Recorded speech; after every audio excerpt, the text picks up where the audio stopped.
Check, check, 2, 3, 1, 2, 1, 2, check, 1, 2, 1, 2, 3, 1, 2, check, testing 2, 2, 3, 2, 3, 2, 3, check, 1, 2.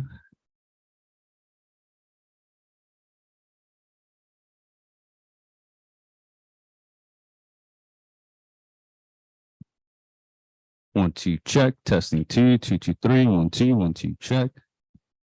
2, 1, 2, 3, 1, 2, check, testing 2, 2, 3, 2, 3, check, 2, 3.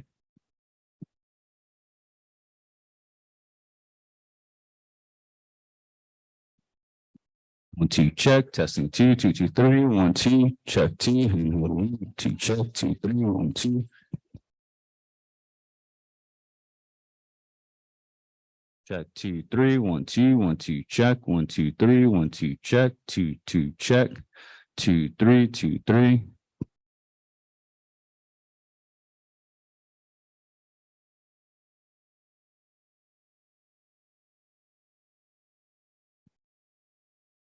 One, two, 1, 2, check, testing 2, 2, 3, 1, 2.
Mic check, mic check, mic check, check, check, check.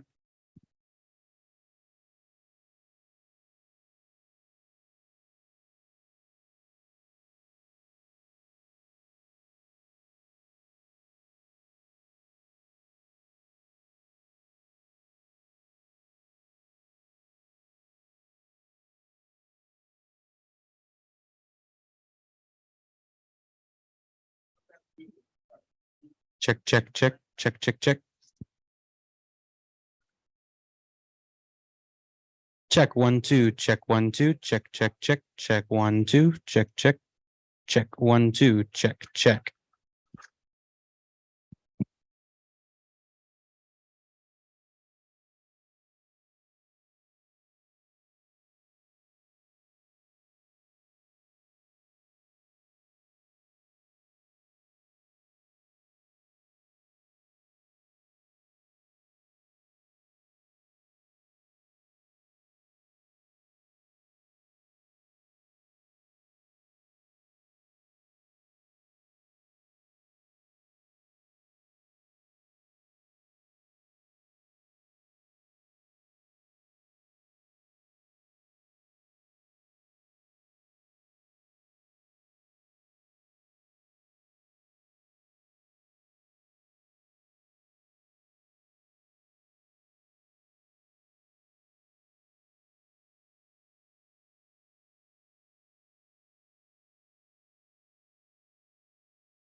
Check two, two, two, three, 1, 2, check two, testing 1, 2, 1, 2, 3, 1, 2, check two, 2, 2, 3, 1, 2, 1, 2, check two, 2, check 1, 2.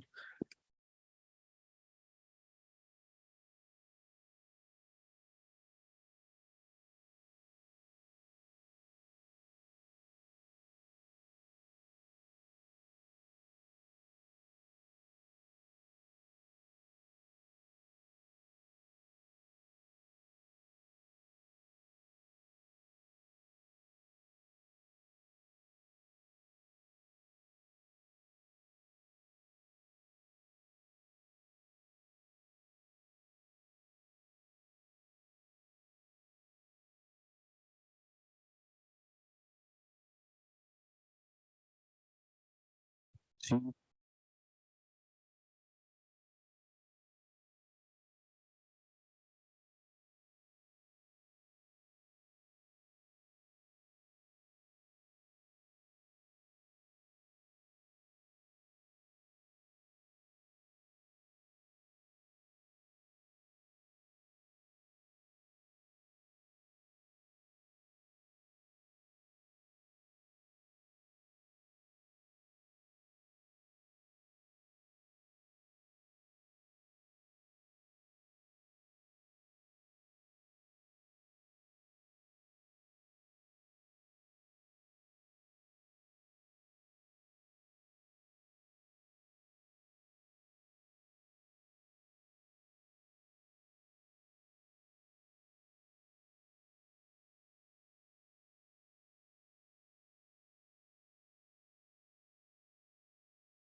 Check two, 3, 1, 2, 3, 1, 2, check. Nice check.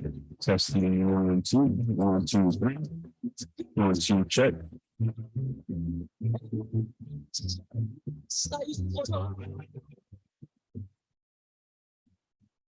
Ciudad es la cuna de un niño. Es un castillo, contentos de gloria que verán su andar. Es un sol con pedacho y zarape de vea, que en las noches se viste de charro y se pone a cantarle al amor. Por las tardes con la lluvia se va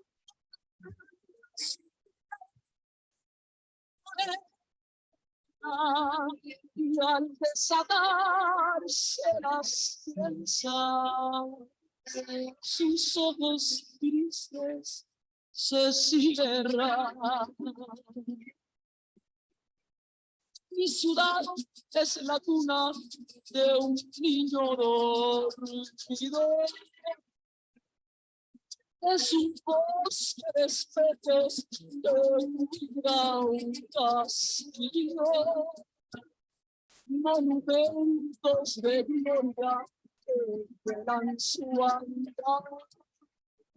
Es un sol donde pecho y zarape que en las noches se viste de charro y se pone a cantarle a la voz.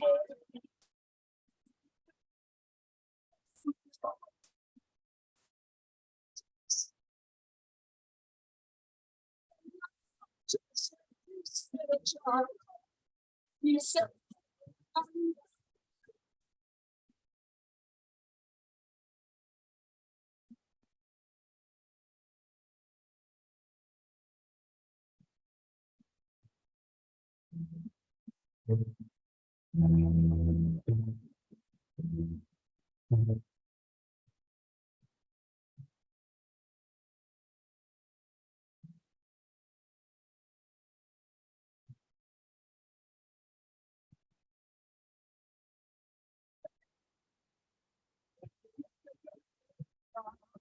sé que tendrás que llorar.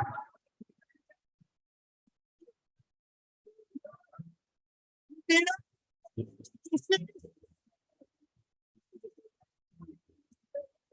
así te vas a quedar.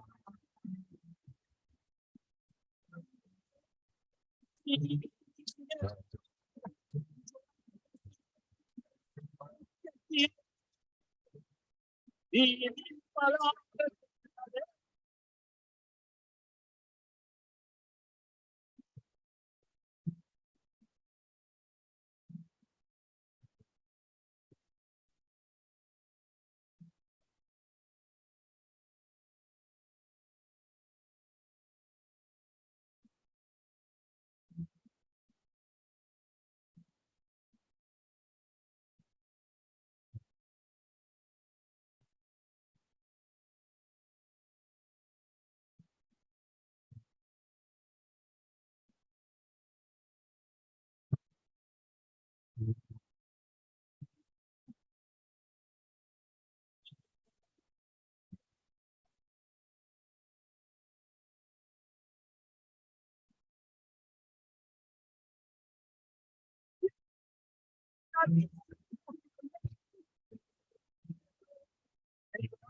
saber llegar.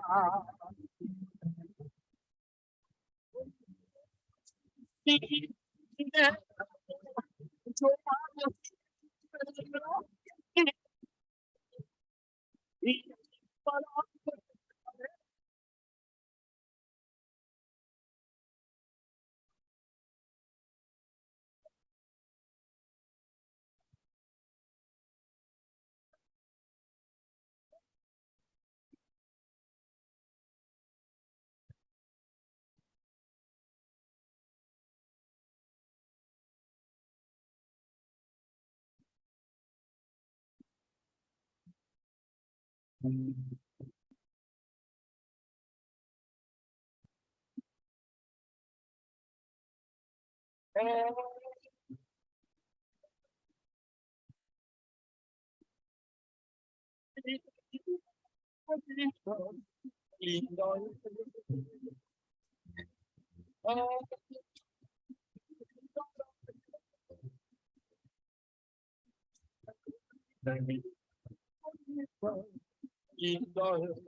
y su Dios y será borrado con sol del cielo un sombrero de charro formó las escuelas por luna y estrellas y así la tierra inició.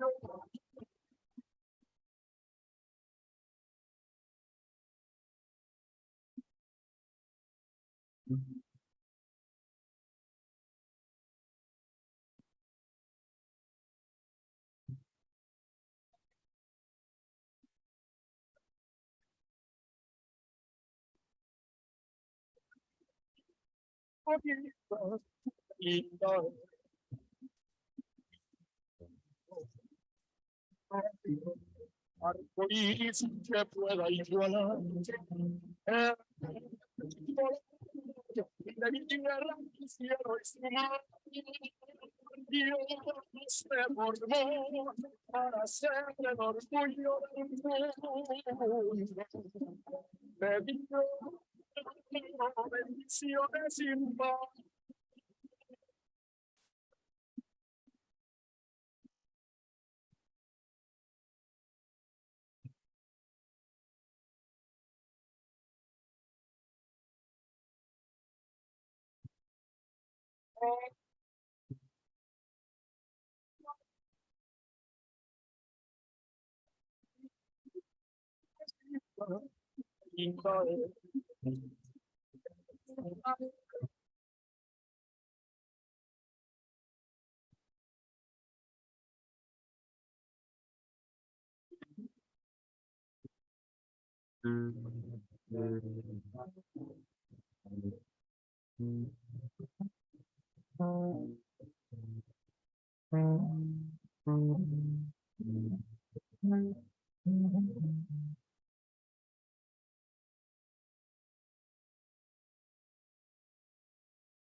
Good morning. Good morning. My name is Jessica Zarita.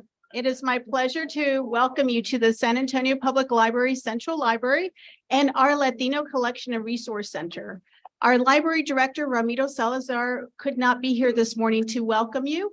However, he does send his greetings and does invite all of you to visit the Central Library during the breaks or after this wonderful program concludes. Please do take time to walk around our Central Library, explore our collections and our art exhibits, and we welcome you. We are very happy to be partnering with MACRI to host this event today, and I will turn over to Dr. Gold. Thank you. Thank you so much, Jessica. It is a real honor and pleasure to be here at the San Antonio Public Library Central Library, a beacon of learning and community here in San Antonio. We thank this library for donating this space to us today for the Jovita Idar Symposium. And I know we still have a few people getting checked in, but we wanted to get moving. So as we get checked in, go ahead and take your seat, no problem. I'm Sarah Zenaida Gould, Executive Director of the Mexican American Civil Rights Institute, and it is just such a wonderful day today. Happy Dia 16. Today is a day that we celebrate Mexico's freedom from Spain, independence from Spain. It's also a day that we're here with friends from federal partners, local partners, to celebrate the release of the Jovita Idar Quarter. This is something that is incredibly meaningful to us here in San Antonio. To have a Tejana, a civil rights trailblazer, featured on a US coin to underscore how much Mexican Americans have worked to advance democracy in this country. It is a huge accomplishment. So I really want to thank the Mint and the Smithsonian for making this happen. Thank you. In addition to the Mint and the Smithsonian, I want to point out that we have a number of partners who made this whole weekend possible. As you may know, yesterday we launched a mural focusing on the story of Jovita Idar, and tomorrow we're having an event at Market Square to showcase a brand new dance, a ballet folklorico, that interprets Jovita's life. And there will also be the debut of a corrido about Jovita's life, plus children's activities from the Smithsonian, which maybe you'll hear more about in a minute. But I just want to point out, we had a bunch of partners that made this possible. They're in your program. If you can, I ask you to support all of those organizations as well as the sponsors for today's event. Thank you again for being here. And I would like to invite Dr. Abel Chavez, President of Our Lady of the Lake University, to the podium.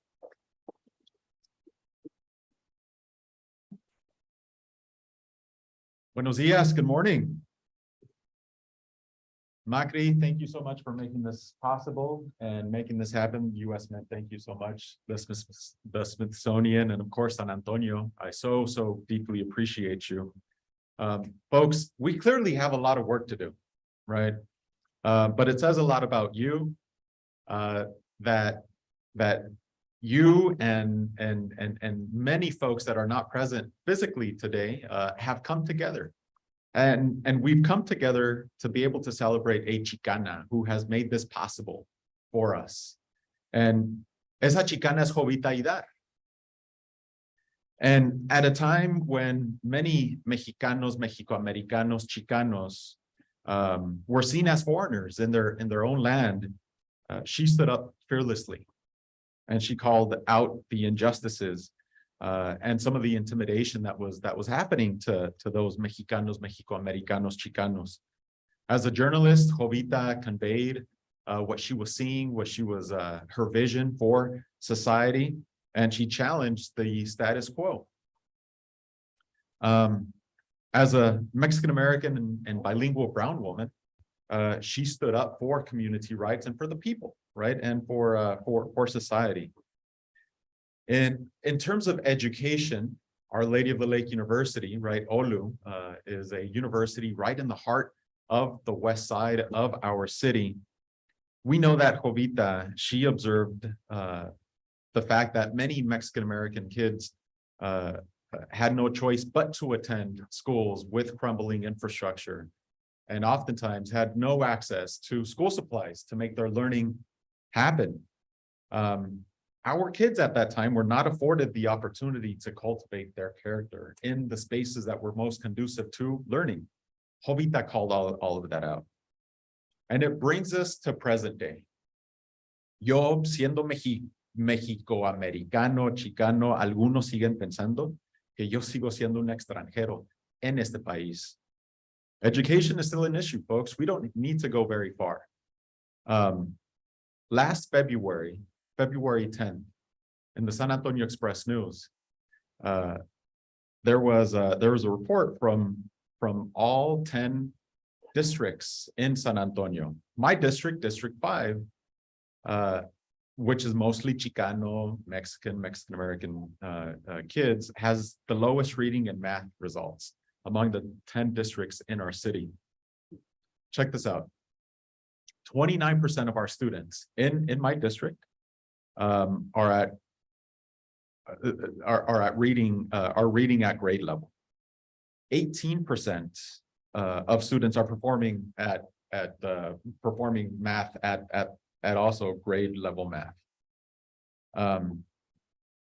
Like Jovita reminded us, right, which brings us here today, we have to continue to be fearless and call education and the crumbling infrastructure and the school supplies and everything that really matters, right, to move our communities forward. And so, are we there yet? Is one of the questions that I was asking myself. Are we there yet for Our Lady of the Lake University to convene perhaps what we might be able to call El Primer Congreso para la Capacitación, where we could cover issues of education, training, workforce development to continue to move our community forward. Thank you all for coming together. Thank you so much for the invitation to share a couple of remarks. I so appreciate each and every one of you. Thank you.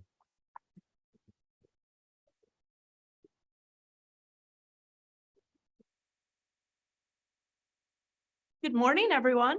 Let's see, shorter than the rest. I'm Christy McNally. I'm the Deputy Director at the United States Mint, and I'd like to welcome you all this morning. It's a pleasure to be here with you all, celebrating the life and legacy of Jovita Idar. And I would like to thank the Mexican American Civil Rights Institute for hosting this symposium, as well as the American Women's History Museum, the incredible team at the United States Mint, and the Jovita Idar family. We're so glad and honored to be here with you again this morning.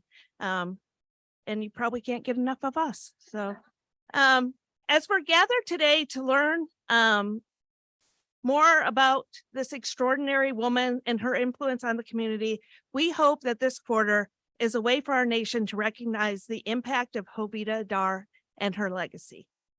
Recognizing and honoring our nation's coinage is vital, and having women on it is even more vital, because our coins tell the American story, reflecting who we are and what matters to us. For the first time in history, the United States Mint is issuing circulating quarters through a coin program that's solely dedicated to honoring the achievement of American women, with 5 different designs that will be released annually through the year 2025. This diverse group of women honored through the American Quarters program reflect a wide range of accomplishments and fields. The honorees have shaped our nation's history and helped pave the way for generations to come. At the Mint, we see the work we do as connecting America through coins. It's our distinct pleasure to connect Americans to Jovita Idar, Mexican-American journalist, activist, teacher, and suffragist. She devoted her life to fighting against separatist ideologies and sought to create a better future for Mexican Americans. It was here in San Antonio that Jovita Idar became a political leader in the community, helped establish a free kindergarten, served as a Spanish translator at the county hospital, taught hygiene and childcare classes to women, and worked on a publication called El Herald Cristiano. The coins that the Mint produces are actually miniature pieces of art. Our talented pool of artists continually amaze us in how they express the values, aspirations, and shared heritage of a nation, all on the canvas the size of a quarter. United States Mint medallic artist John McGraw, who both designed and sculpted the Jovita Idar quarter, is actually here with us today. John, please stand to be recognized.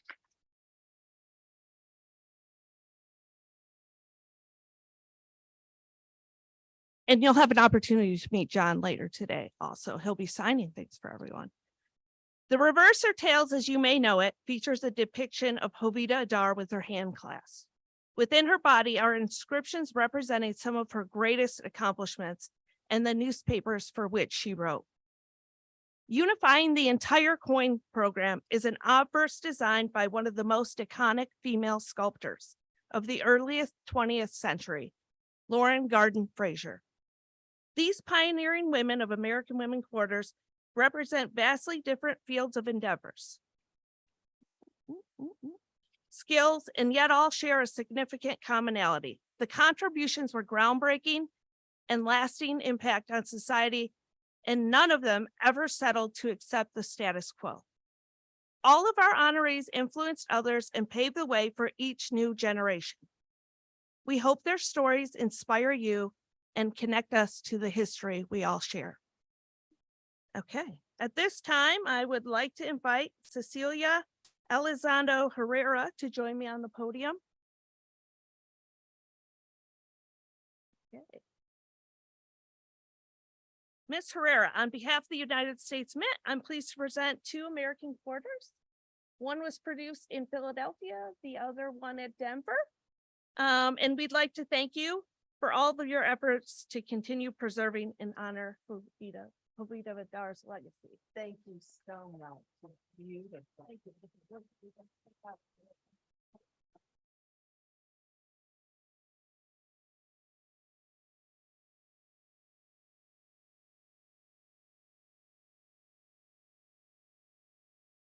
Okay, and if you were here the other night, you already know the big surprise, but I'll reveal it to those who weren't. We have brought a little something for each of you. If you visit our table, which you passed by when you walked in, we will be handing out the Jovita Idar quarter in the commemorative coin boards so that you can connect all of the women for 2023. Also, as I mentioned, John will be available and autographing at some point today, which should be on the schedule. Thank you, and I'll turn it over to Tay.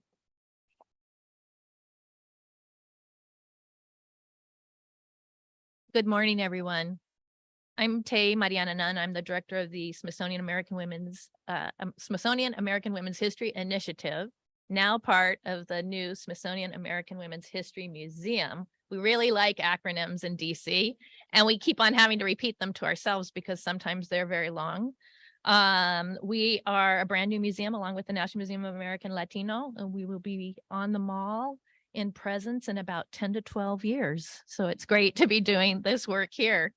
But on behalf of our amazing team at AWHI, that's what we call it. That's the brief acronym. My colleagues, Erin and Ashley, are at the table right now, and I will join them soon. We and our dear colleagues at Our Shared Future, Reckoning with Our Racial Past, which is our race initiative at the Smithsonian, and also our colleagues at the National Museum of American Latino who are here. And I'll just pause there for a minute to get 3 Smithsonian units or museums working together to support a vision, a person, a exhibit, tells you that Jovita Idar is the bomb.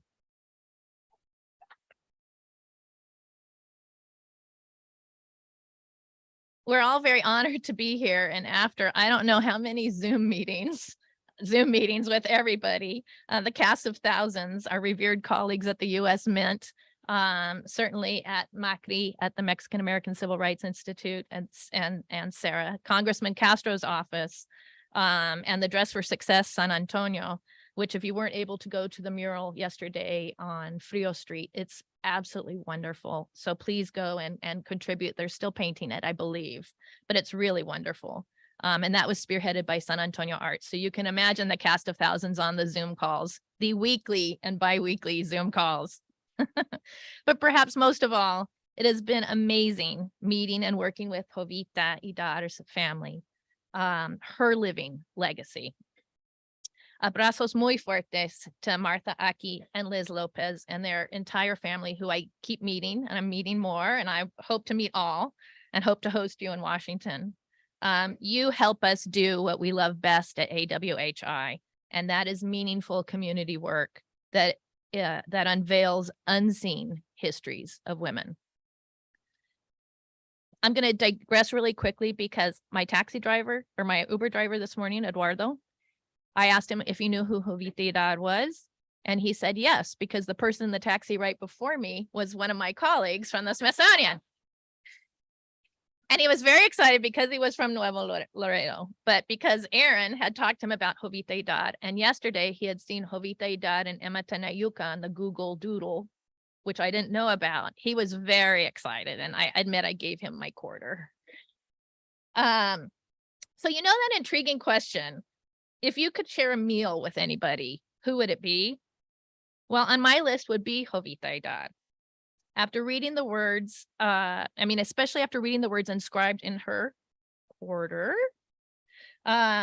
words like teacher, journalist, nurse, names of her newspapers, where she worked or founded: El Progreso, La Crónica, El Herald Cristiano, Evolución, and her pen names, which I am intrigued with: Astria, for the Greek goddess of justice, and Ave Negra, blackbird. I can only imagine what the conversation would be. I'd want to hear plus I'd really want to hear all about her encounter with the Texas Rangers. You'll hear more about Jovita and all of these things from the experts throughout today's symposium. We will be at our tables with our fabulous Jovita Idar stickers, which we worked closely with the family to create, and there is one with her standing down the Texas Rangers. But for now, and we'll be tomorrow at Market Square doing a family day, so please come by too. But for now, we are really honored to celebrate this powerful mujer. Que viva Jovita. And now I have the pleasure of passing it to Martha Aki.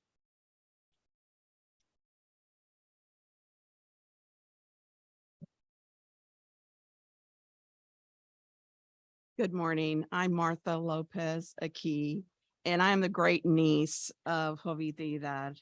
And I just want to reflect with what Tay and Christy have said.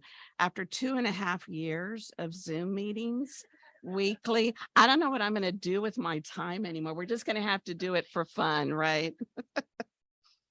What a wonderful weekend this has been, to notice and celebrate the many gifts shared with the world by Jovita Idar, mi tía Jovita.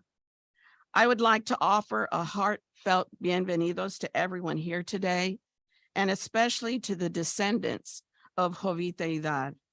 If you are a part of the family legacy that Jovita created, would you please stand up and be recognized?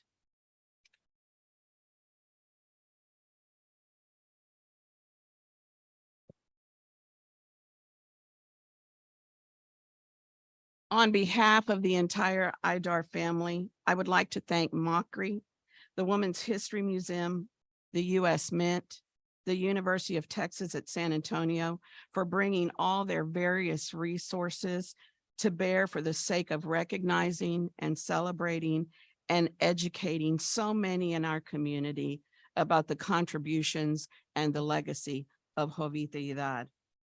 As a newspaper woman, a political activist seeking justice and equity for Hispanics and women, a war nurse, an educator who established the first free kindergarten for the most vulnerable Hispanic children, a suffragist fighting for the right of women to participate in the democratic process with the ability to vote. Jovita Idar's life and legacy has influenced many of her descendants and others to pursue similar visions for the excellence and justice in so many disciplines of our community buildings and citizenship. And yet, the commitments to justice and equity that she sought for and which she fought for throughout her life, often putting herself in peril or in danger, have still not been fully realized for all people.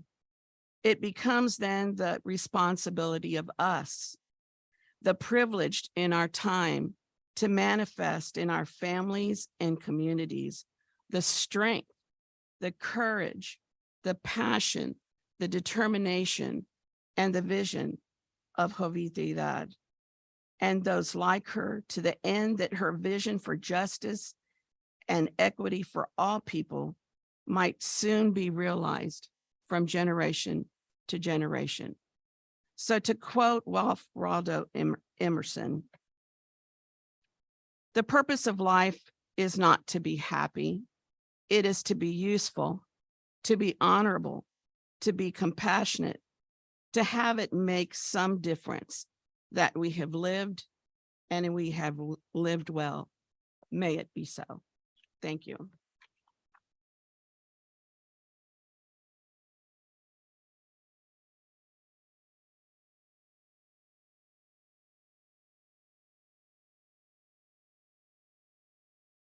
I'd like to introduce to the podium the Honorable Congressman Joaquin, I'm sorry.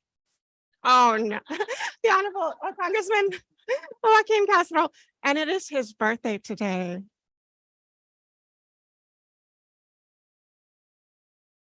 Good morning, everybody. I hope you all are doing well. Well, what a wonderful birthday present for my 49th birthday than to have a strong Latina minted on the United States quarter.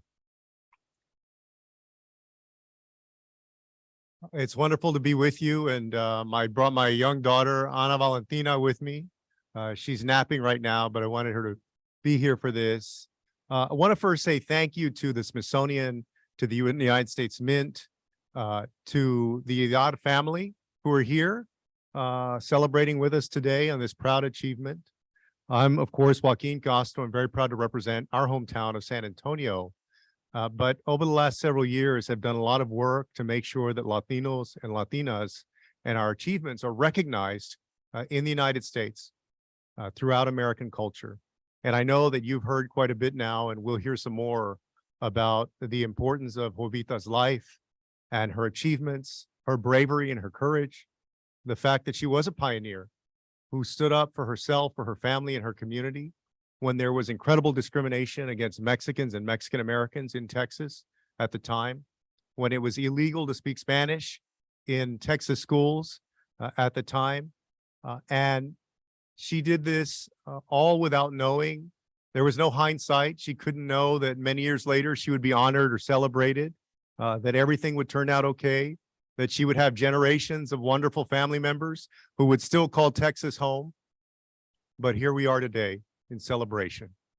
And it's remarkable because oftentimes the Latino story, our achievements, our contributions to government, business, politics, just about every facet of American life have been left out of the larger American narrative. In other words, the Latino story is often left out of our history books and the telling of American history. And ours is a population that's nearly 20% of the country. And so that's not only is it significant because of Jovita's achievements, but also because there is a lot of that story to tell. And telling that narrative, telling that story is important, not just for Latinos, so that our young folks can know about the history of their community, but also so that Americans can know about the contributions of Latinos throughout American generations. Because otherwise, that void of narrative is very dangerous for our community. That void of narrative is not just culturally inconvenient, but actually dangerous. What happens in that void, in that black hole, when we don't celebrate people like Jovita Idar, when we don't acknowledge the contributions of Latinos and Latinas in American history, in each of the fields that I mentioned and many more, is that stereotypes from mass media and stereotypes that are further abused by unscrupulous politicians then become the story about the Latino community. Those come to define the Latino community rather than the story of Jovita Idar and other Latino and Latina heroes. So thank you today so much to the Smithsonian, to the United States Mint, to the United States government. Thank you to MACRI, who is helping to tell these stories in San Antonio and beyond. And thank you to all of you who took time to celebrate today. Thank you very much.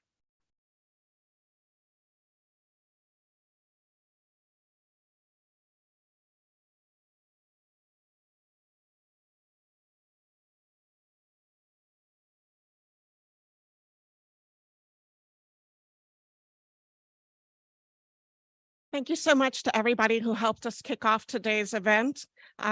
We will now be inviting the panelists for the first panel, Reflections on Latinas in Journalism from Jovita Idar to today, up to the stage. Thank you again.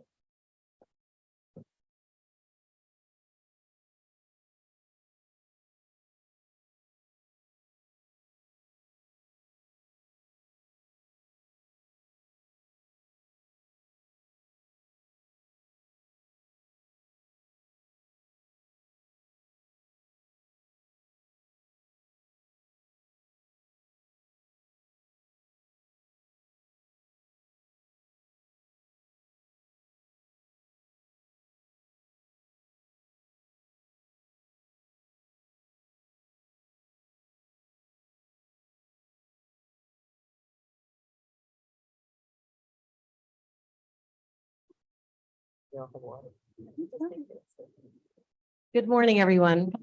My name is Maggie Rivas Rodriguez. I'm a professor of journalism at UT Austin. I'm also the director of the Center for Mexican American Studies and the director of the Voces Oral History Center. And thank you so much, Congressman Castro, for all of your words. This is what Voces has been doing for 24 years now, is honoring and recording the stories of Latinas and Latinos across the country, including your mom's story, which I interviewed her several years ago. Delighted to be here on this wonderful occasion and delighted to have part of this great energy that you guys have here in San Antonio. I've got to say, I love Austin, but when I come to San Antonio, I'm just so taken away by the energy and the love of history that you all have here. And I'm really glad to be part of this panel. This is a formidable trio of women journalists up here. And they represent different aspects of journalism. So I'm going to give a very brief introduction. If I've left something, please, when it's when you're called on, please let us know something. So Norma Martinez, I had been in touch with her and on her radio program a couple of times here at San Antonio's NPR station, but she's a native of El Paso and started her radio career at KTEP. She has a bachelor's in music performance. That's not very common among journalists. I don't really consider myself a journalist, so, but I'll talk about that later. Okay, great. Well, journalism is kind of an interesting thing that way. But here's the thing. She's also a cellist. She's a very accomplished cellist and has played with the El Paso Symphony for how many years? It was almost 25 years that I played in the El Paso Symphony Orchestra. That's amazing. Yeah. And she now plays with the Symphony Viva here in San Antonio. Correct. Yes. So she is a great interviewer. So you don't need a license to be a journalist. That's true. That's correct. We used to have a license to be a broadcaster, the FCC, a long time ago, but that's again a different story. And we have next to her, we have Tejana Fuentes, that I think I've known for forever. When she was working, I think it was when she was working at the Laredo Morning Times. She is now the executive director of the Investigative Reporters and Editors Organization. And for those of you who are not in journalism, it's probably the most serious, hardworking organization for journalists. It represents about 5,000 members across the country. These are the people that do training workshops to learn how to do investigative reporting, data analysis. It's an incredibly serious organization. I haven't gone to their conferences for a few years, but when you go to their conferences, it's no frills. You are there to learn and to share what you learn with other people. So there's nothing about these fancy luncheons or anything. It's like you go out and go to McDonald's for lunch, and then you come back and learn some more. So it's really serious. She has a bachelor's from UT Austin, and she's originally from Laredo. Yeah, I grew up in Laredo. Yeah. From Corpus Christi, but I grew up in Laredo. Yeah. Okay. And she has a master's from Texas State University. She's the former publisher of the Del Rio News Herald, and formerly a deputy managing editor for the San Antonio Express News. So she has a lot of very high level experience. I think I met her when we were covering Gotari, Salinas de Gotari. And Because I did start as a reporter. Yes, that's, yeah. I started out as a reporter, so yes. And now we have Cecilia Bailly, who grew up in Brownsville. Up on the border. Yeah. So yeah, we have lots of folks from the border. We have all of our border represented here. She started off as a reporter at the Brownsville Herald and has a bachelor's in American Studies from Stanford and a PhD in cultural anthropology from Rice University. And she started off when she was in high school working as a reporter for the Brownsville Herald, and has done a number of different important stories for different publications across the country. Probably the one that a lot of y'all will remember, and maybe you don't keep up with bylines like some of us do, but last year she did a big profile of a mariachi competition in the Valley, which is in the New York Times magazine, and it got so much. It elevated the mariachi world in a way that had never been elevated. So, you know, my frustrations with the New York Times, sometimes I see stuff like this and I say, okay, so it's worth all the money that I'm spending to subscribe to them. So as I said, this is a group of really formidable journalists that we have up here, and they represent such different parts of journalism. So I'm going to ask each one of them some questions, but it's kind of a free-flowing conversation that I'd like to have, because I'm really curious about you all as well. Some of you I'm just now meeting, but I feel like I know you all really, really well. So for Diana, one thing that I saw when I was preparing for this was that you and Carmina Danina had been looking for a grave, Jovita Idar's grave in Laredo. Can you tell us about that? Yeah, with Carmina Danini, who's also a wonderful, my mentor, and for sometimes I think several of us had said that Carmina is like our Jovita Idar. She started at a time when it was still pretty bad on the border to be a woman journalist. She was first started, they first told her that she could only be had to be social writing. She had to be the society reporter. And then she went into doing proofreading. They let her proofread the news pages before she could be a reporter. And so she's one of our people that blazed the way for us. At any rate, she found out about Jovita and didn't realize at one point that she actually was part of her family, had been a madrina for her great aunt's wedding. And her great aunt was the one who had told her about Jovita and said, when you want to be a journalist, you know, this is, you should have known Jovita, and started getting into the whole life about Jovita, and then became interested and wanted to know more. And there was just not a whole lot about her. What year was this? This would have been, oh gosh, in the 70s, I guess, back in the 70s, when she was trying to, she started out in the 60s, you know, doing a little bit of reporting, again, for women's news, and then started trying to get into the news part of it, found out about Jovita from her great aunt, and started reading about it, but didn't know, there was not a lot of news. There was not a lot about it. And it's hard to find information. But the real effort started to try to find out more information was more recent, because then you get busy and start working, and then when she started trying to write more stories, became more current, right? And then searching for the grave, trying to find, over the years, was doing a lot of research, finding more information, looking through all the records, what you do when you start. Online helped. Going internet, started working, finding more information about her, getting more, it was a search, it was a hunt, trying to find relatives. And of course, there's many of you right out there, and now we know. But at the time, it was hard. It was looking up records that there just weren't a whole lot out there. So it was an interesting. Yes, we did. And when we finally found her grave here in San Antonio, at the time, there were not a lot of written records online.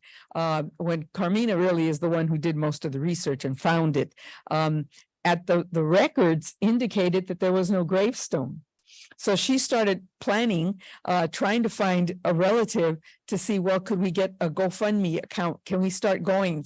Could we do this? And so she started working and she was trying to find a family member. And so we finally found the cemetery at San Antonio, went out there. We were looking for it, actually visited with the caretaker at the cemetery, who is this wonderful older woman, wonderful woman. We went and visited, said, okay, figured it out how we could do it. And then we went and she said, well, we really should go look for it and see, where is it and where is it connected to another? And we got there. And of course, the family had already done this. And it's a beautiful headstone with a thing about how Jovita was the sunshine of their life, I believe is what the wording is, a sun in our home. And it was beautiful, right? And it was like, okay, it's already done, wonderful, which was good. We wouldn't have started a GoFundMe account for this. But it's just, I think, another point where the women are not always recognized for what they need to do. Her family obviously recognized her, but it's just not in paper, right? It's not on. What cemetery was this? It's down south, forgive me. San Jose. San Jose. All the San Jose. relatives are chiming in. on Thank that. you very much. Obviously, gracias. Can I ask a follow-up question on that? So, is Jovita Idar, was she, well, when you said you started looking back on this in the 70s and 80s, was she a name at that point in Laredo, but not outside, kind of like Emma Tenayuca is in San Antonio, where a few people know her? So I'm just curious. Yeah, because no. In certain circles, there were a few people who knew her, but I think she was better known in the neighborhoods in San Antonio. And this is me, but in Laredo, where she should have been known, but there was a lot of people that were not known in Laredo. There were a lot of smaller newspapers in Laredo at one point that were very big, but there was no history. There were Mr. Guajardo, Luciano Guajardo, who was a librarian and archivist. He knew a lot about them. So he knew about her, and that's why Carmina was able to get some information, but the larger public did not know. They know now, don't They sure do. Yes. Thank you to the Smithsonian. I appreciate, thanks to the Mint. This is a wonderful thing, and to the family and all the people that worked on this. They do now. Laredo Morning Times, which is more than 100 years old, finally did a special section on her this weekend. Came out, Carmina wrote stories for it.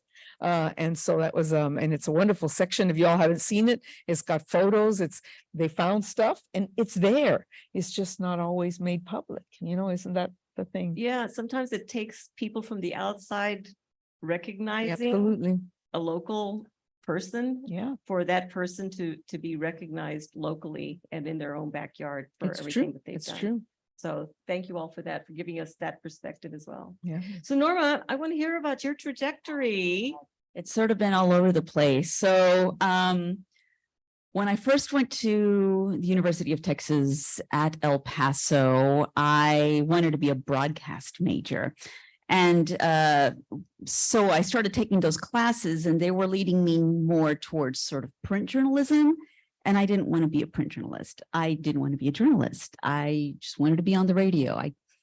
Not a very ambitious person. I wanted to be a DJ. I wanted to be that rock. I listened to the radio all the time, wanted to be a rock and roll DJ. So I got my foot in the door at KTEP, the public radio station there, which does not have a news division. At least they did not. And for the longest time, they did not, until Angela Kocherga finally established one maybe 2 or 3 years ago. And now they're just taking off. But because it is such a very small stat. So I started there as a student. I worked for a year at KRWG in Las Cruces, which is right across from El Paso in New Mexico. And there I was doing the morning edition shift, which is a shift that I do now here at TPR.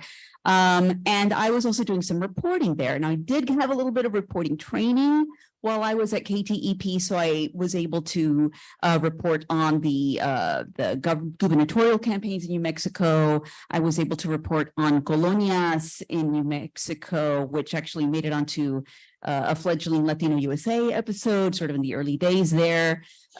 Frustrating experience editing with NPR, by the way, back in the day. That's a totally different story. Editors, except for our wonderful editor, Fernando Ortiz Jr., who's sitting there. I love him. Thank you, Fernando, for everything that you do for TPR. And then I went back to KTEP in El Paso, and I was just doing the morning edition shift. And since, again, as I mentioned, it's a very small staff station. I also was traffic director, a public service announcement director. I produced several shows since I also played in the symphony. I also hosted and produced a symphony broadcast on KTEP. So I did maybe about 7 or 8 different things there, none of them journalism based. I didn't do any journalism. I did a lot of interviews. I picked doing a lot of production for many shows and guest hosting for many programs. I sort of picked up those skills. And so I came here to TPR sort of with those skills in my pocket. And when they said, we're going to give you a program called Fronteras, at the time it was hosted by Joy Palacios, who many of you may know as TPR sort of City Hall reporter. And then I took it over. And when I took it over, it was sort of a different. It was, I don't know if you're familiar with the Texas Standard, they bring stories together, and that's kind of how Fronteras was at the time, where they bring stories from different stations and they put them into a little mix, and that's how the story, and that's how the program aired. And we had a news director prior to Dan Katz, our current news director, who said, Norma, you need to start making this program your own. Let's start having more interviews.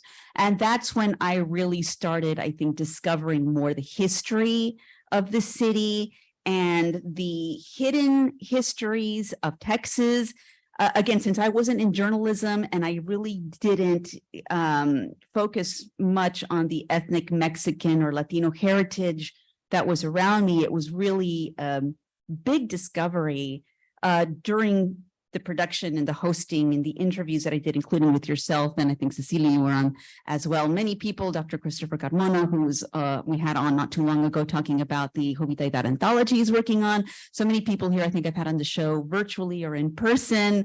I've learned so much, and I hope that I say my program, it's not really my TPR's program, Fronteras. I hope that it's a launching point of making these conversations and these hidden histories and these stories well-known, so that we learn more about figures like Jovita Idar and learn more about so many other popular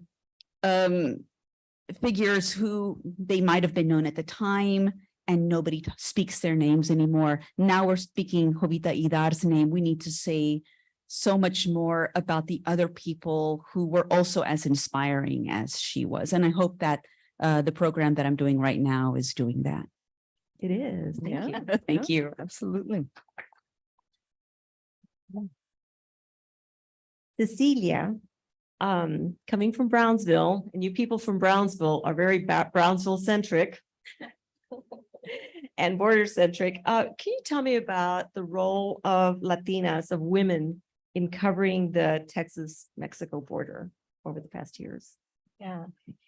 And if you don't mind me going back in time a little bit and then jumping to the present, but because the remarks today have made me reflect on this, is that, as you mentioned, I started writing for my hometown paper my senior year, and my junior year in high school, I wrote a paper about Juan Cortina and race relations in Brownsville after the Mexican War. And so looking back, like this interest in the history and culture of where I came from and journalism were always twin interests. Which I think is like a theme in what we see Jovita Idar do, and that it's a kind of an interest in journalism that arises from wanting to create a voice and a narrative about the place you come from that doesn't exist, right? And that's our whole lifelong project as journalists, is creating that other narrative that got erased. I didn't learn about Jovita Idar until some years ago, because my friends who are scholars in the Refusing to Forget project, who are really like the heroes in a lot of these new narratives that are emerging about our past, is because a group of scholars took this knowledge outside of the academy and is really pushing for different forms of public recognition. And now it's entering our consciousness. But we work in a field that is very, very, very male dominated. As Latinos, we're a very small percentage of the media workforce nationally. I'm sure one of you has those figures. As women, we're even a smaller percentage. And as Latinos, as Congressman Castro mentioned, like one of the I see it this way, that one of the issues is we're never seen as Americans. We're perpetually seen as outsiders. And so no one has a sense of our story. But beyond our story, like to realize that we've always had a voice and a perspective that was very marked and very assertive and very loud at the time. And that there were these efforts like by the Rangers to literally destroy the printing press. That's so metaphorical for me. And that now it's taken more than 100 years for generations of Latina and Latino journalists and scholars to recreate that voice and that narrative. So I just kind of want to call attention to how much was taken from us when those voices and stories got obliterated. So I took great inspiration from the fact that Americo Paredes, great scholar of the border, grandfather of Chicano studies, border studies, had worked at the Brownsville Herald. And so I came from that lineage. And when you are you're one of the few in the field, to be able to identify with somebody that came from where you come from is so powerful. What if I had known about Jovita Idar, who was doing this way before Americo Paredes, right? That's huge. So in thinking about these past years, there's a number of reporters that I'm working on mariachis now, which, by the way, was the best decision in my life. I'm now turning the magazine story into a book. And so thank you. I tell people, like, these are my good years. They're never going to be this good again, because, what I do day in and day out is to hang out at high school mariachi rehearsals and go to amazing mariachi concerts. It's like, it's a balm and a kind of healing from having spent 15 years writing about violence on the border. And that's what I want to touch on is there's been a lot happening. The border is always transforming. It's always changing, but we've lived some very difficult decades on the border. Border communities have been subjected to this on both sides, day in and day out. All these new forms of violence, this intensifying patrolling of the border. And so some of us spent years writing about that. Journalism, again, is a field where a lot of the male reporters are the ones who get the credit or the attention. And when you look back, it's day in and day out, it's been some women journalists on both sides that have been at the forefront of witnessing and gathering those stories. And so, like in Ciudad Juarez, where I spent a number of years doing work, these women, I just wanted to name them from Juarez: Rosa Isela Perez, Rocio Idalia Gallegos Rodriguez, Sandra Rodriguez, Luz del Carmen Sosa. Women who started documenting the killing of women in the late 90s and the 2000s. Women who started mapping out the criminal impunity when the so-called drug-related violence erupted in Juarez. So they were not content with, sometimes the male journalists, I'm really generalizing here, but they're drawn to writing about which cartel is fighting which cartel. And when I look at the work of some of the female journalists, it's mapping out the impunity and then being present with the survivors, gathering those stories. So I think they did really, really courageous work in a city where you're not safe if you do that kind of work. And on the US side, Angela Cocherga, who Norma mentioned, Monica Ortiz Uribe. And now when you look at these border communities in Texas, it's interesting to me that this new model of the citizen journalists, there's these women that are citizen journalists in Laredo. We have Priscilla Villarreal, La Gordiloca, as they call her. In Rio Grande City, where I'm spending most of my time these days, Dina Garcia Peña from El Tejano. In Brownsville, there's a new site called Brownsville Raza, Melissa Castro. And it's interesting to me that women continue to play this role in journalism, but it's often that way of like witnessing, giving community voice, speaking to social injustice. So I think that tradition lives on, and sorry if I went on a little long about that, but it's interesting to make the connections between what Jovita was doing and what women are doing now. Yeah. That's a good point. Thank you very much.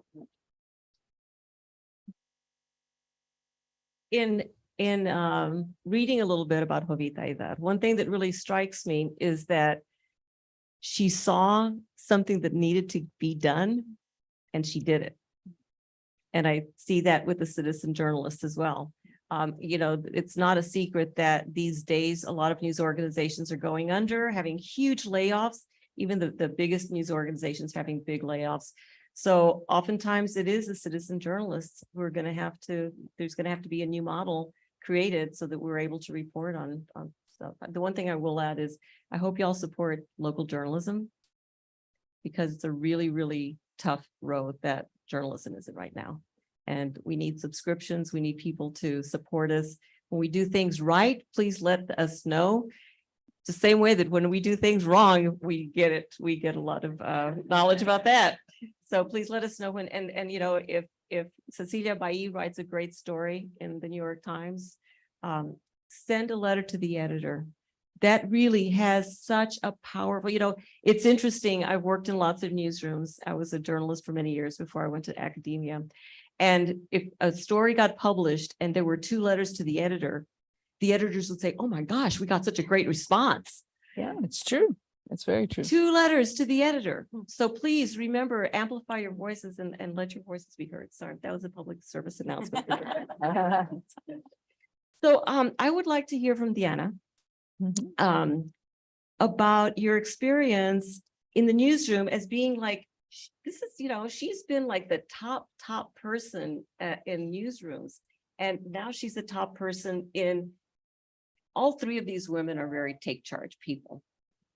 The organization that Tejana Fuentes is the executive director of is 5,000 take charge people.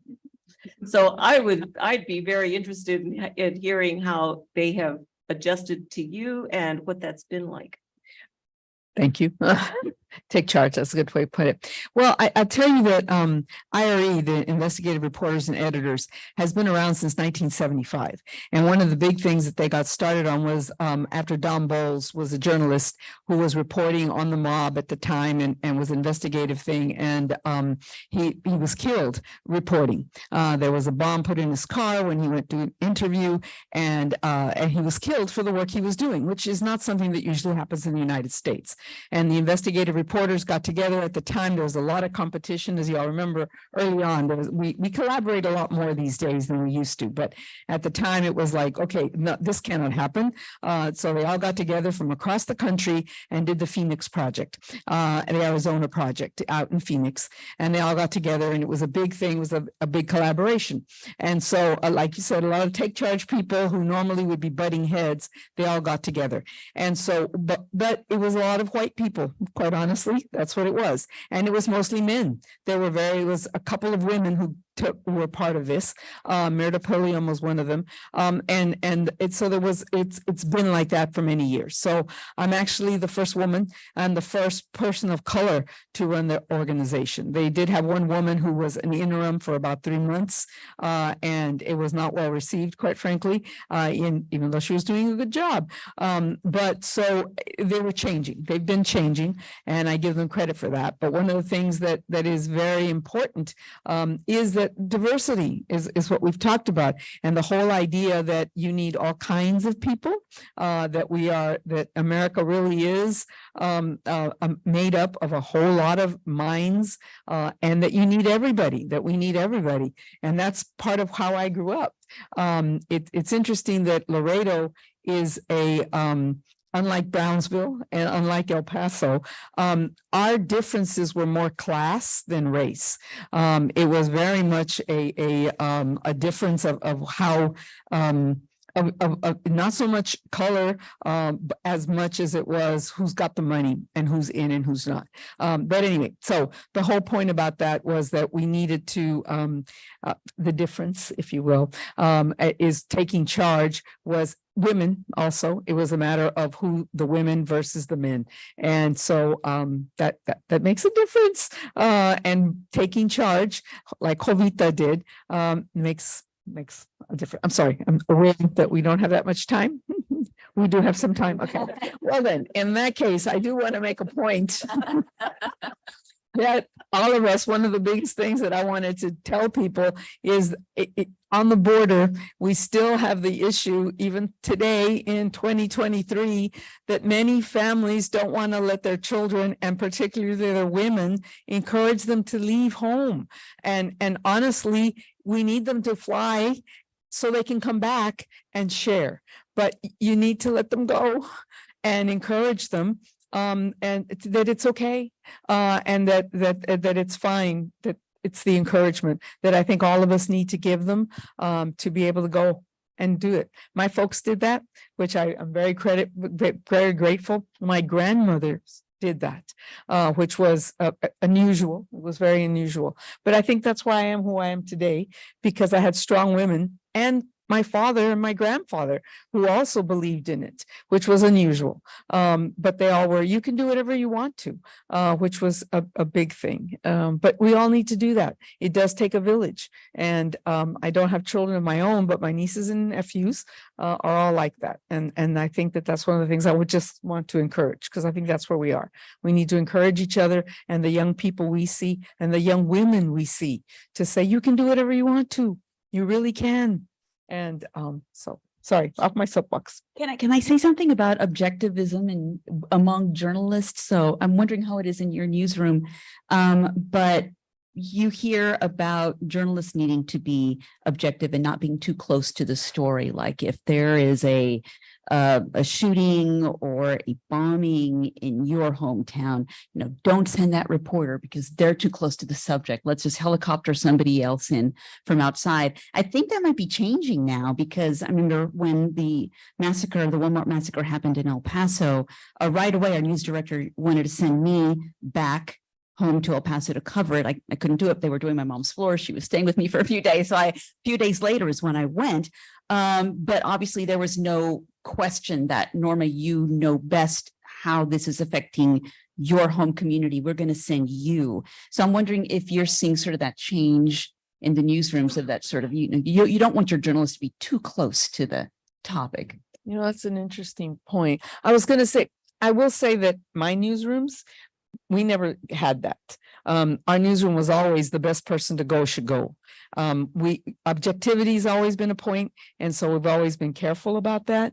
But we never had the part like I know some of the main quote unquote big giant newsrooms had that issue, but we've never had that problem. I mean, ours was always, my people were always, and our bosses were always the best person to go should go. And oftentimes it's the one who lived there, the one who was near there. So, but I have seen it with IRE.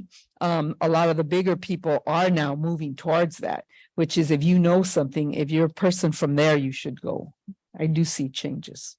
Can I jump in on this? And by the way, I love that Norma's like, I don't consider myself a journalist, and she's so good at turning this into an interview. I'm just very chismosa. That's a high score journalist always prefers to ask questions than to answer them. But I'm glad you brought that up, because it's as someone who I write for magazines. I spent a couple years at the San Antonio Express News with Dee, and then later started writing for Texas Monthly. And so what I do is freelance magazine writing and trying to pitch stories from the border to national publications, even to state publications, with a challenge.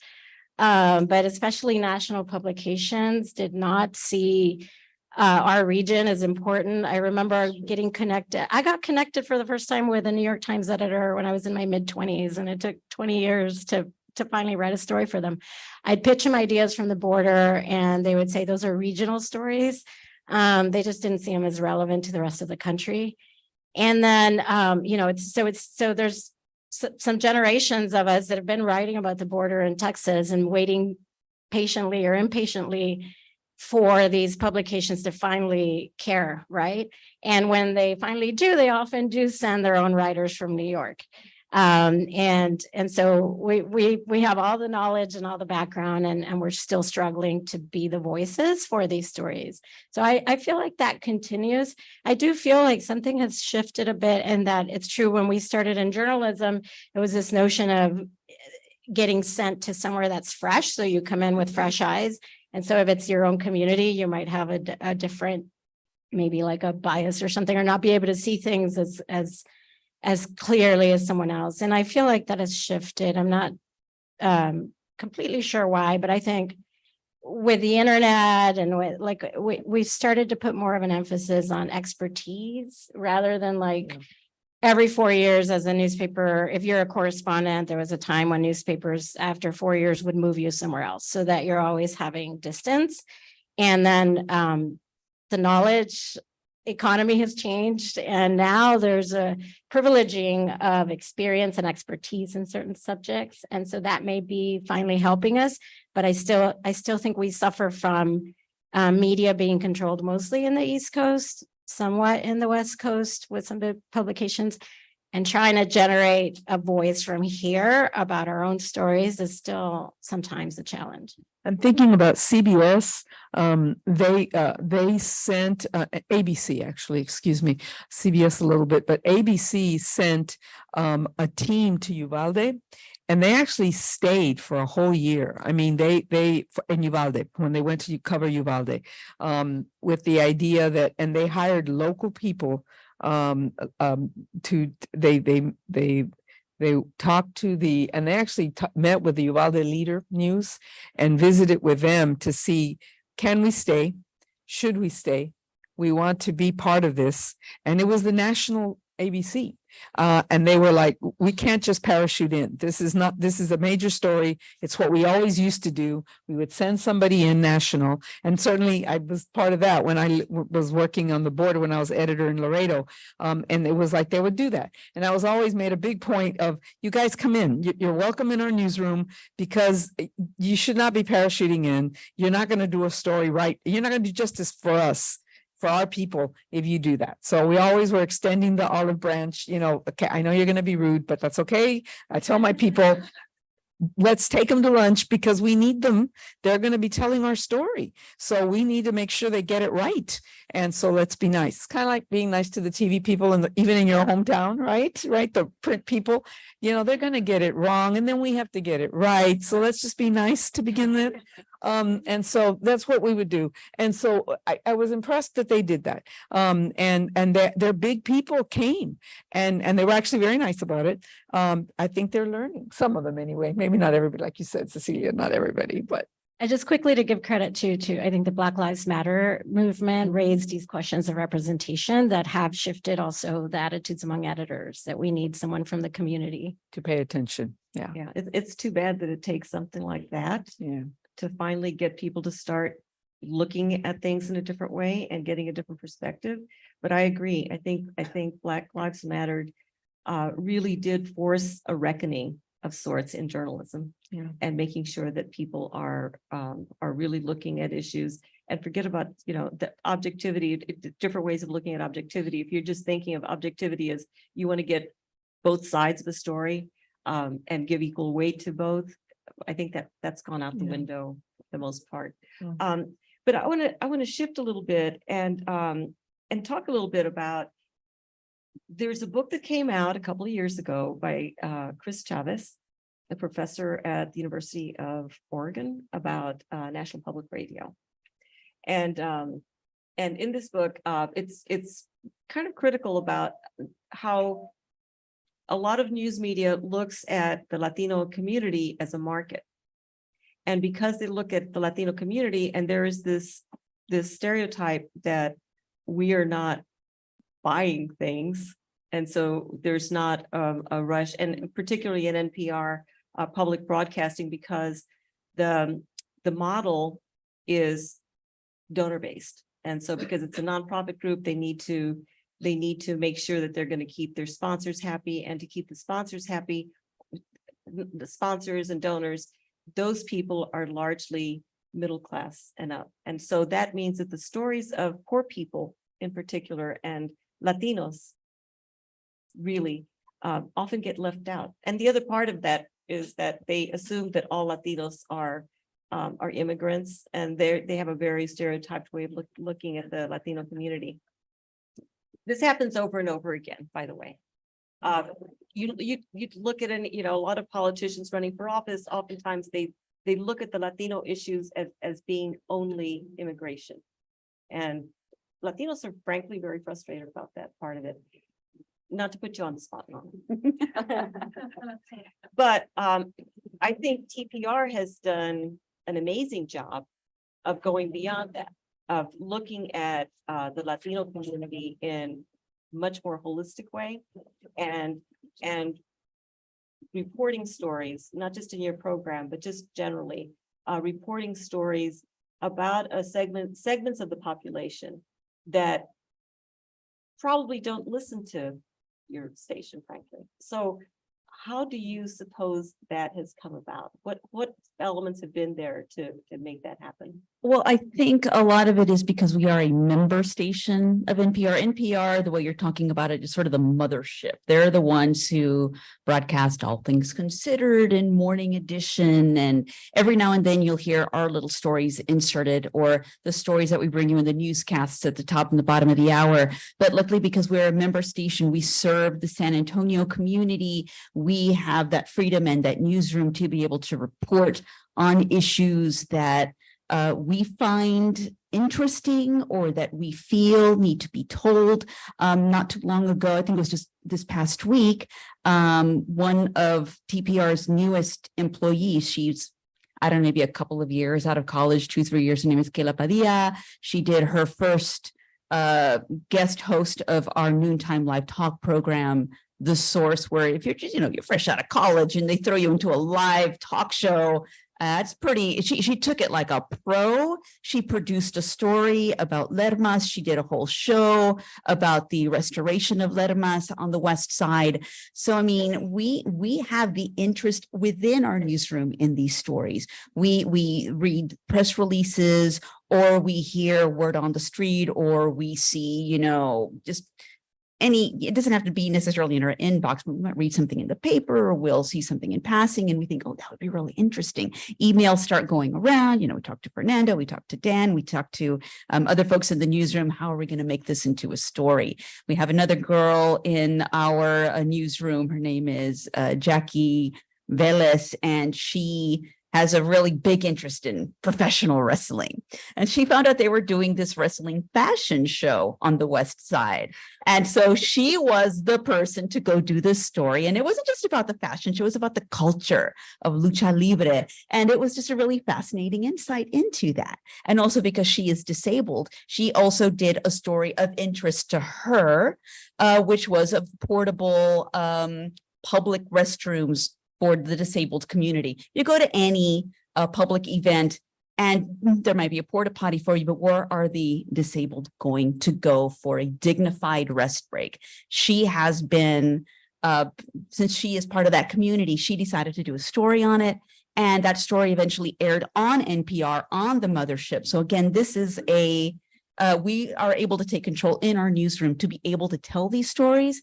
And if we pitch it to NPR the right way, we're going to get that interest, and the rest of the nation is going to hear about it as well. So we're really lucky to have the newsroom and the editors and the leadership that we have at TPR. So the secret is you have to have an inclusive newsroom. An inclusive newsroom and leaders who are willing to listen. Yes. The role of editors is huge, right? We're talking about women, but let's congratulate and thank Fernando and Didi, who've been in these roles. They're the gatekeepers. You can have a million story ideas, but the editor has to believe that it belongs in that medium. So in that publication. Absolutely. When I was a reporter, I remember one part of this is that sometimes we're not viewed as something. When people look at us, sometimes they see us as one thing and they don't think of us in terms of, this is a hotshot reporter who can go cover this story, that cover story. I remember I did television for a couple of years, and then I worked as a business reporter for 4 years, and I wanted to cover the US-Mexico border for the Dallas Morning News. And I went into, wearing my suit and my stockings and my heels to go tell this editor I wanted to the job. And he says, I don't know, Maggie, it's a really tough job. And I said, well, I'm a tough cookie. But the point is, I don't think that sometimes they see us that way. They see something superficial and they see a short chicarita and they say that there's no way that she can go do this tough job. How do we get beyond that? And not just for us, but more than half of my students are female. And we have at UT Austin, our journalism, our undergraduate journalism students are largely the Hispanics are mostly Latinas. So we have like this huge wave coming of these real take charge female Latinas who are going to do amazing work. So I think part of what I think is my responsibility, and I'm hoping y'all might give us some tips. How can we best prepare them to take on some of those perhaps leadership roles, but even if they decide they don't want to be an editor, they want to be a reporter, which a lot of us wanted to do. What can we do? How can we set them up to be able to succeed and to be able to do the best job in journalism, period, but also to reflect back on the community? Because let's face it, we're the ones who see those stories. It might be very hard for somebody else to see the stories because they may not be listening to Spanish language radio or watching Telemundo and Univision. So and they may not have the comadres and compadres who can share that. So we're seeing those stories. We're privy to that. And I want to make sure that that next generation is able to do better than my generation, our generations. Well, I was going to say, I'm trying to think because, I don't, and I think about this a lot, is that, because I get asked about this a lot, because I started at copy editing and I started as a cop reporter, very basic GA kind of stuff. And I've always loved it. And I've never really had a problem with that. And so I tried to think about what I did. And one of the things was that I never said no to an assignment. And I know that sometimes people do think that an assignment is beneath them or that a market is too small, because I do have that. And so one of the biggest things that I would encourage people, again, when I tell some people to let them go, is to encourage people to always to be willing to do a story that somebody doesn't think is very worth anything. To go to the neighborhoods where somebody, like they want to tell you to say, like the obits. We used to say nobody wanted to do an obit about somebody who died because they didn't sound interesting. Or somebody, or your editor, oftentimes an editor would send you to a story because you're brand new. And so they tell you, okay, there's a ribbon cutting, right? A new business just opened and new reporters are eager, right? They want the big story. They don't want to have time for that. But they don't think about the fact that these are real people, and kind of like what you were saying, and you're saying also that there's stories out there that you just need to open your eyes. And these are people that no one's heard about. We talked recently about there's a change. We always used to say voice for the voiceless. It's not that they're voiceless. It's just that their stories haven't been heard. And so our job is, and this is where I think everybody's a journalist. You keep saying about journalism, right? It's the interviews. It's talking to people. And all it really is talking. I love people, all kinds of people. I've never met a boring person ever, which I just haven't. I always find everybody interesting. So my tip is never say no to an assignment. And if you're eager, you're out there. And so then when you find stories, your enthusiasm comes across. Your editor will have more faith in you because you were there for them. And when because their boss told them you need a story about this, if you're the one that says, okay, I'll go, I'll take it, I'll do it. Because I think about it encourages me to, and people see about me. So I sent a reporter one time to a story where it was a boring ribbon cutting, but him, like me, was like, okay, I'll do it, I'll go. So he goes out to the story and he's driving by and he sees a ship mast in the middle of a neighborhood, far away from any water or anything. There's a ship mast and he's going, what the heck? So he stopped, knocks on the door and says, excuse me, I see, do you have a boat? And a lady had answered the door, a woman answered the door, and she goes, oh my gosh, yes, my husband is building a boat. He's been building it for like 10 years. He thinks he's Noah. And yeah, he'd be happy to talk to you about it. And it was the best story in the world. The man, ever since he was a boy, had wanted to be on a boat. He'd never been a boat, never sailed. It was just it was the best story in the world. And little by little, he was building his own boat. And one day he was going to take it out and build. I mean, it's the middle. Where are you? I mean, you're in the middle of, anyway, but it's like the kind of story that you want to do. So when I was doing general assignments, it is a little bit, I guess, fearless, because I was listening to police radio. And so I would go out and run on stories, so if you're doing that, it didn't occur to me that you weren't supposed to. So I didn't ask, I just went. And so I come back with a story about some horrible death and destruction. And so they knew I could do it. So I think that's something else. Sometimes you don't ask permission, right? You ask forgiveness. Very good. I like that. Anyway. Cecilia, do you have any tips? Yeah, and unfortunately, like my work is very solitary because I don't work at an institution. So I don't interact a lot. I interact with young people in the context of what I'm reporting. I think something that's really changed from I never thought I'd be in this place where I'm talking about the younger generations, and I'm like, none of us do, right? But here I am now, like the old person back in the days when it was different for us. I think that this sense of developing a sense of voice, that we grew up, or I feel like I grew up, in a city that was 90% Mexican, but still felt invisible in a way, right? When I moved into other spaces. And so I'm not like super worried about young Chicanas and Latinas because I think they're amazing and they're growing up. And this is why the Mariachi Project, why I took it on. It's really about what it means when you grow up with a sense of self and you can be that self in public places and you can have that voice. And there's something very metaphorical about having a voice on a stage. The mariachis, I think that in Texas, it's shifting a bit with the long fought, presence of Chicana professors at universities teaching different courses. That's huge in changing your understanding of where you come from and what happened. What's the story of what happened to your community? Seeing more Latinos present in media.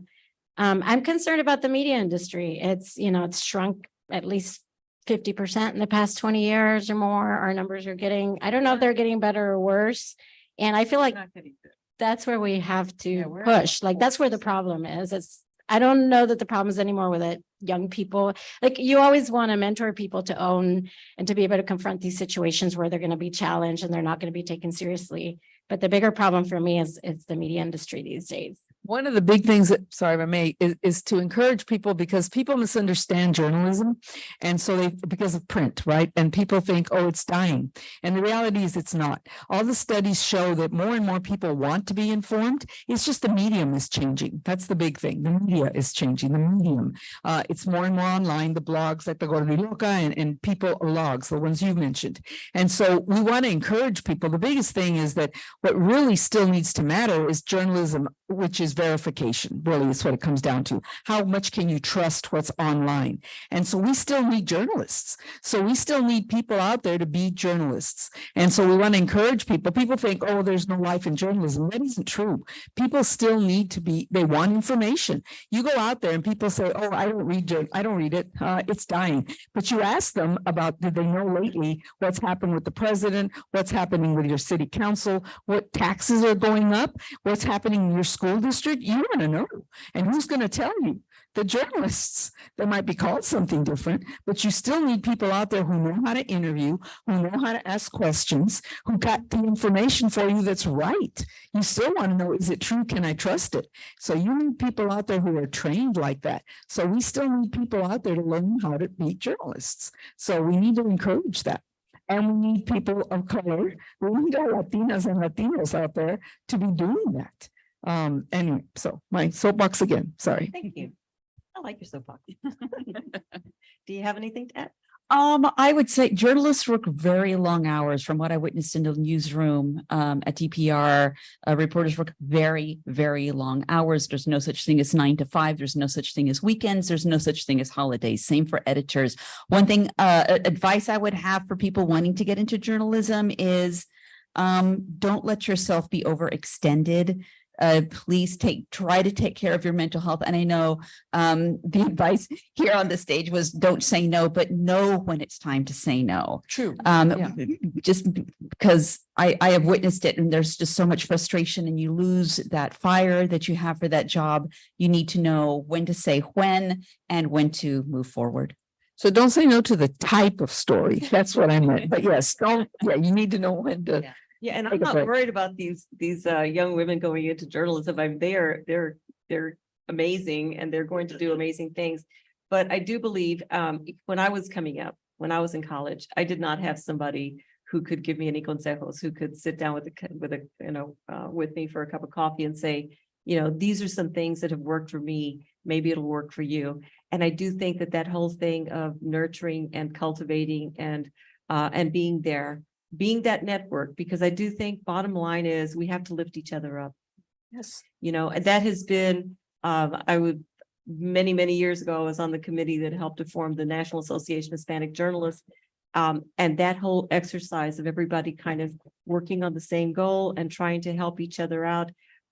That's your support network. And when things start going south and you're feeling really discouraged, having a bunch of people around you that can, that you can share with and who can give you some feedback is just, you know, priceless. So thank you all so much. This has been such a great panel. I really have enjoyed it.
Okay.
Thank you so much. Up next, we have a panel featuring members of the Refusing to Forget Collective.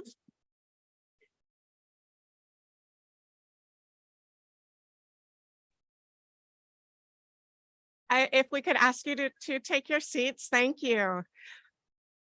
The next panel is titled Jovita's Frontera, Life on the Texas-Mexico Border and the Early 20th Century. Welcome.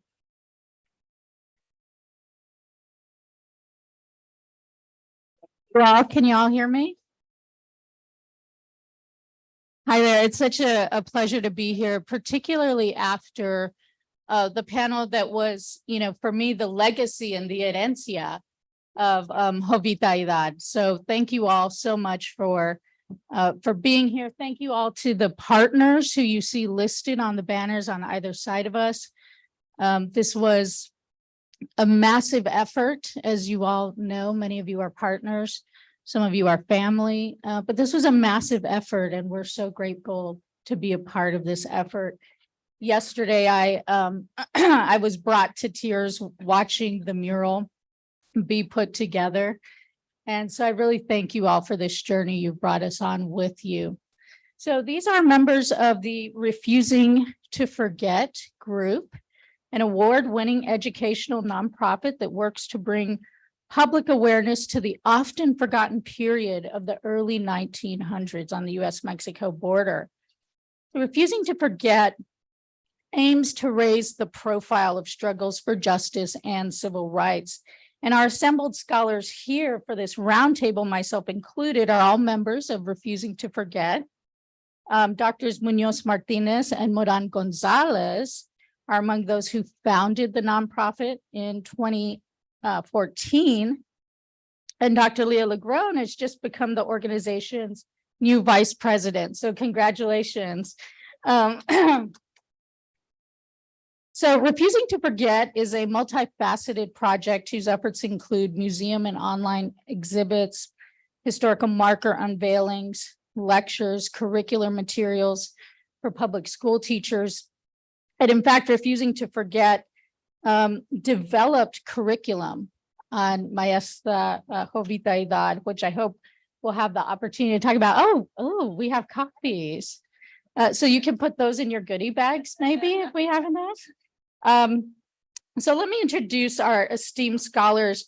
I'm really excited that we'll have a chance at the end of our conversation here to open it up for questions to you all out there. So get your questions ready. We'll be able to have you talk with our esteemed scholars. So Dr. Leah Legron is an assistant professor of history and the public history director at Weber State University in Ogden, Utah. She's originally from Laredo and completed her undergraduate degree from Texas A&M International before moving to Dallas to teach high school. She graduated from Texas Christian University with a PhD in history. I love being in Texas because you see these nods, you know, like hand signals as I say locations. But her research examines state legislation and the discourse on minimum wages for women, specifically the connections of sex work and low wages. Her current book project, which maybe she'll tell us more about, argues that the politics around race, morality, and the minimum wage for women drove conversations among labor politicians and progressive reformers about the future of white supremacy in Texas. So welcome, Dr. Legron.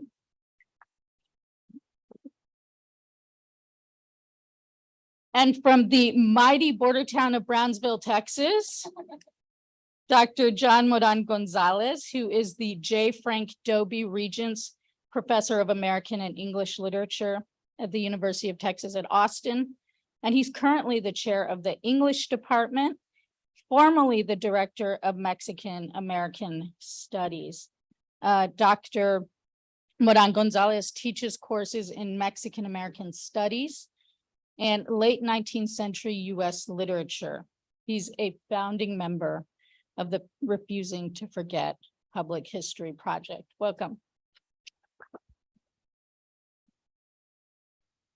And last but not least, Dr. Monica Munoz Martinez, Associate Professor of History at the University of Texas at Austin. Dr. Munoz Martinez is the author of a book called The Injustice Never Leaves You, Anti-Mexican Violence in Texas. And I saw her autographing copies already today. So if you happen to have yours with you, I think she'll oblige. She studied the long impacts of massacres and racist violence on communities in the past. And since the school shooting at Robb Elementary in Uvalde, Texas, her hometown, she's working to bring solutions to meet the ongoing and urgent needs in Uvalde and rural communities in need in the future. So Dr. Munoz Martinez is a 2021 MacArthur Foundation Fellow. We also call that a MacArthur Genius. Yeah. And she was named 2023 National Honoree for Woman of the Year by USA Today. Welcome. So as we begin to focus on Jovita Idar, I wanted to first sort of take us back in time. As I said, in the panel previous to us, we're talking about what has come since, and really for me, what Jovita Idar has made possible for us. Certainly for me, I'm also an assistant professor at the University of Texas at Austin in history, but what it makes possible for us today. And so I wanted to see if we can go back in time for a moment. We're so lucky to have these historians here with us.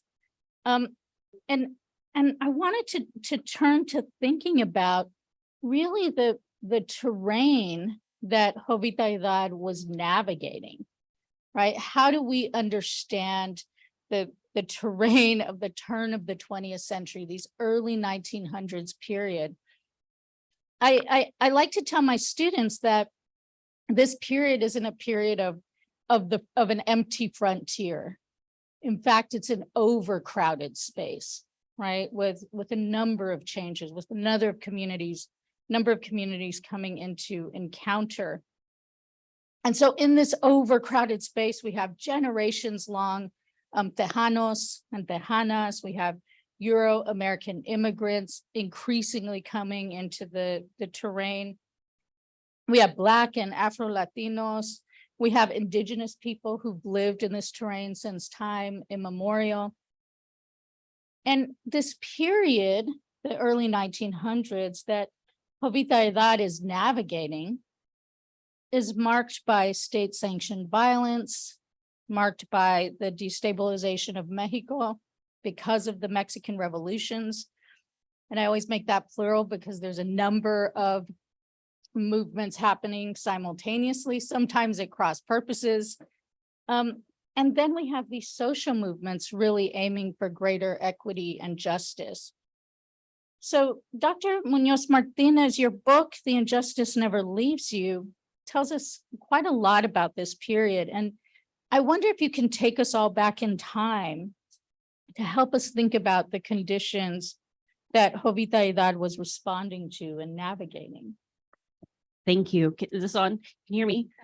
Well, thank you so much. I just wanted to start off by saying that I'm so honored to be on the stage with this esteemed group of scholars and collaborators and friends, and also our collaborators and friends in the audience. I have to give a shout out to Dr. Sonia Hernandez, who was the lead member of Refusing to Forget, who took the lead in applying for the historical marker for Jovita Idar. So we all supported a series of 4 historical markers, and Sonia did the tireless work of seeing it through to the end.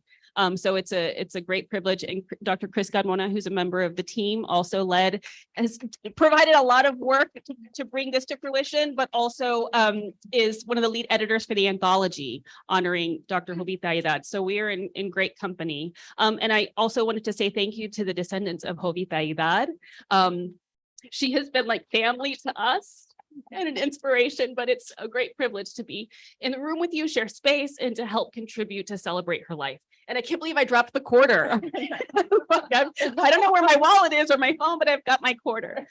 So it's such a great, it just feels like a privilege to be here celebrating the legacy of Jovita Idar, who was a nurse, who was a suffragist, who was a journalist, and who was a teacher. And she was somebody who advocated for the humanity of people that look like me and people that look like millions of people in the United States, and a voice for not only trying to humanize the struggle, but also point out the injustices. And one of the things that Jovita Idar was responding to was not just calls to militarize the border, to disrupt the way of life for people who lived binationally, biculturally, bilingually, to try to displace families like her own that were from that region for generations, that were politically, economically, culturally, and socially influential. And for too many people like Jovita Idar and her family were seen as a threat for exactly those reasons. And her words were so profoundly powerful that some people see them as threatening.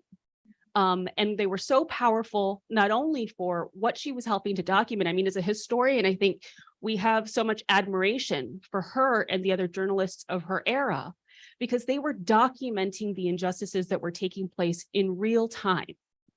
And for historians like ourselves who have to turn to archives to try to write histories, the archives that document the period of state-sanctioned violence in the early 20th century that are held by the state, that are held by libraries and museums, is a corrupt archive, because it's kept by those people who were in power, who called for violence, who sanctioned violence, and who justified it.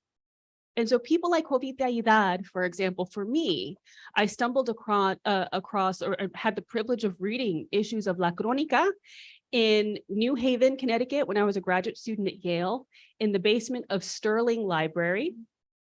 And for those of you who are too young to even know what microfilm is, it was hours in the basement just reading these newspapers and being really struck by articles that they were written documenting lynchings, for example, of children, of young men, violence against women.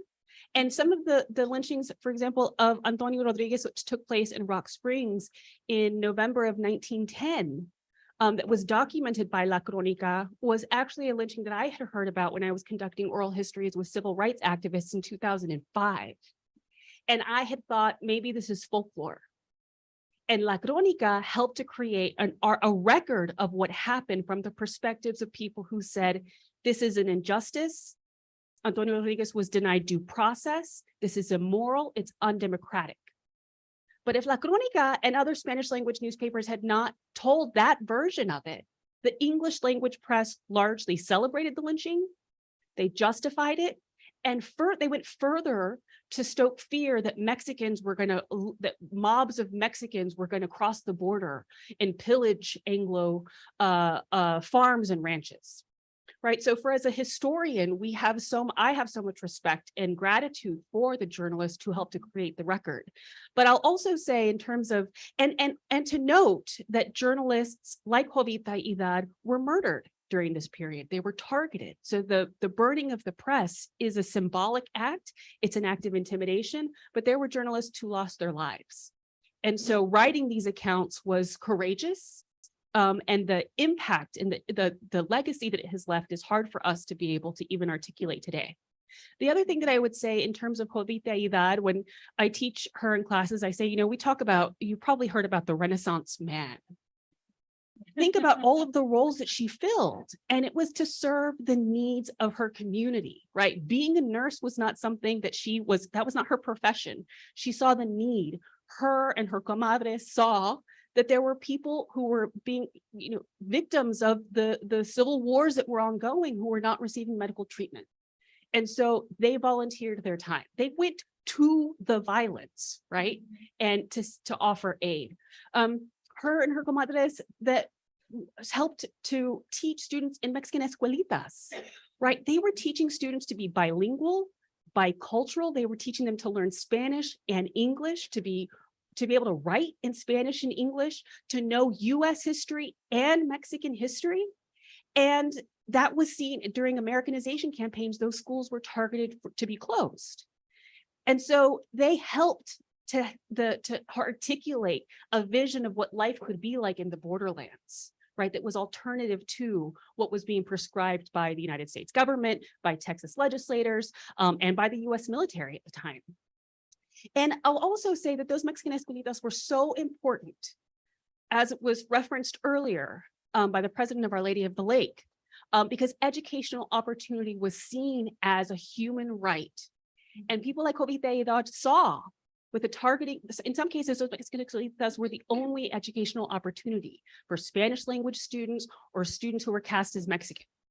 And so they were providing these educational opportunities, but they were also creating these opportunities during the era of these Americanization campaigns that targeted those escuelitas for closing, but also did things like passed English-only laws to make it illegal to speak Spanish in schools or to teach Spanish language texts, or to make it illegal for election judges, for example, to help translate documents or to even print ballots in Spanish. And so there's this era of not only using state-sanctioned violence to try to intimidate, to cause harm, to create a period of racial terror, but also to repeal the rights of those residents living in the borderland. So Jovita Idar was somebody who was pointing out that women were still second-class citizens, but she also saw that Tejanos, like herself and her families, that they were having their rights repealed, which is strikingly familiar today, unfortunately.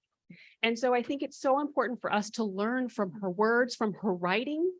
And as members of Refusing to Forget, she's somebody who we have been so honored to highlight and lift up, because too often people who try to obscure these histories or erase them will say, that's just the way things were. And we say, no, they were like people like Jovita Idar saying, this is not right. This is wrong. This is undemocratic. And so this is the world, that was the world that was made. And we're living in a world that was made by generations of efforts to create the conditions that we're living in. And so it's so important for us to return back to her words, to be inspired by them, because we need them now, I think, more than ever. Absolutely. Thank you so much. I love this idea of the Renaissance woman, right? I'm going to put on my professor hat for a moment and ask you all if you know the year that women received the right to vote, earned the right to vote, fought for the right to vote, when they received that right here in the United States. I'm hoping that that Dr. Legrone will tell us more about this, because part of this dual struggle that Jovita Idar is really dealing with as a Tejana, as a member of the Mexican American community, was also her struggle as a woman, right? And so Dr. Legrone has done a tremendous amount of research on women's organizing in particular in this period. And so I wonder, Dr. Legrone, if you could tell us more about what was life like in maybe Laredo or San Antonio, and what kind of organizing struggles and challenges women were having in this period. Absolutely. First, I just want to say thank you for having me here. I do want to give a shout out to Our Lady of the Lake.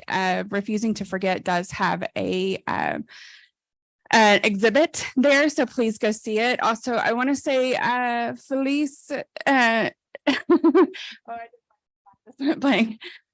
Feliz Dieciséis. Jovita Idar, she was a teacher, she was a suffragist, she was a labor organizer, but she was also someone that thought it was just as important to teach Mexican Independence Day, as well as American Independence Day, to be fluent in Spanish, just as it was to be somebody that could communicate with people of both languages on the border, and to speak properly, by the way. But also I want to build on what Monica said and talk about how Jovita Idar was rooted in what she believed in. She was rooted in this social gospel. She was part of a Methodist group, a Protestant group along the border that believed in uplift, that believed in that it was someone of her class. She was rooted in the middle class, but that she was given gifts to go out and help people that needed that uplift in education, uplift in politics, and a voice for people who couldn't speak for themselves. And so she's rooted in the social gospel. The social gospel, of course, it comes out of the Industrial Revolution. You have the Industrial Revolution coming to Laredo. With the Industrial Revolution coming to Laredo means you have the railroads coming to Laredo, means you have a lot of white people coming to Laredo, coming to the border. And those white people are bringing their ideas of white supremacy. They're bringing their ideas of English only. They're bringing their ideas of oppressing Mexican Americans as second-class citizens. What I tell my students as well is that there was a rhetoric at the time of Black, Mexican, and American. And that American was equated to whiteness, was equated to white. As somebody that's from Laredo, that went to get my bachelor's degree at Texas A&M International, who had never heard of Jovita Idar at the time, you know, and in Laredo, they celebrate George Washington's birthday, you know, but not Jovita Idar. And so it was always a big question for me. Why? Why are we celebrating George Washington and not someone like Jovita Idar? And so there was this push along the border in a place like Laredo, a neighborhood in Laredo called Plantation. You know, that tells you what you need to know. And this idea of white supremacy that is coming to the border. And so not only is Jovita Idar writing about the Mexican revolutions, but she's also writing about the war on Mexican Americans, the war on ethnic Mexicans that is happening in her city.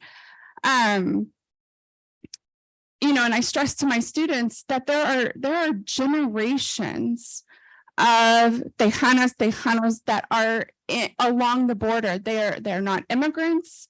The border cost them. And so we talk about that, and we talk about identity, and we talk about who they are. And I think that was one of the things that Jovita Idar stressed, was that identity. She stressed it in politics, in women being able to vote.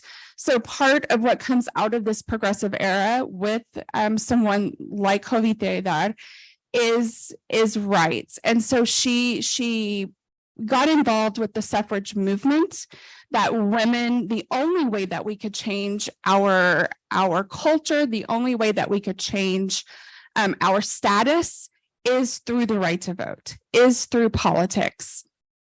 And she stressed that in her writing. She stressed that in what she did.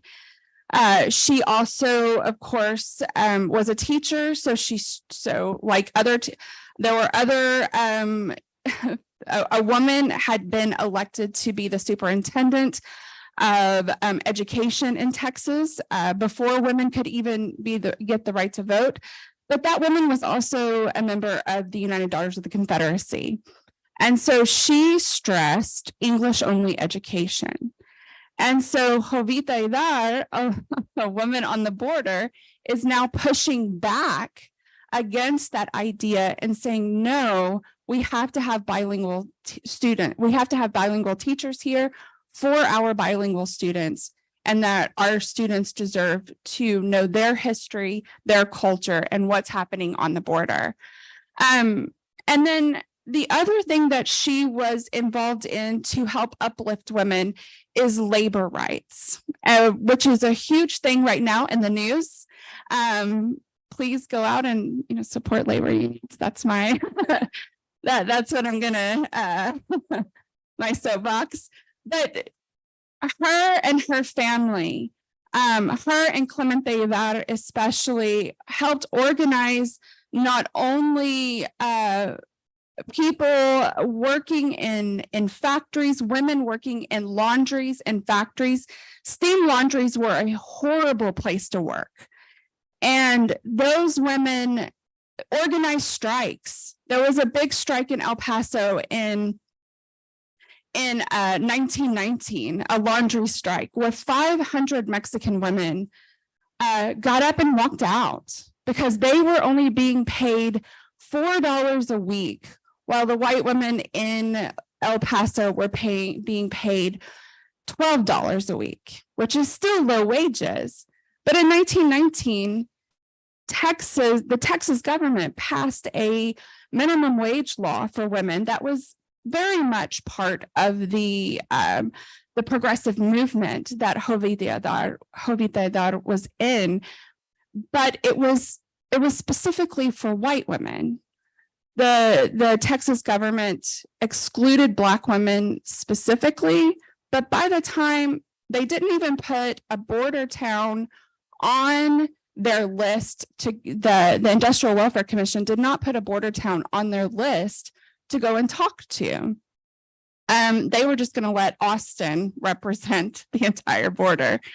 And so 500 women in El Paso walked out of their laundry jobs and went on strike and made the Industrial Welfare Commission come to El Paso to speak to Mexican-American women. And Clemente Idar specifically went to El Paso to help translate and had let those women, those women were able to have their voice heard in that labor organizing. But what did the Texas government do? They listened, but they went back to their legislation and changed the law to also exclude Mexican-American women. And then eventually that law was repealed so that no women would have a minimum wage. But the main fight at the time was, were Mexican-American women the same as white women? Did they deserve a minimum wage? Did they deserve labor rights? Did they deserve voting rights? And Jovita Idar and the Idar family were on the front lines of saying yes, of fighting the fight, showing up at the hearings, writing the articles, thank God, because I have them for my work, but writing the articles to express the voices of Mexican Americans along the border that wanted these rights for women. And so that is, I know this information because of her writing, because of the records that she kept on labor organizing. So now not only do we have her voice, but we have all of the Mexican American women that testified in front of these at these hearings. We have their voices too. Absolutely. Thank you so much. Wow. Yeah, we have this sense of, as historians thinking about these primary sources, right? The evidence of history, and you've both spoken so powerfully about, the writing that Jovita Idar has done, what it gives for us to better understand the past, our present, our future, outline our struggles, strategies for struggle, and all of these things we find in these primary sources. And so, Dr. Moran Gonzalez, your expertise is on writing cultures, right? This has been the work of your life, and so I wonder how you might help us think about Jovita Idar as not just an organizer, and the Renaissance woman, the nurse, the person who founds schools, but also help us think about her as a writer and as a public intellectual, and what that meant in this period. Well, let's see. There we go. I think that's working now. Well, as a professor of literature and literary studies, you might imagine, and you'd be right, that I'm primarily concerned about aesthetics, right? That is the question of beauty and value in writing. And in this case, with Jovita Idar, I'm really interested in the question of the social meaning of aesthetics. And so I think it's really important to note that, in fact, in the composition of the quarter design, writing is essential to the design, to the aesthetics of the quarter.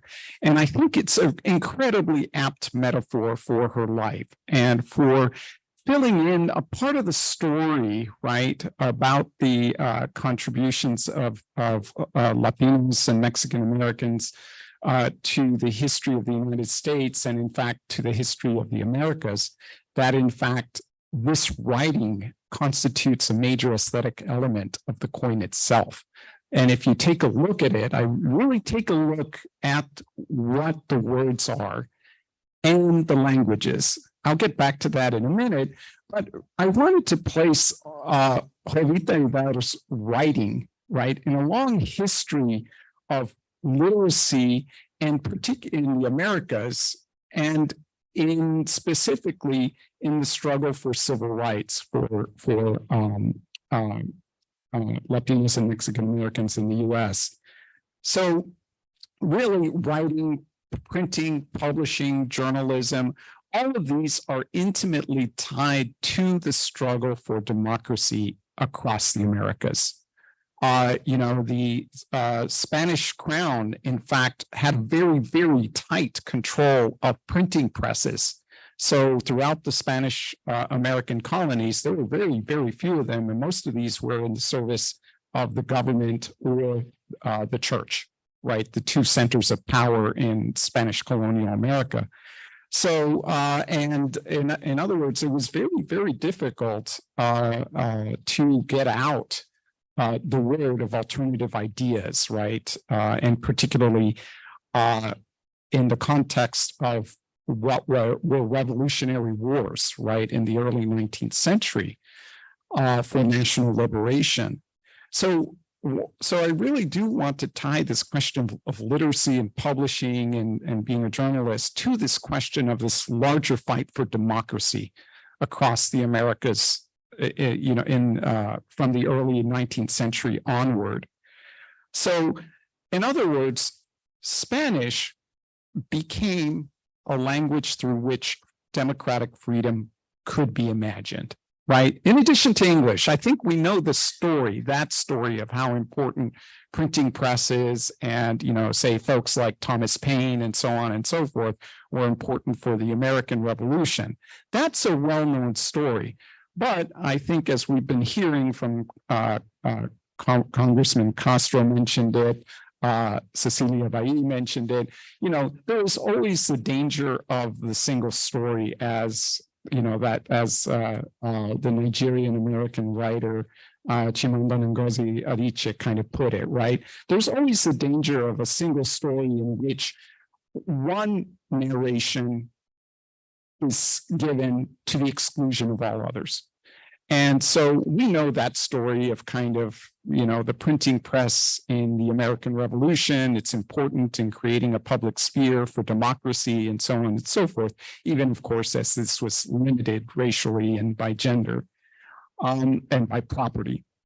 But what's less known is how Spanish was also central to that idea of democratic ideals in the Americas. And in fact, I think even fewer people know that Philadelphia became the Spanish language publishing capital of the Americas, right? And you're just like, Philadelphia, how did that happen? Well, it's because all the kind of folks that the Republicans who were fighting for independence in the Spanish American colonies, of course, were exiled, persecuted and exiled. They go to Philadelphia because that's where the Declaration of Independence was signed, right? This is like Philadelphia is the kind of symbol of the potential for democratic freedom across the Americas. And so they flock there, and there is a thriving Spanish language publishing industry that then, of course, gets exported around the Americas, right?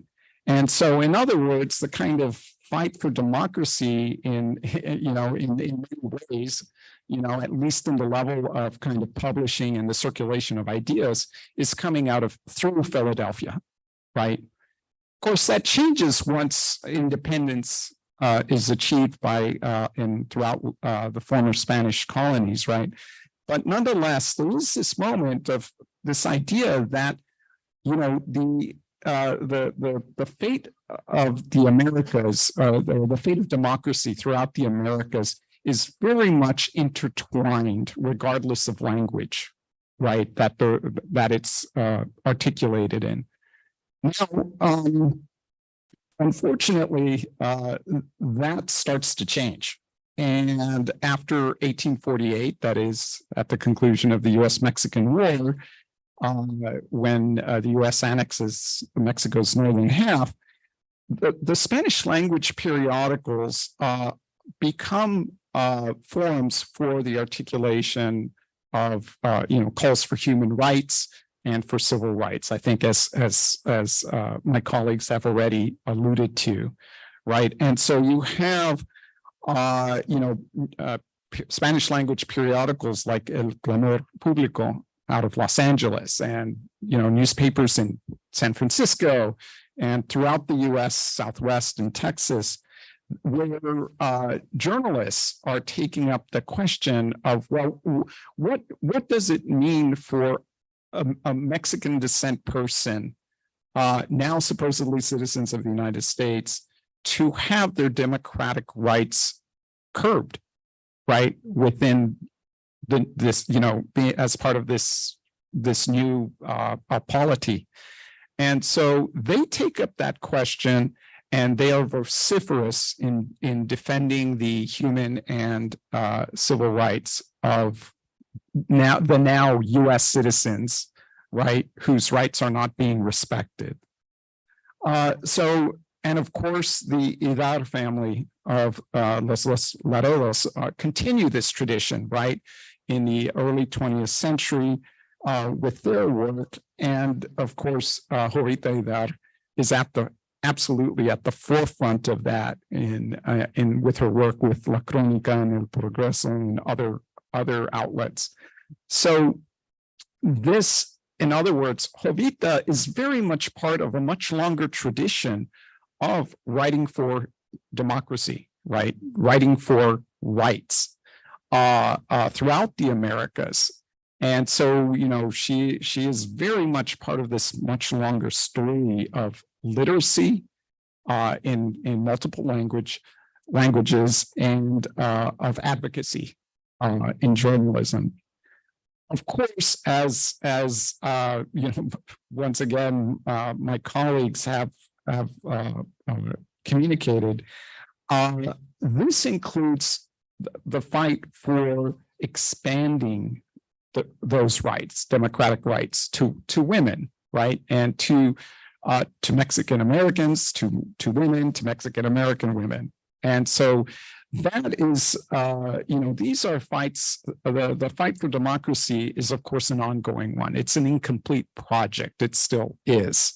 And so, but Jovita Idar and fellow mujeres fronterizas like her are at the forefront of pushing the boundaries of what a democracy truly looks like and can be. And so I'll just mention a couple of other women. There are so many that I think who deserve much greater recognition, who deserve quarters of their own, frankly. Like Leonor Villegas de Magnon, who was writing in Laredo, has a great memoir of her participation in the Mexican revolutions called La Rebelde, the Rebel. There is the other Jovita who, Cecilia Valle mentioned Americo Paredes as the grandfather of Chicano studies. I consider Jovita Gonzalez de Mireles as the grandmother of Chicana studies. And also one more to mention, kind of one of my favorites, Maria Elena Zamora O'Shea, novelist and teacher educator who deserves to be much better known. Anyway, there are many such women, right, who I think merit such recognition. And I'm going to go ahead and wind up here my part of this just by saying, by returning to all the words, the scripts on the quarter itself, right? I mean, one of the things that has been on, I think, every US coin for, I don't know, at least a century, I don't know how far back its usage goes, has been a phrase that's not in English, right? But in Latin, e pluribus unum. And of course, that out of many one, to have as a kind of summation of what the United States is, one out of many. So many states, one nation.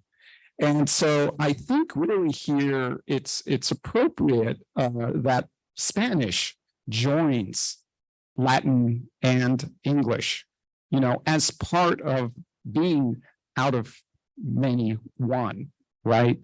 And symbolically incorporated in the way that a pluralistic democracy ideally should be. Thank you. Thank you so much. Thank you so much.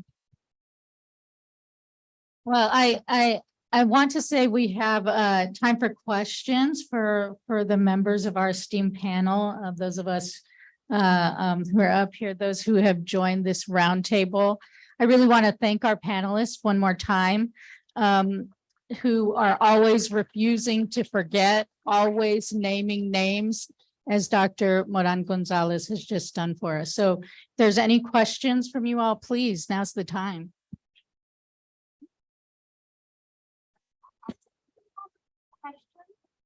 Could I ask you to come here so you can be on camera and use the microphone? So could I have you come up? I'm sorry, we're on live streaming, so we want to make sure folks can see and hear you. So You're joining us in Cyberlandia. Okay. Thank you so much for being here. May I dare to speak Spanish? Thank you. Creo que es muy valioso el trabajo que hacen ustedes.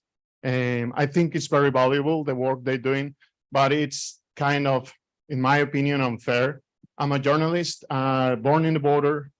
I grew up in Piedras Negras, Coahuila, and I think speaking about the Jovita Idar work without recognizing the work in Spanish, it's kind of failing to the memory, and also, I'm sorry, how can I explain it? Not daring to debate what the reality in that time and today it's happening with the suppression of the language. So the language is being suppressed durante todo el tiempo, desde que este país es país, desde que robaron el territorio a México, el español ha sido suprimido como un apartheid. Lo que ocurrió en África se queda corto comparado a lo que ha pasado en América. No son las Américas, es América. El término de Américas vino cuando Estados Unidos como gobierno decidió quitar el privilegio al resto del continente de llamarse América. Entonces, Eduardo Galeano, en su libro, lo explica muy claramente. No soy muy bueno hablando, pero sí quisiera decir que el trabajo no es tan atrevido como lo que hizo Jovita Idar, que la lengua española se habló aquí antes que el inglés, que las leyes y todos los tratados que se hicieron en inglés fueron para suprimir el lenguaje y a los morenos, y creo que somos tímidos. We're being timid every time we try to speak about the job of a Chicano. She wasn't recognized as a Chicana. She was more Mexican, and she always wanted to try to establish Spanish as the first language. En, tal vez no hemos reconocido el trabajo de esa manera, y nuestro enfoque es siempre de una visión de Estados Unidos como un país que permitió la culturalidad, que permitió el acceso a otras culturas. Sin embargo, no creo que esa haya sido la realidad profunda, y hoy en día, desde que yo tengo 2 años de edad, hoy tengo 50, me han prohibido hablar español. No se ha permitido el español en las escuelas, incluso negar un poco la cultura que tengo, solamente en fiestas, celebrando, es la única manera en que se ha permitido que nosotros podamos expresarnos y podamos desarrollar una cultura en español. El país debe tener cerca de un 37%, según mis estudios, de hispanoparlantes o que conocen el español como lengua base, y no se reconoce esa cantidad ni en el censo ni en ninguna otra parte. Canadá tiene solamente un 10 o 12% de francoparlantes y se considera bilingüe. Estados Unidos nunca se considerará bilingüe, siendo que el español ha sido suprimido toda la vida. Pues eso es lo que quería agregar. Yo he tenido la oportunidad de estudiar, de leer, y no muchos compañeros o compatriotas lo han hecho, entonces creo que es justo reconocer y decirlo. A ella le hubiera gustado que este speech tal vez hubiera sido en español y no en inglés, y hubiera sido mucho más reivindicativo.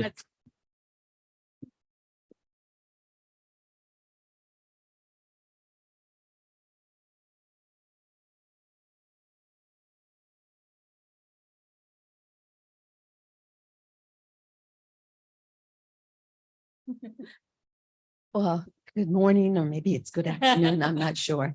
I'm an IDAR, and I just want to thank Dr. Legrand for mentioning our great-grandfather, Clemente.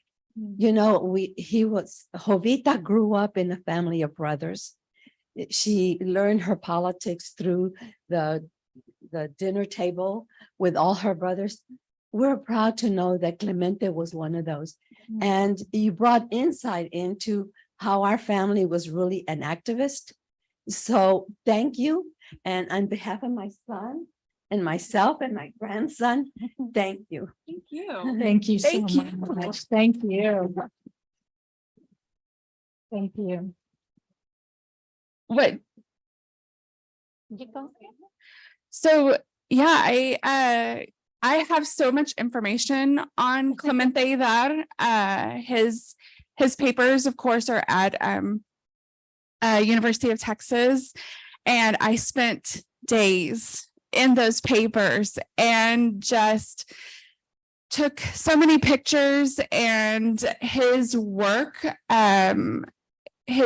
there, the labor organizing, not only in San Antonio, but Laredo and El Paso, the hours he traveled, which I cannot imagine, in 1917, 19 through 1919, but his work for Mexican American women was unequal at that time period. And, he and his brothers and Jovita, they did sit and talk, and they wrote, and they went to El Paso and helped, over 500 Mexican women and Mexican American women. I do want to stress both Mexican American and ethnic Mexican women, but also worked to push back on the Texas government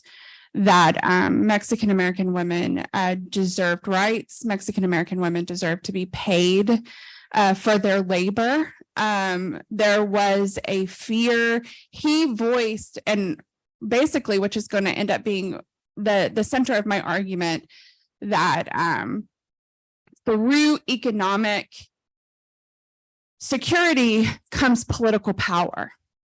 And so he was fighting for economic security for Mexican Americans in Texas so that they could have political power. And that's where a lot of that fight comes from, is denying the Texas government, denying Mexican American people economic power to keep them from getting political power. And so Clemente was central in that. So thank you for so much. My work matters. Hello, my name is Joey Lopez. I am a descendant of Jovita Idar, and I'm also an associate professor of the practice at Texas A&M in the Communication and Journalism Department. And one of the things y'all mentioned, and one of the things that is really personal to me right now after the past 3 months of being at my university and watching them racially discriminate against a hire that I was a part of. And being a direct descendant of Jovita Idar and seeing this happen and seeing SB 12 and SB 17 and these really predatory state level legislations happening, I don't feel like much has changed in a very sad way. And I feel like 10, 20 years ago, as Latinos, Chicanos, Latinx, however we want to self-identify, we actually were more liberated than we are at this day in time. So my question to y'all is, you know, what kind of reflexivity have y'all had over the past couple of years watching this take place as the scholars that work in these various fields and seeing that the kind of work Jovita did is not a history, it's alive right now. And it's something that we need. Like, I don't have any women of color in my department. There are no women of color in my department at A&M. And so we don't have any women of color journalists at A&M. There are none. We were going to have one, and she was literally revoked. And so, you know, we are in this time that Jovita fought for. And I just wanted to see if y'all had any reflections on, you know, because y'all alluded to it when y'all were talking about it, but what do you see happening and how do you see works like this having play in this space? Thank you. Thank you so much. Thank you. I'm gonna, excuse me, I'm gonna chime in really briefly to say that studying Jovita Idar for both me and my students, it brings us to this point you've made that not enough has changed. And the study of history is supposed to be about the study of change over time, right? That's supposed to be what the study of history is. That's how I came into the profession. And more, my students and I are seeing that the study of history is the study of continuities over time. And that is both heartbreaking when we see things like when we're talking about the violence on the border and we read the description and we can't tell if it was from 1914 or yesterday, right? That is just heartbreaking, devastating for us. It also tells us that there's work to be done. And I hope that we can meet that work with the same kind of dignity and courage of Jovita Idar, right? Whose face we see on either side of us. So yeah, it has changed the way I understand the study of history. And my students are seeing that more, to think about continuities instead of change over time. Well, I would say really quickly too, and thank you for the question and the comment about needing to include Spanish and to honor the embrace and the teaching. And for Refusing to Forget, we've been active in trying to push for the public history that we produce to be bilingual. So the Life and Death on the Border exhibit that was unveiled at the Bullock Museum, the temporary exhibit that's now traveling in 2016 was bilingual. And it was something that we wanted people both having access in English and in Spanish. And now the museum, it has bilingual exhibits, permanent exhibits. And so it's something that we have been actively trying to embrace and make available in multiple languages. So I appreciate the comment and the sentiment and the heart behind your comment.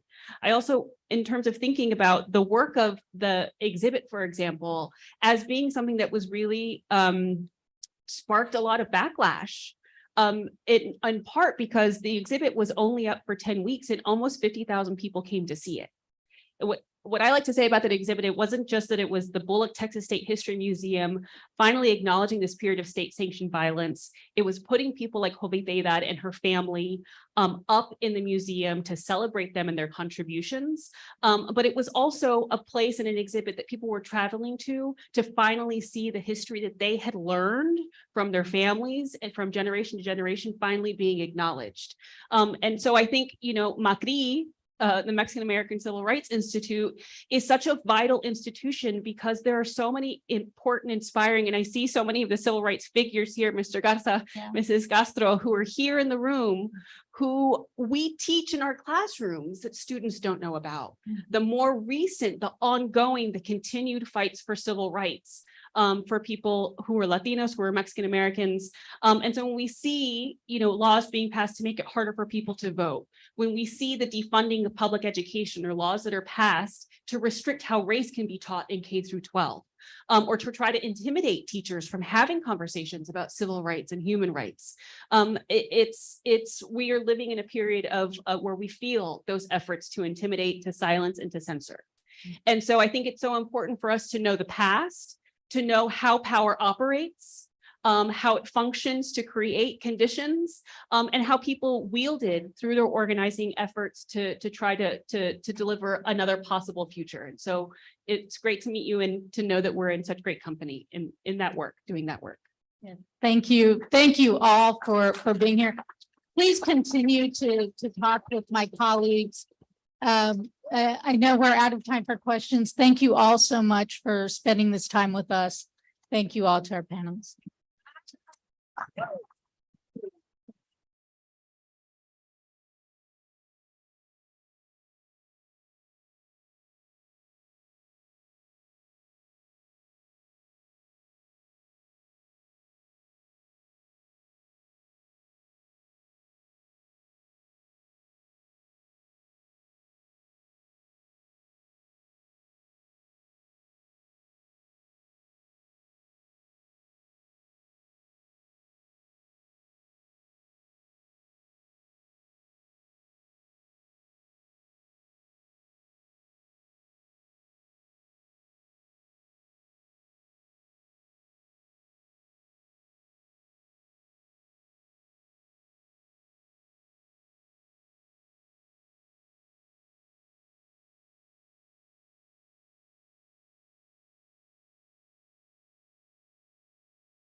I think the live stream is up now. So my name is Christopher Carmona. I am one of the editors of this little book right here called Jovita. All right. This is an anthology on the life and influence of Jovita Idar. Isaac and I started working on this back in April, I believe, is when we started to work on this anthology.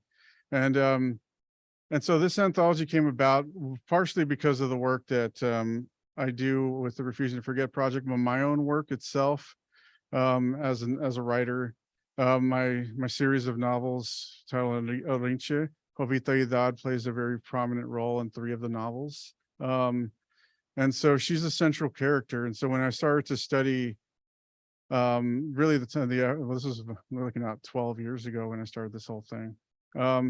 She came up a lot in my research as the person who was reporting on the violence that occurred during that specific time. So my work does focus, as I'm also a member of Refusing to Forget, on that period from 1905 to about 1920, right? But Jovita came up a lot, and so I had to introduce her and really put her as a central character in the novels because she was to a lot of the information being out there. And so for this event, when I first heard about the quarter being released, it was really an opportunity to bring out to do an anthology about how she's been influenced by people out there, not just in Texas. We have contributions from, actually, I think one of them is Ukrainian. We have a Ukrainian contribution. A woman from Ukraine submitted some work that's in this book about how she was influenced by Jovita Idar. That's insane, right? We have people from New York, obviously, a lot of Texas people, but you just never know who and how you're going to reach someone and where, right? For people who are all over the world can be influenced by someone from right here, San Antonio, from Laredo, from the Rio Grande Valley. And so we made this call. When we first opened it up, Nora Martinez actually had us on her show. And we talked about this, which is where we got a lot of, most of our contributions about the work that she did. And so this one right here is this really a volume. Right now, we don't have the physical copy, but we do have the ebook available. The reason we don't have it is because it's still in the proofing stage for the physical book. And we also don't want to rush it. All right. So one of the things we want to do is make sure that we get this correct. And so one of a friend of mine, Yvette Benavides, who does the book talks on NPR here, she's working with us on this to help copy edit this work. This book is also bilingual. Half of our submissions are in Spanish and half of them are in English. So we wanted to honor the bilingual nature of what Jovita Idar did. I mean, she taught both in English and Spanish, especially when she was here in San Antonio. Her house is not too far from where the mural is being painted. And so this is her neighborhood, right? She was here on, well, the west side. And this is where she helped a lot of the kids there. But so we have lots of different entries, poetry, essays. Annette Rodriguez has got a piece in here as well, who is just on the panel here. And then we're going to start talking about different people, but we only have like 20 minutes before lunch starts. So we're just going to kind of go and go through this a little bit. But I want to go ahead and recognize all of those who are in this anthology. If you guys can stand up so we can recognize you guys. So some of the people, thank you. Yes, thank you. Okay. And, to recognize the kind of influence she had. So I just want to go ahead and say that this has been, we've gotten this whole volume here has been really, for me, for Isaac and I who've been working on these type of things for a long time. It's been an experience because I've gotten the response for this anthology has been amazing. And there's a lot of people out there who are really influenced by her work and who she was. And so this is a small contribution to that and a recognition. But I'm going to go ahead and bring up Isaac Chavarria, who's going to talk about a lot of the works that are in here and things of that nature. All right, go ahead, Isaac.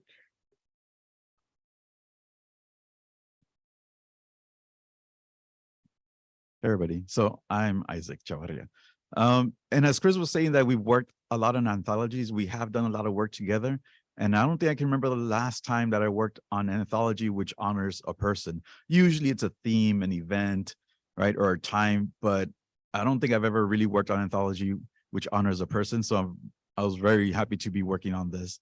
And if you get the anthology, one thing you'll notice is that usually the biographies are at the end, but we place the biographies in the beginning to essentially, highlight the work that these individuals have done and how they represent and they parallel the work that Jovita has done. A lot of these individuals are educators. They work in the field, like trying to, further education.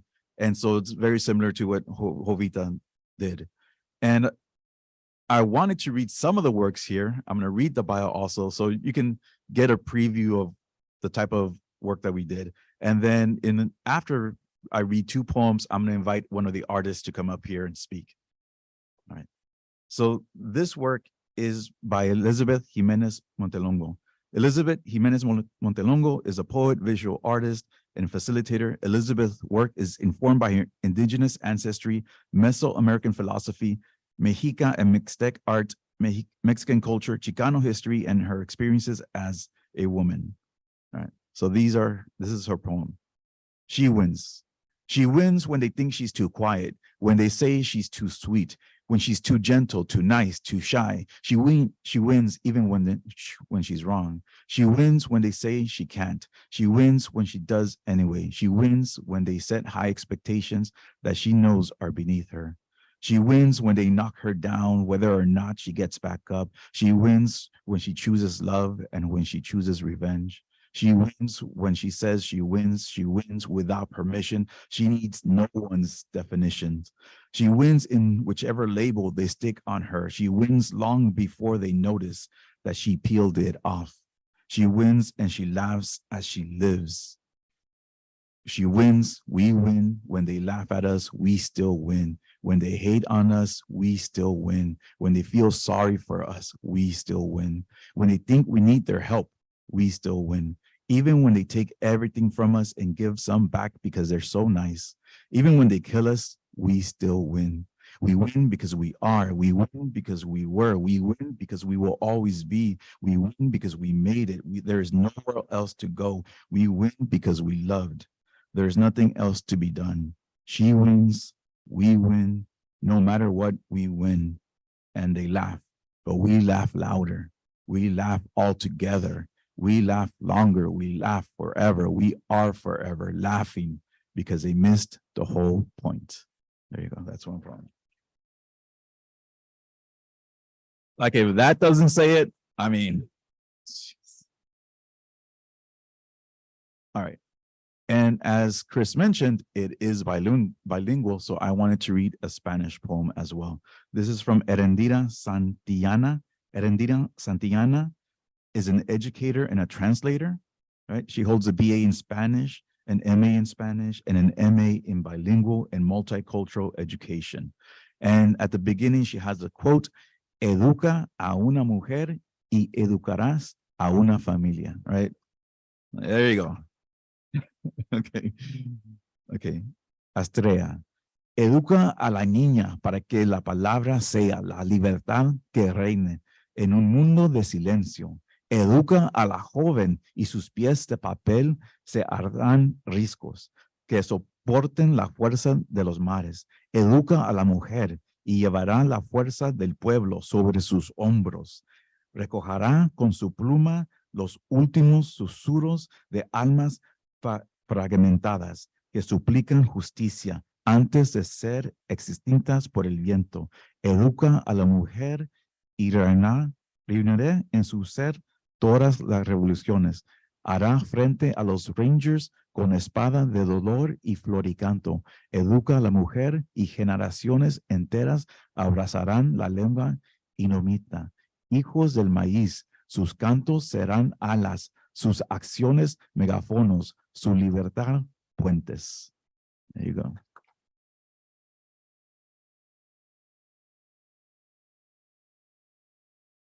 And I like the work to speak for itself, and this is the inspiration that Jovita Idar has given to these individuals.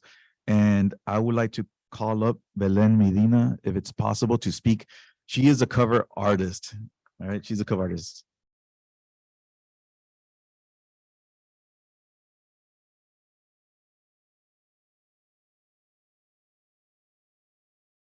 So I had just introduced myself to them like 5 minutes before this, and they said, would you mind coming up and speaking? And I was like, absolutely, no problem. I'm actually, I flew in from Portland, but my sister lives in Austin, but we're from California. And I grew up in public education in the Central Valley, had heard of Cesar Chavez. I had heard of, other Mexican American Californians, but I had never heard of Jovita Idar until earlier this year. I'm actually a picture book writer and a writer. And so I have written a manuscript, a children's book about Jovita. And then I saw this opportunity, and I also do portraits. So I just sent it in on a lark, and he said, hey, by the way, so I actually have a little something I could read really quick, because I was like, I don't know what I'm going to say. So this is what I wrote about her. It's called Wielding the Power of Her Words. You cannot come in, Jovita stood in front of the door of the press building. Step aside, the men yelled, but Jovita stood her ground. The eight Texas Rangers toted guns and bad reputations. Most would run away, especially a small woman with no weapons except her words. but not Jovita. Though short in stature, she stood tall and courage. She was forged in strength by her father, who taught her that a strong mind mattered most, no matter her gender, that her power lay in her head and her heart, not in arms. Jovita watched her father fight for civil rights with just ink and paper as a newspaper editor and activist. Forged in strength by books, Jovita also devoured books from her father's library, enriching her mind with poetry, literature, and history, equipping herself with the power of knowledge and words. Forged in strength by her education, her parents made sure she and her siblings got an education rare for girls in those days. They taught her to take pride in her Mexican heritage, to speak Spanish and learn the history of both countries. Armed with a rich mind and a certificate in education, Jovita, at just 19, stood in front of a room of Mexican-American children and Mexican children, hoping to teach them the lessons of her father that her father had taught her. But she entered a school in shambles, segregated and poor. The classroom was falling apart, and the children had sparse supplies to learn with. A few tattered books lined the shelves. Pens, pencils, and paper were scarce. Desks and chairs sat in disrepair. The children came dressed in rags and distracted by hunger. She wanted to teach them English and Spanish, Espanol, but she was not allowed by Texas laws. Jovita felt powerless, her voice muffled. She needed to use the strength of her words in a new way. Jovita chose the power of the press, like her father. I'll just skip to the end, but she basically, she fought against Jim Crow laws that said signs, no Mexicans or dogs allowed. She wielded her words against this racism. And then just a few quotes. She said, the time of humiliation has passed. Women are no longer men's servants, but they're equals, they're partners. And then when women recognize their rights, proudly raise their chin and face the struggle, that's when we will win. And then it goes on, and I'm going to wrap it up, but I was just so sad that I didn't know about her before. It's sad that it took me 46 years to learn about this woman. And so once I learned about her, I talked to people randomly about Jovita Idar. They're like, okay, you crazy lady. But when I saw this, I'm like, I'm flying over here to be among other Jovita Idar nerds. And I was like so excited. So thank you.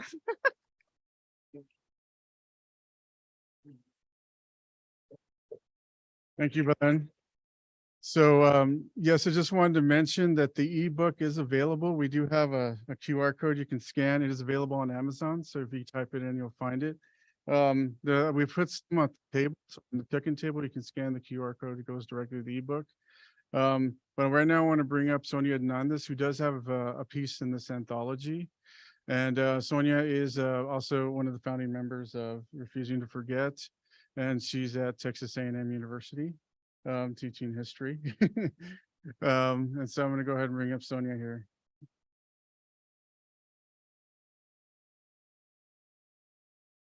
By the way, we need more people to just talk to random people about Jovita Idar.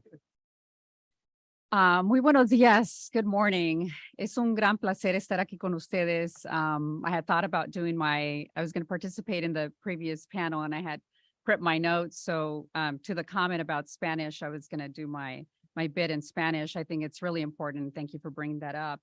Well, I am so excited. I feel like I'm getting ready to go to prom. That's how this is. I participated in so many events, and I've given, lectures and talk, but this one just felt different. It is very historic, and I am just so happy and thankful to MACRI and the other partners and sponsors for making this possible. And thank you to the U.S. Mint for believing in this project. So I have a piece in the anthology. I'm not going to read it. I'll just say, because then, then you guys are going to hear about the anthology, and we want you to go and get it. So, but in that piece, I reflect upon the significance of a historical marker in honor of Jovita Idar, which was approved by the Texas Historical Commission back in 2015. Yes. And how oftentimes, those kinds of public facing projects like historical markers, murals, oftentimes those are more significant, and sometimes it pains us as academics to say that, but those things can have a greater impact on the general public who may not get to pick up a book, a monograph, a journal article, and to learn about the significance and the importance of Jovita Idar and of other members of the Idar family, as we heard from Clemente Idar, the organizer from the American Federation of Labor, who did so much to promote workers' rights. But I know that I am, we're in between, you know, you have to listen to me and then you're waiting to have lunch. So we only have a couple of minutes. So I want to just focus on sort of three things, lessons, as I learned about Jovita Idar when I was working on my doctoral dissertation back in the early 2000s at the University of Houston, and then continuing with that work, I oftentimes thought about three things. There are other lessons that we can learn from the lived experiences of Jovita Idar and her activism, but I just want to focus very briefly on three things.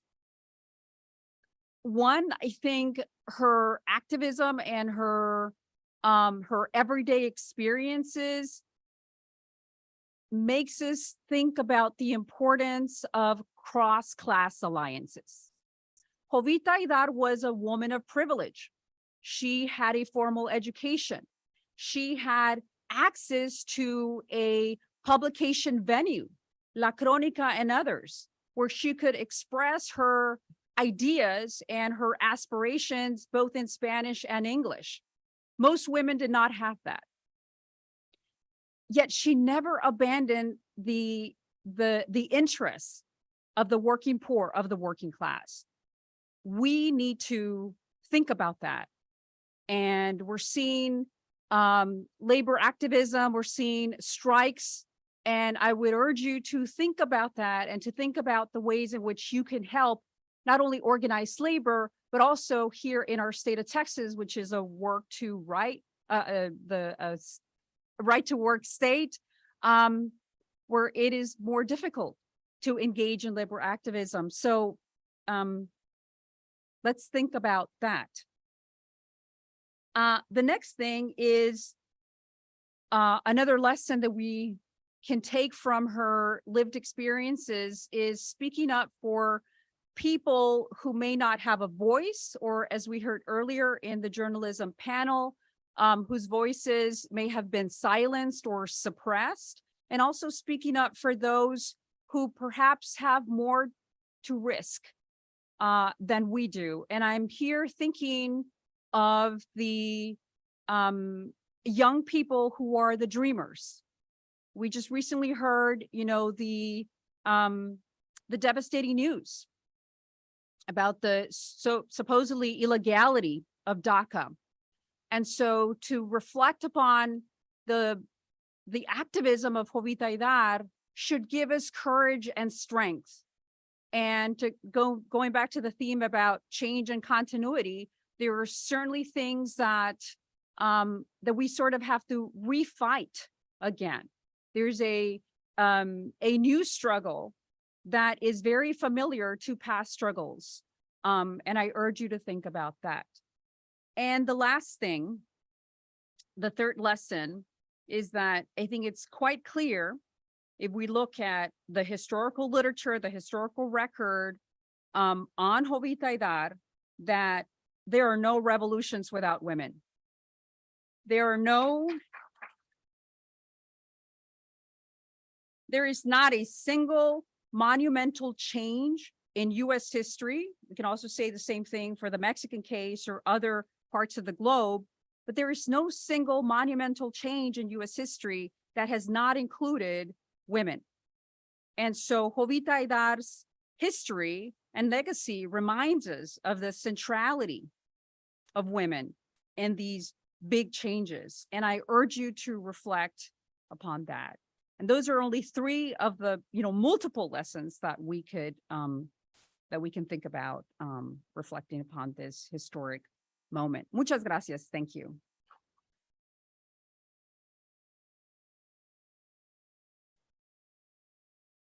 Thank you guys. We're about out of time. I just wanted to say that one of the biggest ways that people learn about our history is through the arts. And the arts are an important contribution because this anthology is going to be there permanently, right? So this is going to be out there forever. And so this is an important thing. And people, read the story, see the artwork. That has an impact in a way that most people don't really understand or think. But, getting her image out on a quarter is an important thing, right? There's not that many, I think she's the first Tejana on a quarter, right? That's an important historic step. And so our little anthology here, right here, is a contribution, because we're giving all these people's voices of, it's not Isaac and our voices, right? It's the voices of everybody who's in this anthology who are speaking about how she influenced them in their different mediums, right? Through art, poetry, through essay writing. And so I just wanted to go ahead and say that. But yes, we will have, if you guys want the copy, Isaac has the flyers here, so we can go ahead and you can scan for the ebook, and we'll keep you up to date as to when the physical book is coming out. But thank you guys.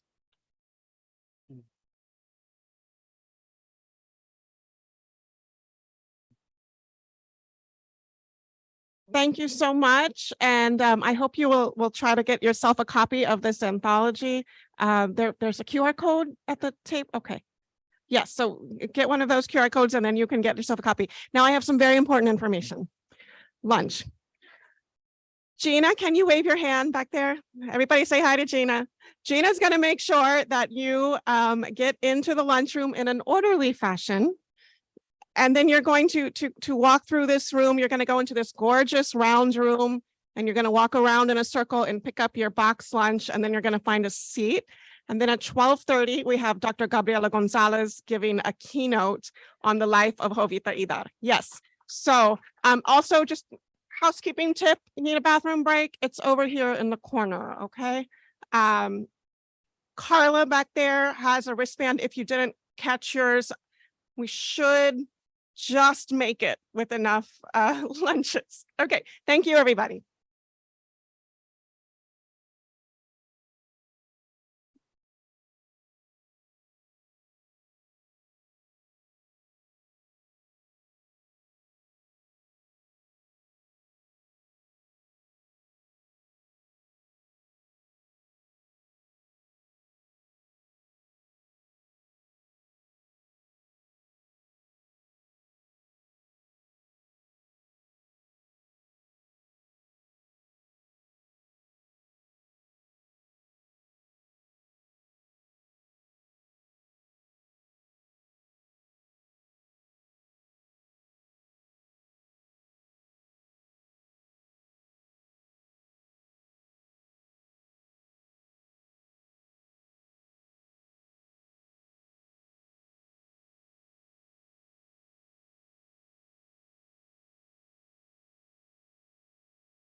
Welcome back to the Jovita Idar Symposium. I know everybody's having a great time chatting and having lunch. We're so happy to be back with you here at the lovely San Antonio Public Library Central Library. If I could ask you to draw your attention over here, we have a wonderful presentation for you. We have Dr. Gabriela Gonzalez, one of the foremost, if not the foremost, scholar of Jovita Idar in the country with us today. We're so fortunate in San Antonio to have a number of fantastic Mexican-American scholars. And Dr. Gonzalez is one of those scholars that we're so grateful to have here in our city. So again, she's a professor of history at the University of Texas at San Antonio. She has a fantastic book called Redeeming La Raza, which includes Jovita's story. And so it's my pleasure to introduce Dr. Gabriela Gonzalez. Thank you, Dr. Wu. And thank you to the Mexican American Civil Rights Institute, MACRI. Thank you so much for this invitation. I also want to thank all of the everybody back here. This is extraordinary. I was just looking at this right now. Please, if you haven't looked at your program, this is a very much loved event, very much supported. We all love Jovita Idar. So thank you to the federal government for their involvement, for deciding to make this coin and to honor a true American hero, a Mexican-American hero. I want to take a minute also to thank the Idar family. And many of you are members of the Idar family, descendants of those original children of Nicasio and Jovita Idar. Thank you.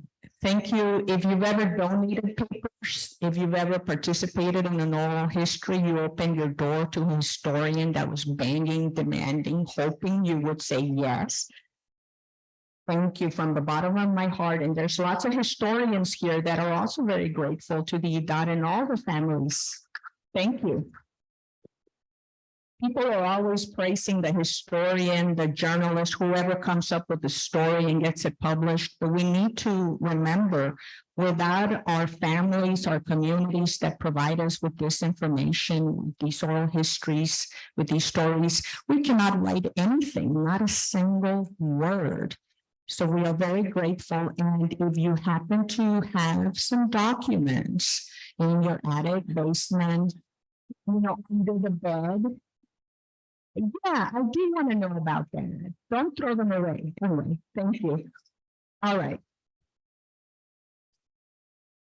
So I have a lot of pictures. And again, I'm grateful to the Idar family because they donated these photographs to various archives. In particular, I used the UTSA special collections for this presentation. And I do have some material I want to get through. So I'm going to get through that and I'm going to be going back and forth because then I want to return to the pictures and say a few things about that. So a lot of this is based on my book, Redeeming La Raza, but there are some insights that I've developed since then that are going to come out later in the biography because that's an ongoing project. That's my second book. But in general, right now, we're going to talk about the life of Jovita Idar in some broad outlines, pointing out some various themes that I'm going to be exploring further. Isn't she beautiful? Beautiful. Jovita Idar operated as a modern woman in a developing modern world during the first half of the 20th century. Trained as a school teacher, she joined the family business of muckraking journalism. And I call it muckraking journalism because they were addressing some considerable, formidable challenges, really nasty business that was going on in the state of Texas and across the Southwest. These were the challenges, of course, that we're very familiar with, of severe poverty and racial discrimination. Later, Jovita participated in the Civil Rights Congress, El Primer Congreso Mexicanista, the first Mexican Congress that was organized by her family in Laredo, Texas, 1911. She founded a women's benevolence organization, La Liga Femenil Mexicanista, and she worked with a medical brigade associated with the Mexican Revolution, La Cruz Blanca, the White Cross. This paper, I will examine elements of her family background and aspects of her work in order to highlight some of the major influences upon her life. Because remember, this project is a biography. So we have to look very intimately at the person, the family members, the associates, and try to get at, as close as we can, get an understanding of how they thought about things, how they felt about things. It can be very challenging if you don't have a diary of the day-to-day events that person recorded. And I'll tell you more about Jovita's papers in a little bit. So these are the major themes: modernity, liberalism, and Methodism, experience through a trans-border political and cultural prism. These shaped Jovita Idar's identity and her activism. She shared commonalities with progressive reformers and evangelical Christians in the United States and also Mexico. Idar used strategies of benevolence and reform to carry out her civil rights work in Juan Crow, Texas. And I call it Juan Crow. We're all familiar with the term Jim Crow from our textbooks, K through 12 in college. But historians increasingly are using the term Juan Crow because we have discovered through analysis of sources and oral histories and such that in fact ethnic Mexican people experience many of the same phenomena that African American people experience in the past. And so that's important to keep in mind, that the story of school segregation and lynchings and daily humiliations, that's also, sadly, that's also the story of many of our ancestors. So yes, Juan Crow is an appropriate term to describe that history. Finally, an ethic of social and cultural redemption for La Raza informed her human rights and social justice sensibilities and efforts. I'll say more about social and cultural redemption later. Ultimately, Jovita blended all of these ideological influences into this fervent quest for democracy. A devout Methodist who adhered to the fundamental Christian belief that people are made in the image of God, Jovita Idar readily embraced egalitarianism among racial ethnic groups and between men and women. A world where racism and sexism constrain human beings was just the kind of world that she was going to challenge, and she did.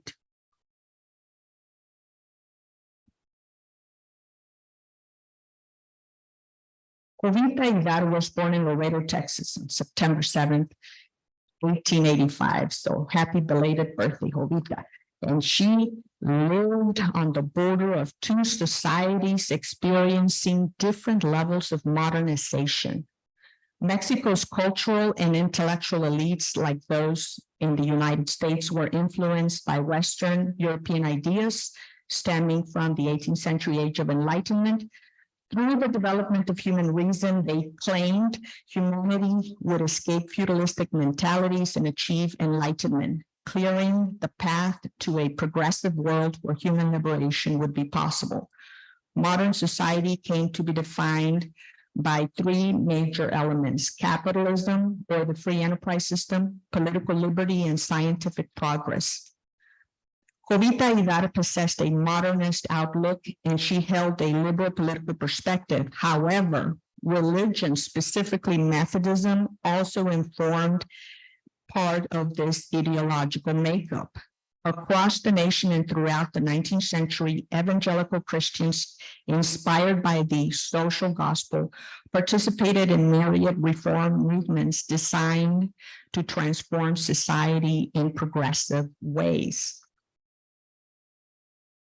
But could social progress be attained in a racially stratified society? If asked this question, Mexican origin activists such as Jovita Idar would have answered no, because marginalizations and exclusions based on social constructions of race violated the liberties of entire groups of humanity. Social redemption as conceived at the turn of the century by these Mexican origin activists involved a struggle to eradicate racism and discrimination from society, as well as deal with the with the problems such as poverty. On the other hand, cultural redemption represented the intra-ethnic group effort by middle-class Mexican activists to uplift the poor, to help immigrants and the working class materially, intellectually, and morally. It involved the countless individual conversions to modernity and, quote, respectable society that would be needed in order to uplift a colonized people from their subordinate position in the United States. And by the way, this is something that the Idar shared with African-American middle-class activists of the same time period. This idea of lifting as we climb can also be seen in African-American history.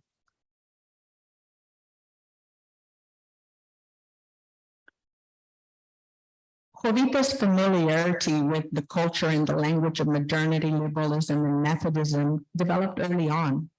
Her father shaped her understanding of the world and its possibilities. Nicasio Idar impressed many people as being the consummate professional and a civic leader who came from very humble origins in Point Isabel, Texas.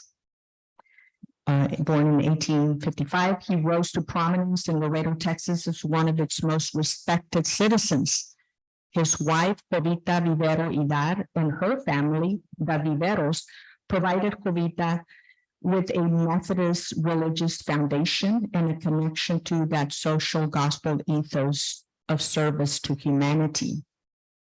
Nicasio and Jovita Vivero Idar enjoyed a long marriage and parented 9 children.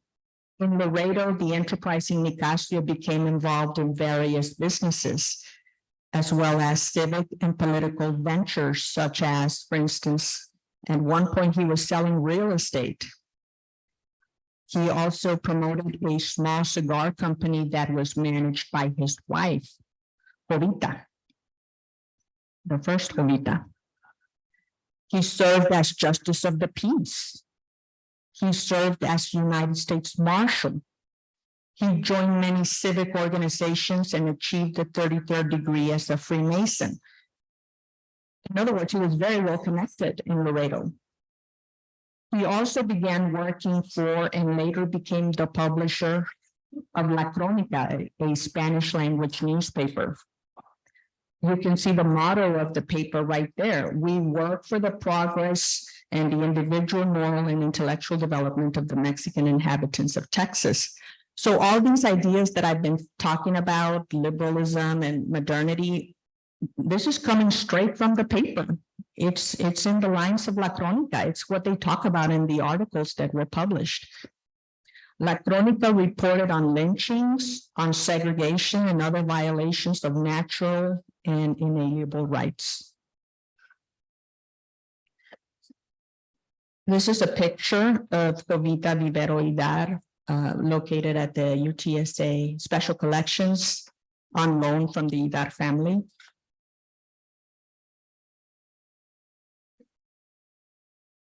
A picture of the Idar family. You can see the maternal matriarch, Nicolasa, in the center right there.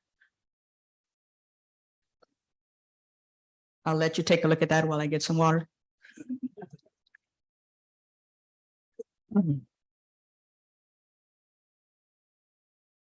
One thing that I want to point out is that it wasn't just Jovita who got involved. They were all involved. All the boys and girls, all the daughters and sons of this man and this woman. Okay. Nicasio Idar, wearing a sash. I think that's like from Freemasonry. Okay. Marriage license of Nicasio Idar and Jovita Vivero.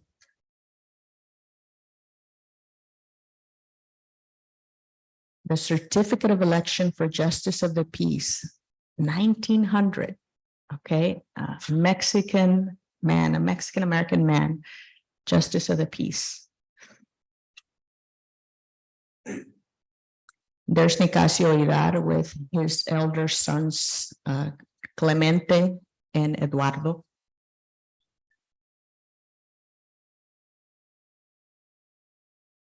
Okay. Beautiful, beautiful photographs. I'm so grateful to the Idars. Education. Nicasio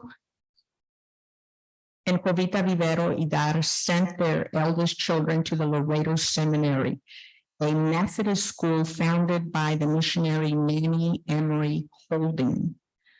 Jovita attended this school because the family was Methodist and because the school was well known for its excellence in English language instruction. As students at the Methodist Laredo Seminary, Nicasio's older children found reaffirmation for their family's credo of material, intellectual, and moral advancement.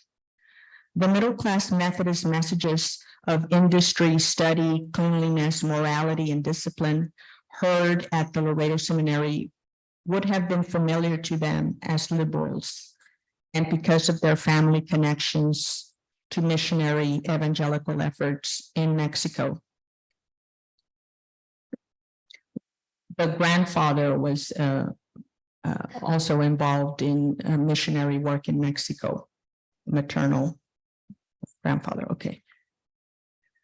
Here we have Jovita Idar's teaching certificate, 1903. She was very privileged as a young woman, as a woman of color for that period, to be educated. But I want to point something about privilege. I want to say something about privilege because as a Methodist, perhaps, this is something I need to explore, right? What motivated her to be so active, especially at a time when it was dangerous to be outspoken about the violence against ethnic Mexicans and everything else that was going on. And part of it, I think, was that Methodism, right? This idea from the Gospel of Luke that much is expected of you if much is given to you.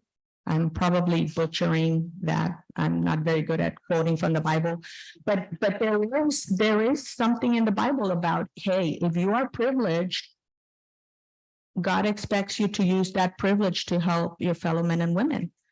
And I really believe that being a devout Methodist woman that she was, that would have been foremost in terms of her mindset.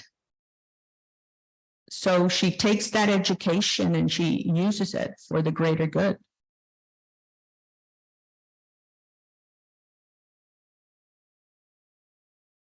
In various newspaper articles, we can see these values and perspectives centered around the concept of cultural redemption and material uplift. La Crónica focused on this mission of uplifting people, but also expended much energy on a crusade to expose social injustices and to call for change, for reform. In an article on the education of Mexican school children in Texas, Jovita Idar called upon Mexico Tejanos to take a proactive approach in this matter because neither the Mexican nor the American governments had prioritized the preparation, the futures of their children. And so there you go, there's a quote from Jovita. A great part of the scorn with which the foreigners, she's referring to the Anglo-Americans around us, see us is due to the fact the lack of education and moreover, the gross ignorance of an immense majority of our compatriots, and being that it is no longer easy to educate those great masses of workers, at least we can endeavor, even to the point of sacrifice, if necessary, to enlighten our children so that at least we can avert this evil in the future. This quote encapsulates the cultural redemption philosophy that tolerance could be achieved, at least in part, through group cultural change. If Mexicans could become more educated over time, perhaps they would no longer be marginalized in the United States. So that's cultural redemption, but remember, there's also social redemption, which is pushing American society to change. Right, so it's not just pushing the people to educate themselves. Yeah, that's part of the story, but it's also pushing the United States of America to stop being so racist. School segregation. Ostensibly, the Texas public school system should have provided education for all school children residing in the state. However, as La Crónica readers would soon learn from Clemente Idar's incisive expose on the Juan Pro school segregation system, Mexican origin children were being left behind. They were being relegated to inferior schools with less qualified and lower paid teachers. Adding to the problem, agricultural lobbies preferred to have young Mexicans working in the fields for very low wages rather than having them in schools, acquiring the building blocks of a brighter economic future for themselves and their families. So yes, there were strong economic interests that wanted to keep people from school, basically. Using the press to instigate social change, Jovita Idar called upon her Spanish-speaking readers to take responsibility for their children's education. She also expressed concerns about assimilation. Idar worried that the drive to assimilate Mexican school children in US-based schools deprived these youngsters of their linguistic and cultural heritage. In an article on the conservation of nationalism, Jovita Idar agreed that learning English did make life easier in the United States and certainly should be encouraged, as this would be the language they would use to defend their rights. Yet, to lose one's native tongue would lead to the loss of group identity. Therefore, Jovita Idar called for the development of more escuelitas, private schools for Mexican school children in the United States, taught by Spanish dominant or bilingual school teachers.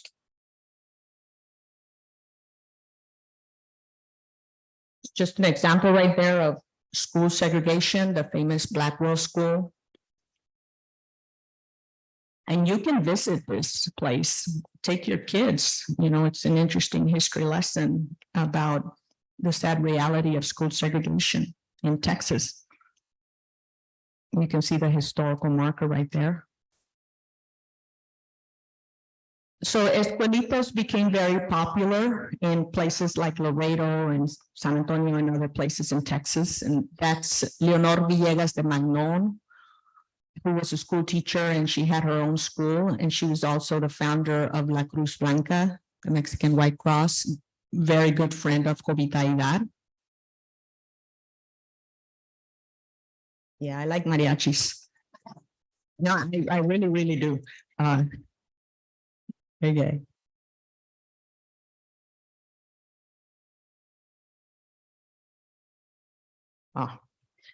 It was precisely concerns about the future of Mexican youth and other critical issues that inspired the Idars to mobilize Mexican activists throughout Texas into a civil and human rights Congress, the first of its kind. So they were making history here.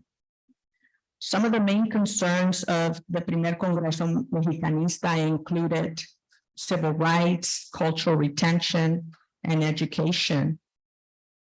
The first Mexicanist Congress took place on September 14th, 1911, in Laredo, Texas, went on for several days, and it led to the creation of the League of Mexican Women.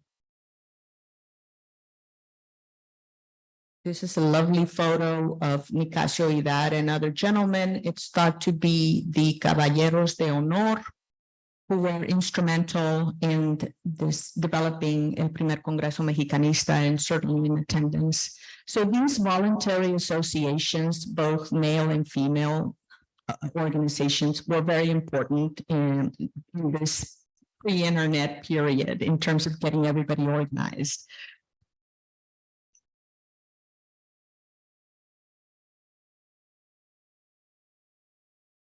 Led by Jovita Idar,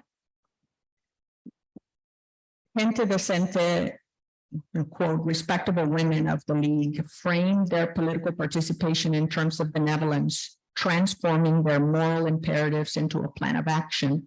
They focused on the alleviation of social ills through charitable projects.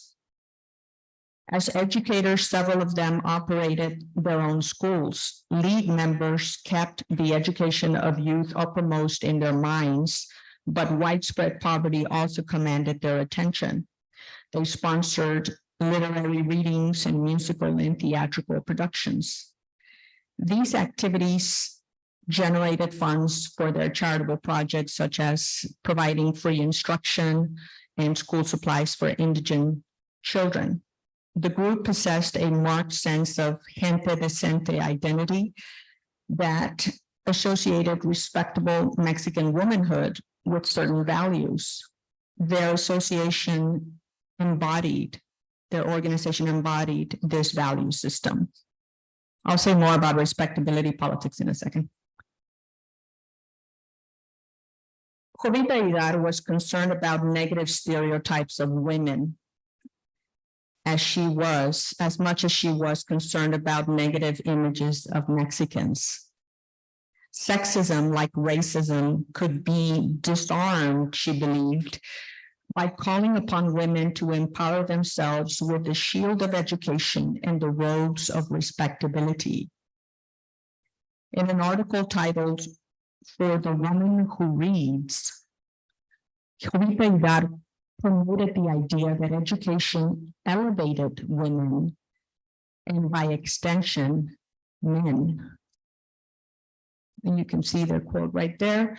The educated woman who has received in the home or school the fundamental principles of a moral education and who follows them sees herself respected, exalted, and received wherever she goes. The educated woman more often is good, and being good, she spreads an atmosphere of purity that elevates man.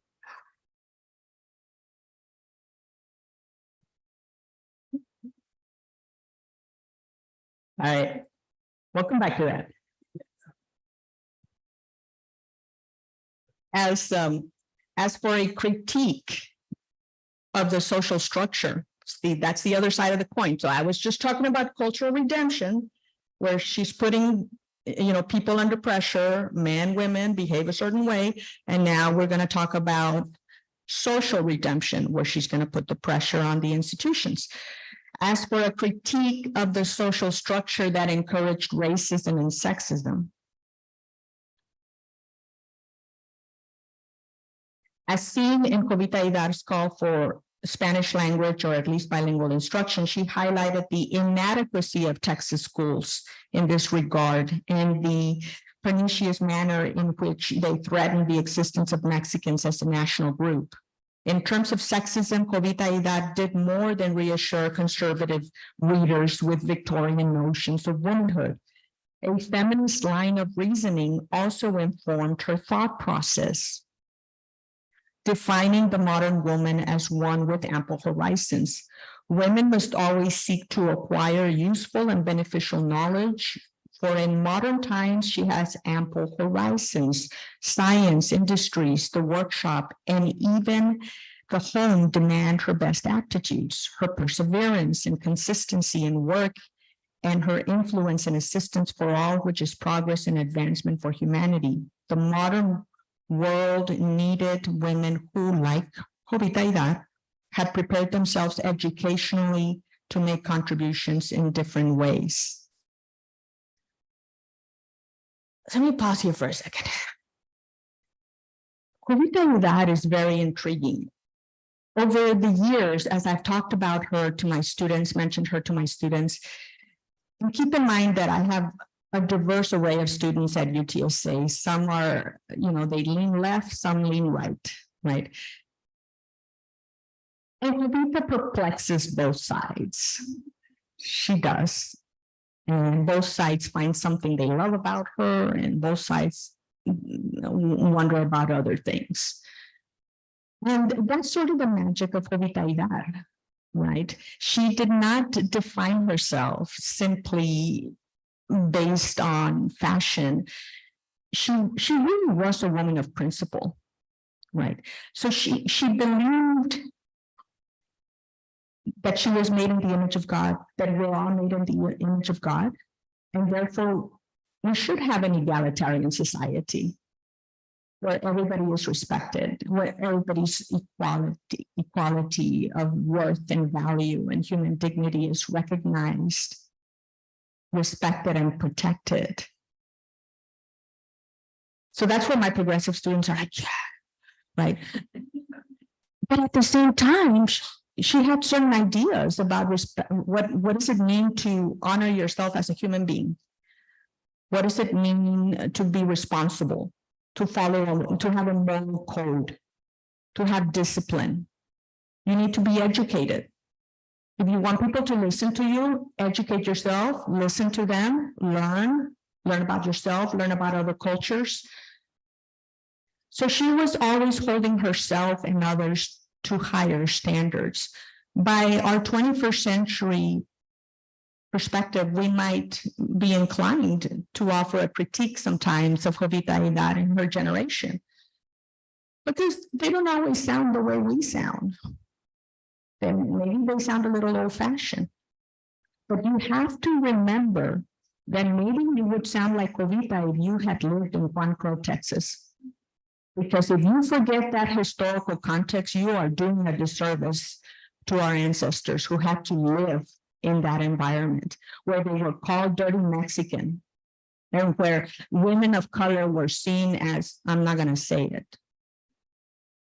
So the politics of respectability had its moment and it served its purpose. And it was a tool, and it may have been connected to her religion. It may have been connected to classical liberalism or to both. But I find that she used it to great effect. And it allowed her to enter the public square, many places where women typically were not allowed. So she used it in powerful ways. Historians sometimes refer to all this as maternal feminism, right? Using some elements of the more conservative aspects of notions of womanhood and blending them with modern notions of what's possible for women and what women should be doing. So my hats off to Jovita. She walked a really the tightrope. Admirable. All right. The White Cross. This was a borderlands example of modern women in action. It's happened, this activity started in 1913.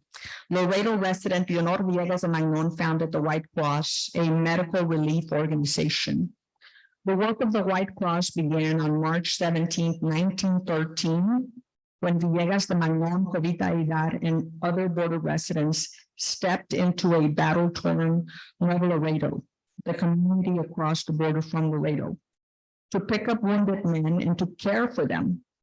By May 18th of 1913, the group of predominantly women became organized as an official medical brigade attached to the constitutionalist faction of the Mexican Revolution led by General Venustiano Carranza. Fronterizo borderlands men and women from Laredo found themselves in the center of Mexican history as volunteer nurses and doctors. By May 20th of 1914, Venustiano Carranza recognized La Cruz Blanca, declaring it a national organization. Very famous photograph of the two friends, Jovita Idar and Leonor Villegas de Magnon, caring for the wounded.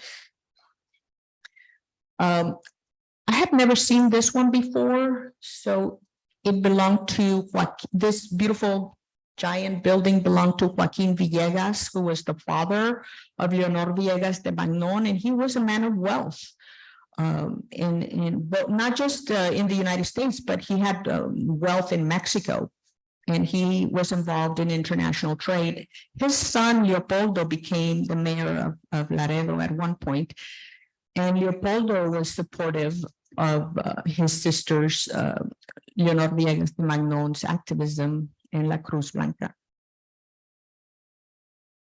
This is a photograph of Eduardo Idar, who served as the conductor of the National Railways of Mexico, 1912. So what I'm doing with these photographs is I'm pointing out, reminding us that they had privilege, right? They had privilege to be a conductor in charge of a train. That's pretty cool. To own a big building, and both men were using their education, their skill sets, their resources to help the cause. And they were big supporters of Jovita Idar and Leonor Villegas de Magnon. Elvira Idar was a younger sister of Jovita Idar. And she was very involved with La Cruz Blanca. She also kept the books for the family, the financial records. This is very interesting. When I was looking at the US Census, I noticed something peculiar. For women that I know were involved in activism and even businesses, sometimes they, whoever the enumerator, the US Census worker, would just write something like housewife or leave it blank even. And it just blows my mind, because then we have all this other evidence that these women were very much critical to family economies, critical to, the histories of activism. So this is one such woman, Elvira Cisneros, who had unfortunately she passed away, giving birth to her second daughter, 1925, I believe. But in her young life, she was very instrumental in the Idar family project. So it's important to keep that in mind. And her daughter, Jovita, the third, Jovita, thank you, Liz. Jovita the third was this wonderful woman who opened the door to Gabriela Gonzalez, graduate student from Stanford, like some 20 years ago, and gave me the most amazing interview. And her daughter, Liz, is right here with us. And Martha, are you here? Yeah. And now Liz and Martha have been very kind and gracious with me. So I really appreciate that. But they are descendants of Elvira. Right. And they grew up with their tia Jovita, who raised them along with the matriarch of the family, Jovita the first, right?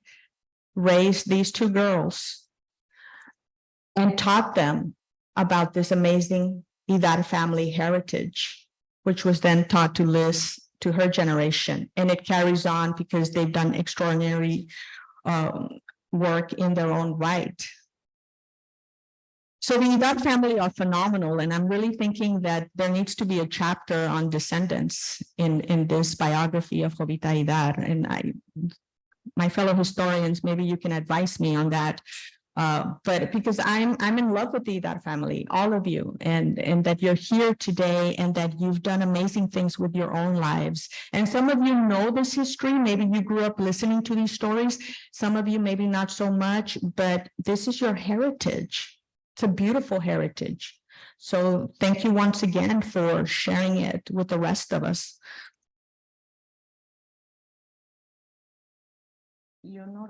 Okay, so this has to do with the White Cross.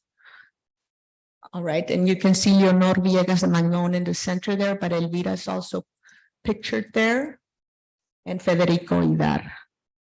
This was very much a trans-border, transnational family. Federico was born in Mexico.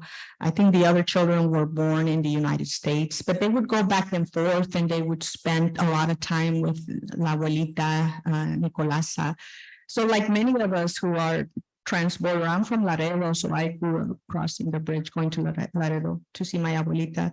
They're sharing that heritage, that history.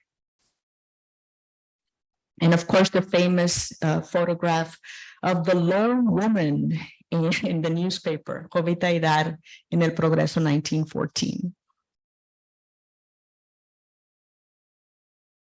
She was also involved in labor activism, as were different members of her family.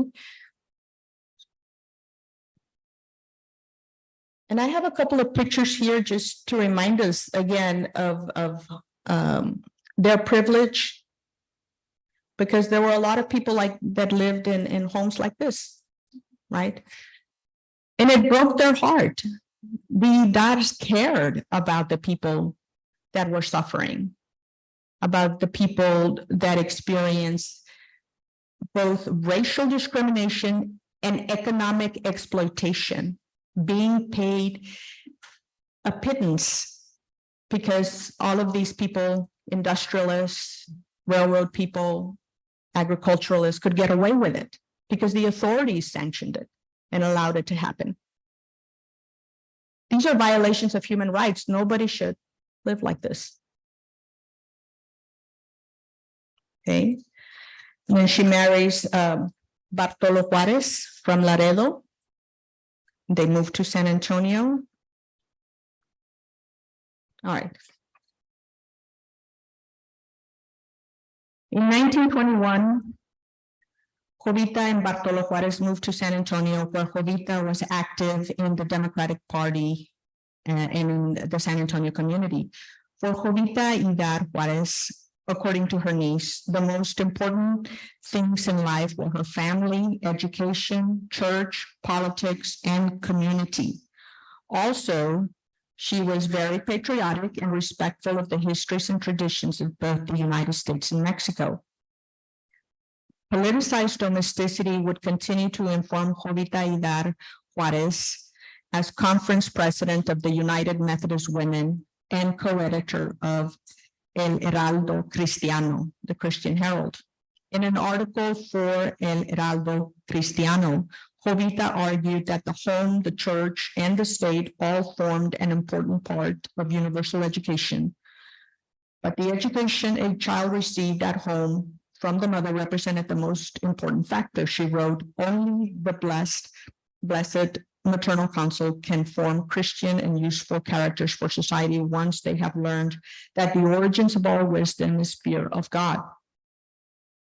She called upon women, therefore, to be that noble influence, putting their children on the Christian life path, fulfilling their own instincts of kindness and the latent tenderness from the heart of all women, regardless of race and culture.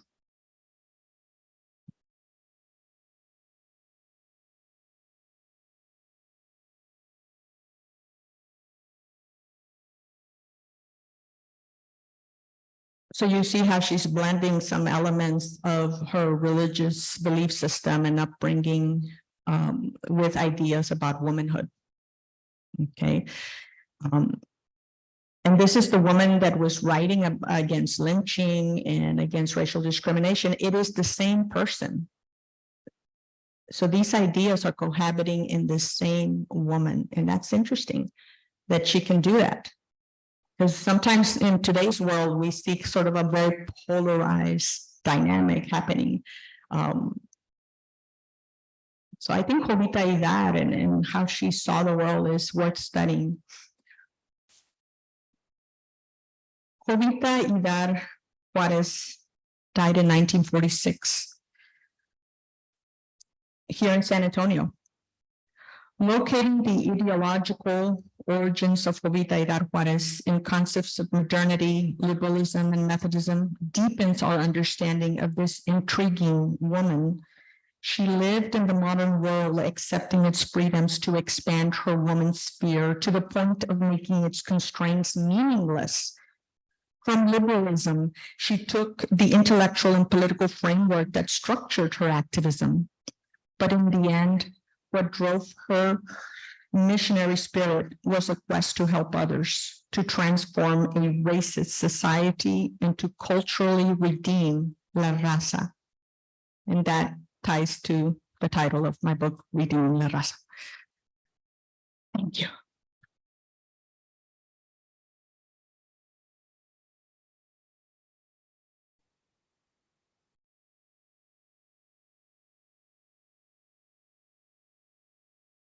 Okay. Questions? Yes, ma'am.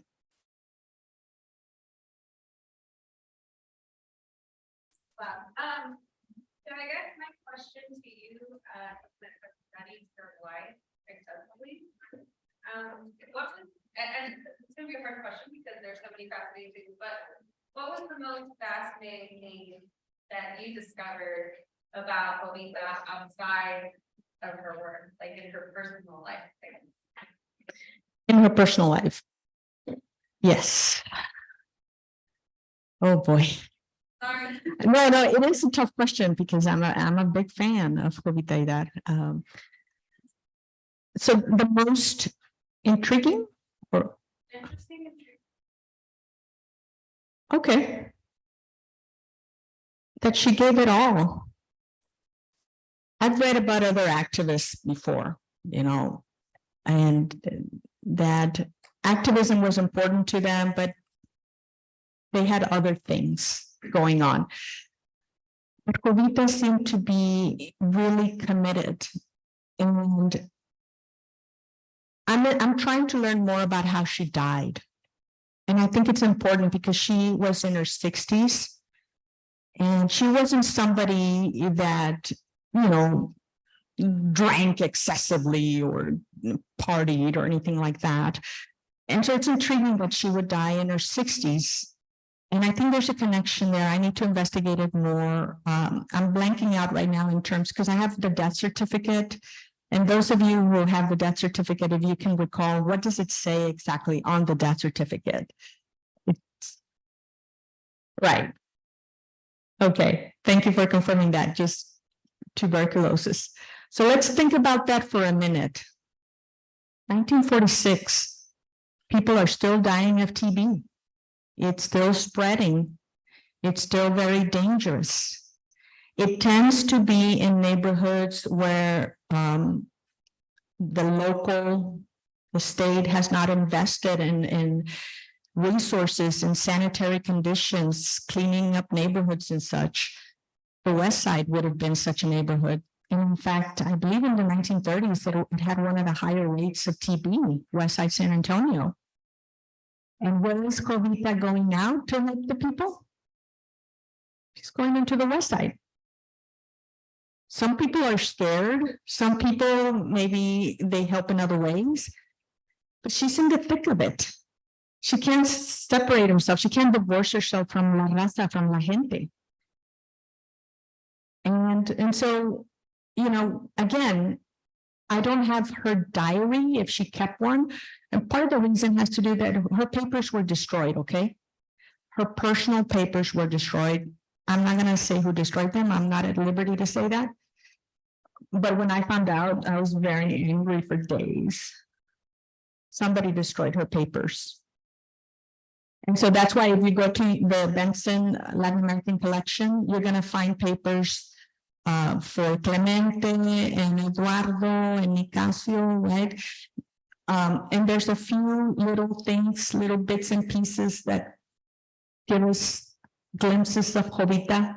But wouldn't it be nice if we had like boxes, right?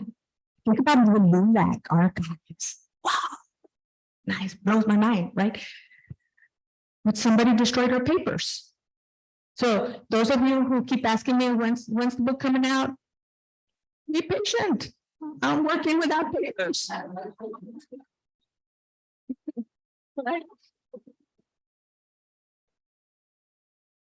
All right. So to go back to what you're asking me, that's what I admire most, that she gave it all to the cause. She gave it all to the cause. She was married. She did not have children, but she raised her sister's children. So I see her as a mother, as a caregiver, and as a mother to the community, right? A mother within domesticity, the confines of the home. And by the way, those little girls, she would take them with her to places. They went to see Emma Tenayuca talk, right? She wanted them to understand that it's important to defend other people in the public square. And this gets us back to this idea of womanhood, right? On the one hand, she's telling women dress a certain way and, you know, dense a respetar, señoras, and all of that, right? But she's also saying, hey, let's go look at Emma, and she's got an important message. Let's go support, right? It's possible to do both, and she did. So that's my answer, that she gave everything to the cause. And by the way, I don't think I can do that. So she's my superhero. But a lot of people struggle with that because we have all kinds of commitments, and to give it all is a tough thing. For the time, you know, she is. Pardon? For that time frame that she was very active. Yeah. She is a hero. She was a mother, she was a teacher. She did it all. She was the activist, and she was a woman. So politically and so on, you have just keep it all together. She is a hero. And She definitely is. And I think yesterday I thought for the first time, and now I'm so impressed. Thank you. Thank you, everybody, for being here. Listen, regarding the quarter, some people are wondering, you know, why, who's Jovita Idar, right? If they haven't heard of her, who's Jovita Idar? Why is she getting a quarter? And I'm like, the people who stand up for democracy and the people who love the nation so much that they point out its flaws, those are to Gabriela, those are the truest Americans. It's like when you have a son or daughter and they're misbehaving and they're doing drugs or something, not you guys, but somebody, all right? And if you truly love your child, you're gonna say, don't do that, please, and get help. Well, the same thing with the United States of America. America, I love you. Don't be racist. Don't be sexist. Okay? I love you so much. And your promise. If people come from all over the world because of the promise of American democracy, live up to it. And that's what she did. That's what Martin Luther King did, Rosa Parks, you know, the abolitionist in the 19th century. The suffragists, if you think about, Cesar Chavez, Dolores Huerta, if you think about all our heroes, male and female, they're always pointing out what's missing, how we as a society are falling short. The promise of the United States of America is within reach. Because we really are all equal. Whether you are of a faith tradition or not, I happen to be, I'm a Catholic. And I believe we're all made in the image of God. And I'm proud to say it. I don't care what people say. I'm a Catholic and I'm gonna die a Catholic. I believe what Jovita believed. And maybe I connect with her on a spiritual level too. That if we're all made in the image of God, why are some of us mistreating others? Why? And how are you going to face God on Judgment Day? What are you going to say to God? How are you going to defend your sexism and your racism and your homophobia and your anti-race, anti-immigrant and all this? What are you going to say to the Lord? Okay. Okay. Thank you for that question. Oh, we got 5 minutes. One more question. Yes, sir. I think this is part of the same family, but there's a man named Eddie Idar. I assume is the son of this Eduardo Idar. Yes. And he was the lawyer in Malta. He argued the first case to get single member district for Latino in the United States at Malta in 1972, 1973 argument. I think that's part of the same family. Yes. I know it's an old famous Laredo family. That's all I know. Like I know, put it together. No, here, a round of applause for Ed and Malda.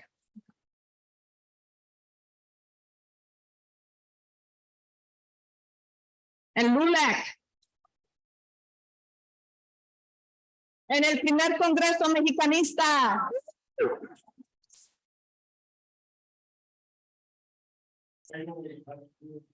¿Qué fue? Mayo, la raza unida. MACRI.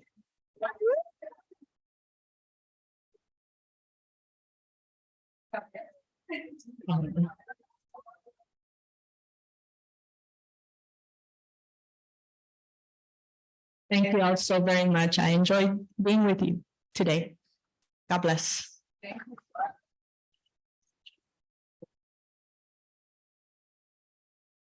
Thank you so much, Dr. Gabriela Gonzalez. Always a phenomenal speaker. Always. We have a little bit of a break so that you can transition into the auditorium again or next door again. If you do need to take a restroom break, we have a little bit of time.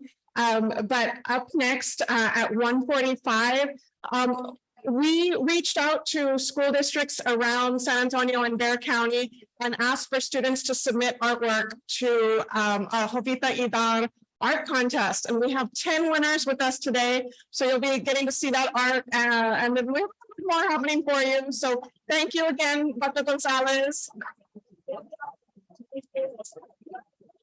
We'll see you in 15 minutes. Thank you.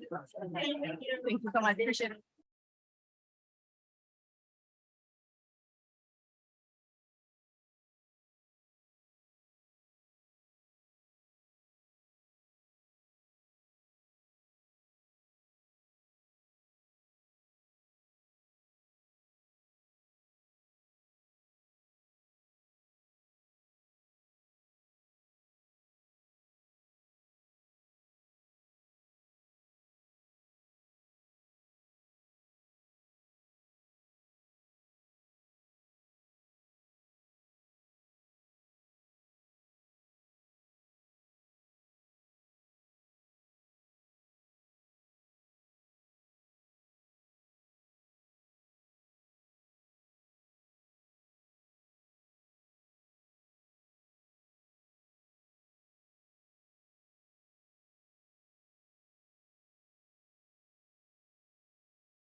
Welcome back.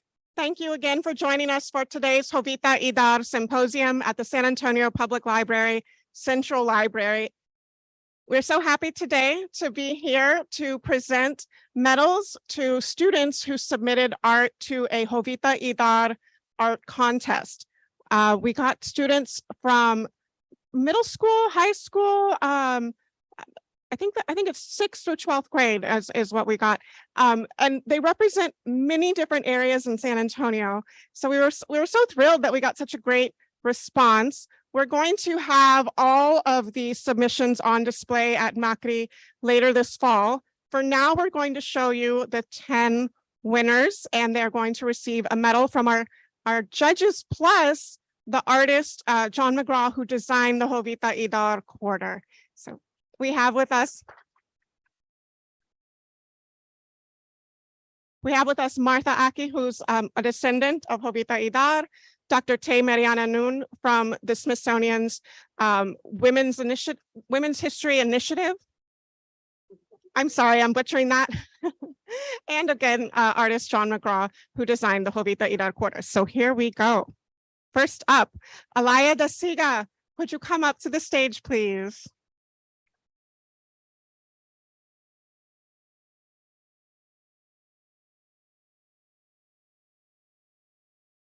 Would you like to tell us anything about your drawing? Well, I combined like 2 pictures actually. The pose of her was from a drawing of Jovita Idar, and the background was from like another picture. And I did like the colors, and I did the sketching first, and then I outlined it with pen, and then I traced it again with a black marker, and then the how do you say it?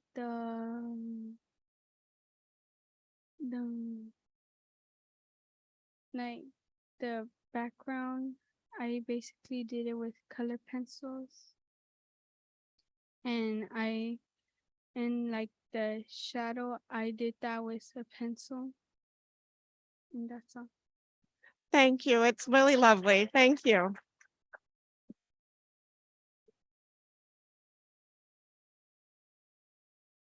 Arabella Alejos.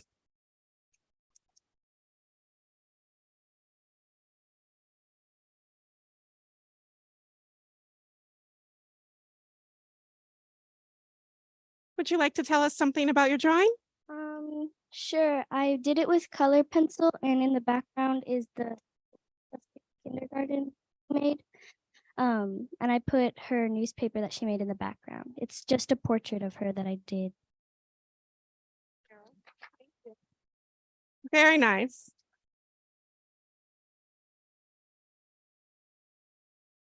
Tania Rivero Velasquez.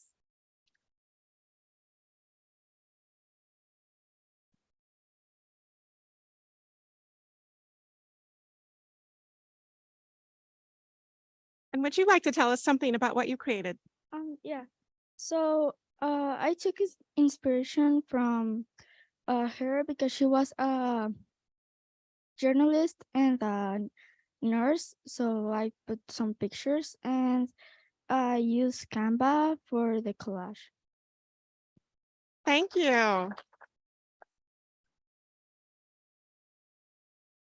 Elizabeth Pachez.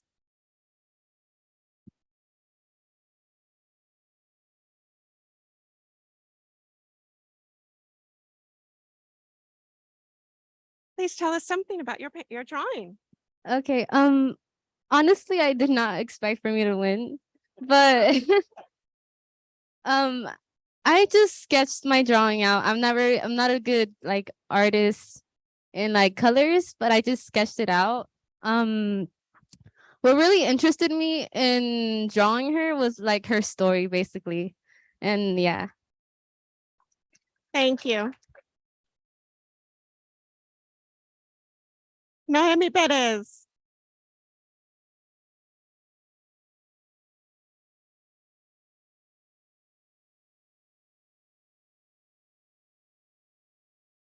So I dropped it because she's a really interesting person, and in the back I draw something about Mexico because she was from, I mean, she was Mexican American, and I think she's really interesting and what she did amazing.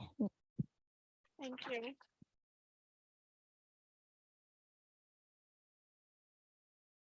Jalen Hernandez.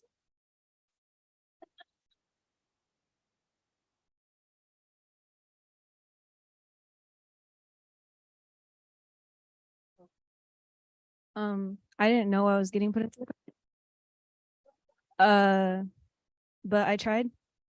The hand isn't that good, I'm sorry. Thank you. I appreciate it. Thank you. Antonio Ruiz.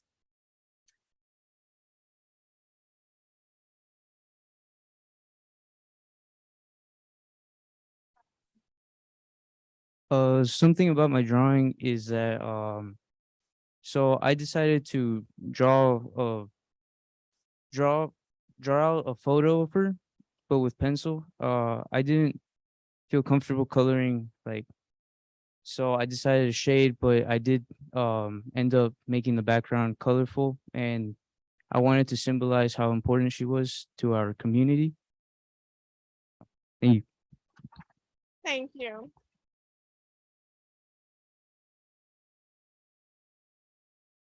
Fatima Bonce.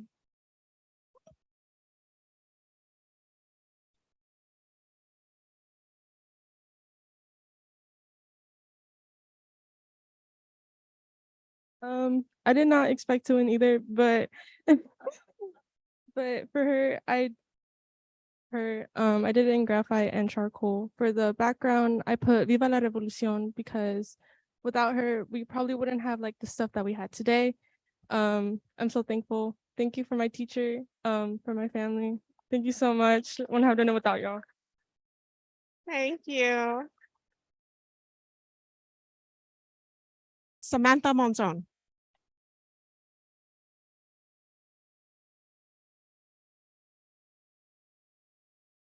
So either I didn't know I was gonna win today.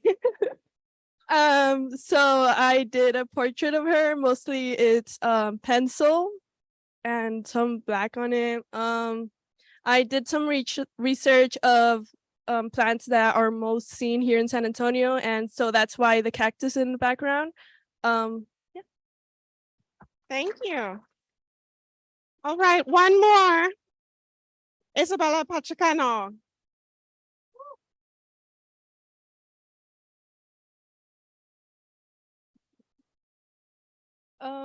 In this art, I used pastels, and I wasn't really sure how it was gonna look. So thank you to Mr. Short for helping and pushing me. Shout out to Jovita because she's a big movement in like the women's like stuff, you know. So yes, that's all. Congratulations to all of the winners of the art contest. Thank you again to all of the teachers who submitted these. We had teachers dropping things off for days, so thank you so much, teachers, for doing that.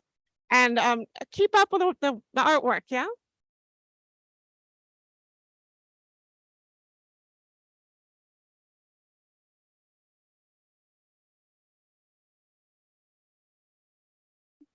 Do you want to say something? Oh, yes. We're going to take a group photo. Give us a second. We're going to take a group photo and yeah, come on all up everybody.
Oh, I see we're a little bit early, huh?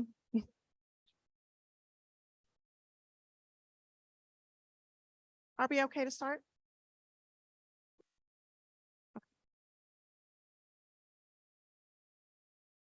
Welcome back. It's my great honor to introduce a friend, Dr. Cynthia Orozco. She's, in my mind, one of the most prolific writers about Mexican American civil rights history.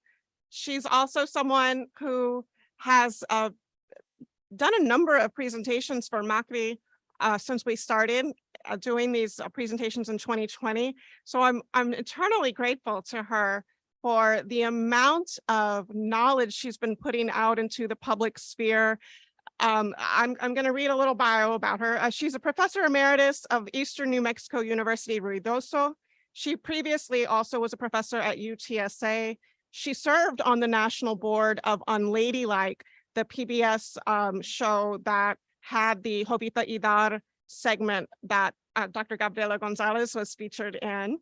She was named a 2023 scholar by the National Association of Chicana and Chicano Studies. She received the 2023 National Education Award from National LULAC. She's the author of 3 books and co-editor of 1 book. And this is where I'm, as a public historian, I'm so impressed. She's written over 80 encyclopedia entries or articles on Texas history and over 100 newspaper articles and letters to the editor in Texas, New Mexico, and California. You might remember earlier today, Dr. Sonia Hernandez mentioned how important it is that there be history out in the public view, like historic markers, like this quarter. Dr. Orozco has spent a lot of her career creating content like that for the general public. And I really think, you know, you're a high school kid working on a project at school, you Google something, you're going to find something by Dr. Cynthia Orozco if you're looking for Mexican American civil rights history. So again, it's just such an honor to have her here. She's currently working on a book on the 100-year anniversary of LULAC. That anniversary is coming up in 2029. And today she's here to give us a talk that is called Jovita's Comadres, Tejano's Civil Rights Trailblazers to Know. It's amazing that this new quarter, and hopefully the events happening this weekend, are going to raise the profile of Jovita Idar. I hope that that is going to instill an energy and excitement in the public to learn about more Tejanas, more Chicanas, more Mexican Americans, more Latinas. And so Dr. Orozco is here today to give us a taste of who are some of these other Tejanas we should know about. So may I introduce Dr. Cynthia Orozco.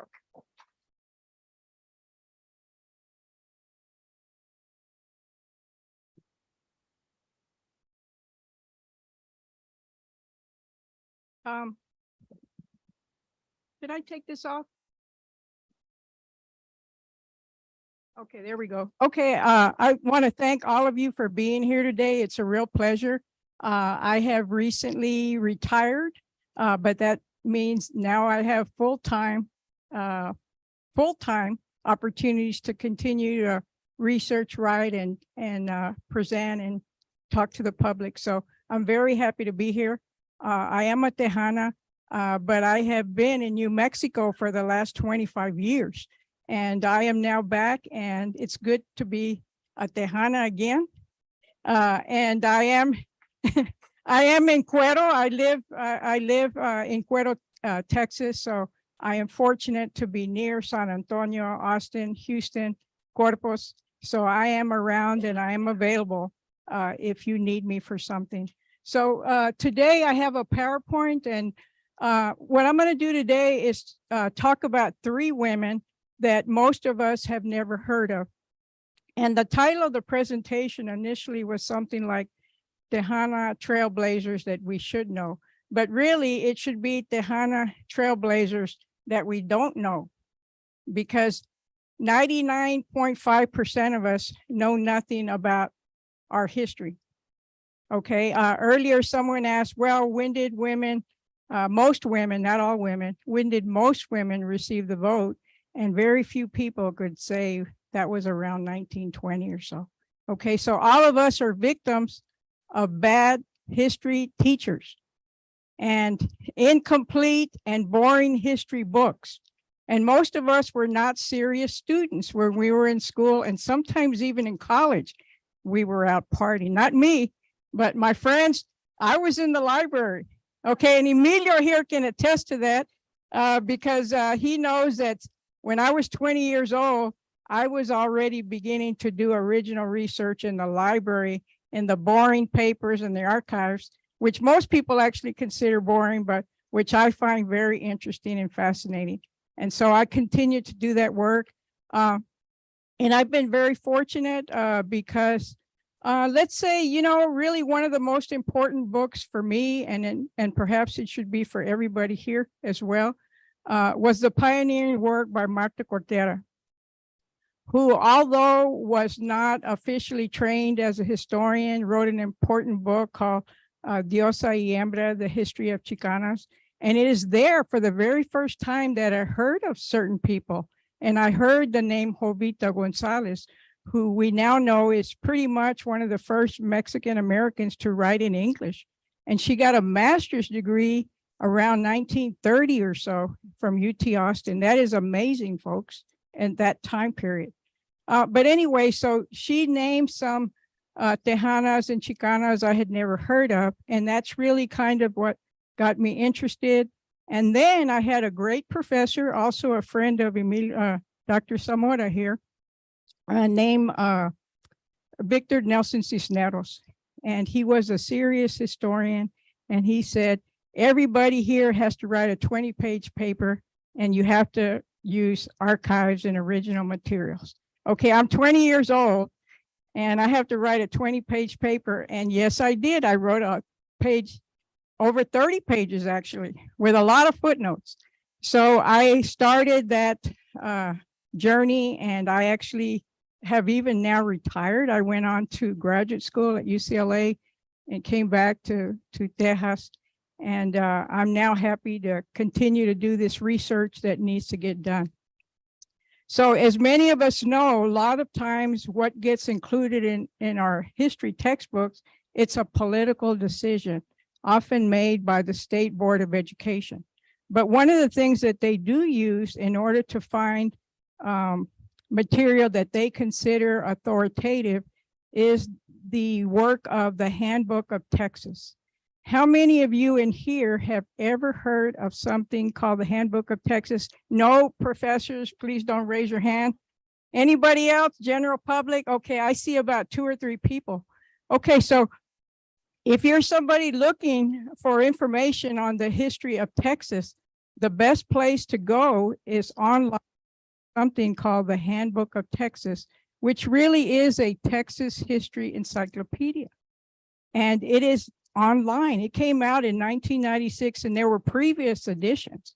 In 1952, we had 3 Mexican American women that were considered important in Texas history.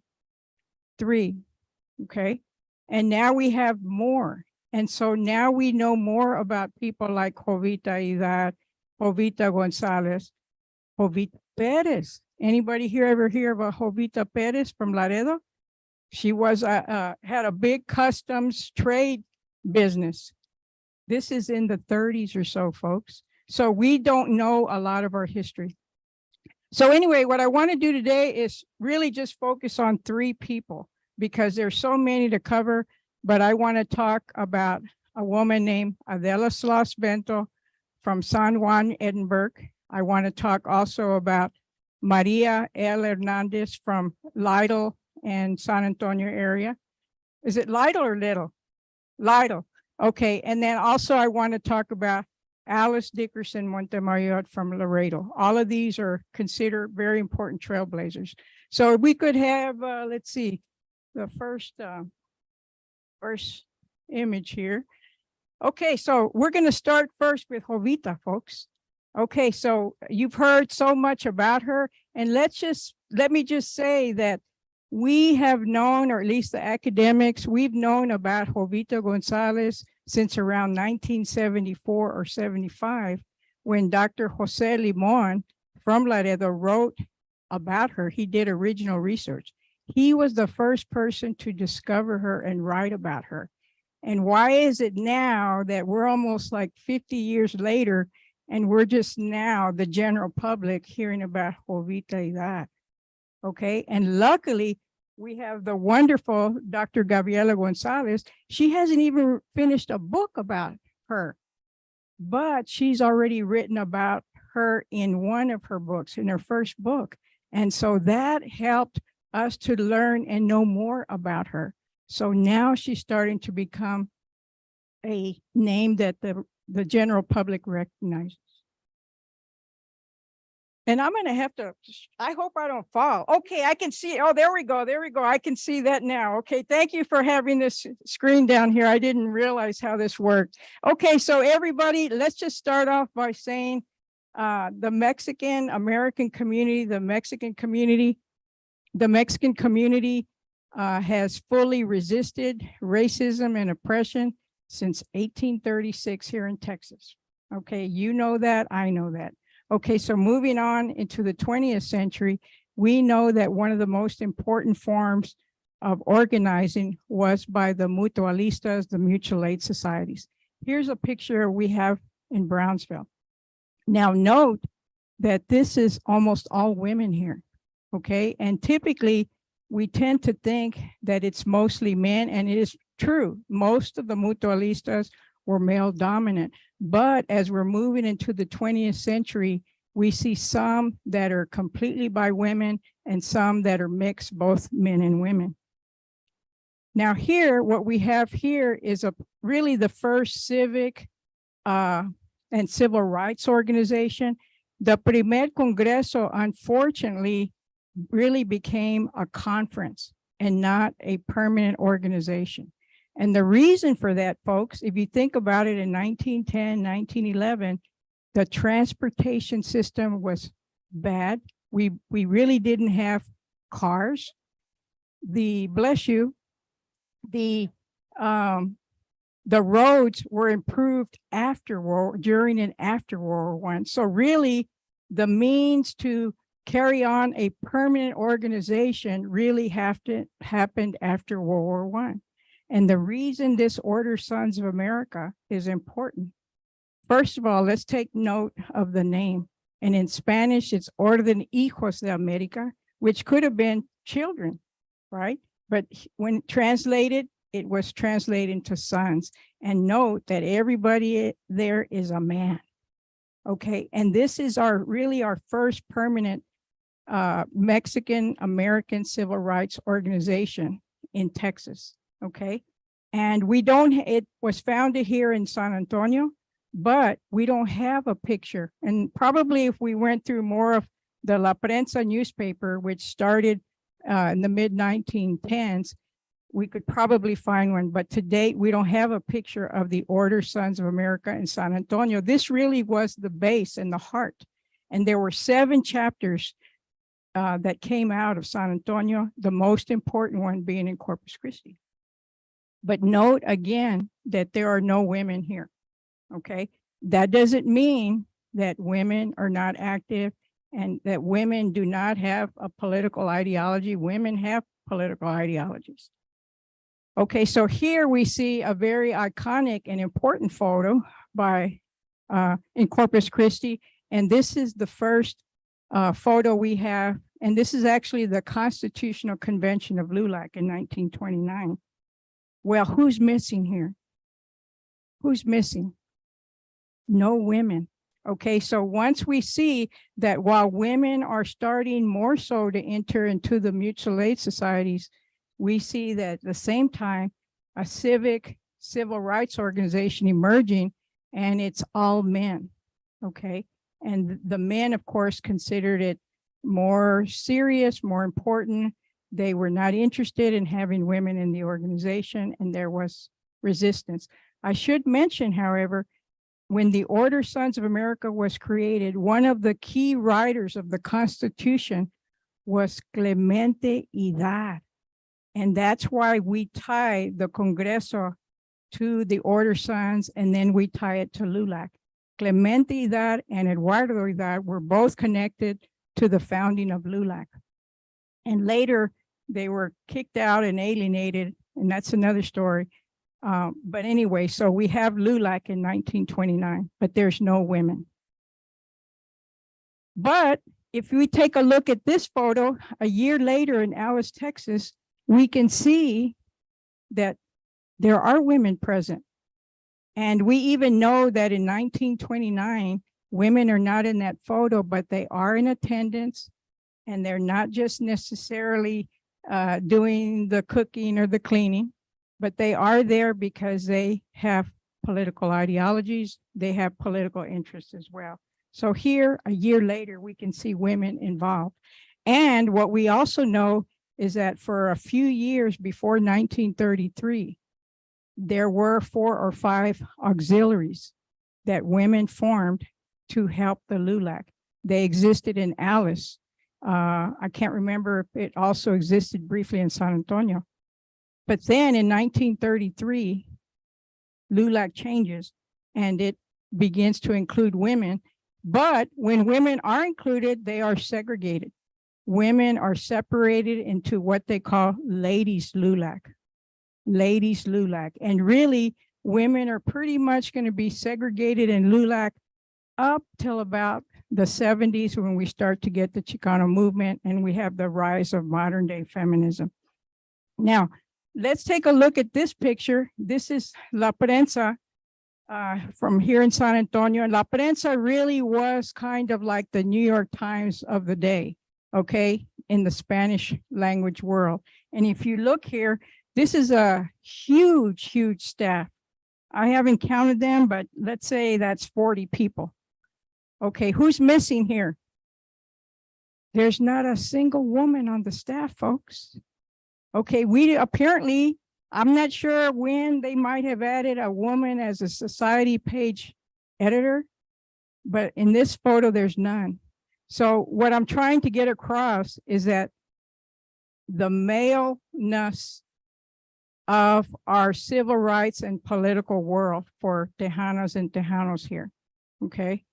The ideology that is emanating, coming out from La Prensa, which is going to every single place, or not every single place, but all the little towns across Texas are getting La Prensa.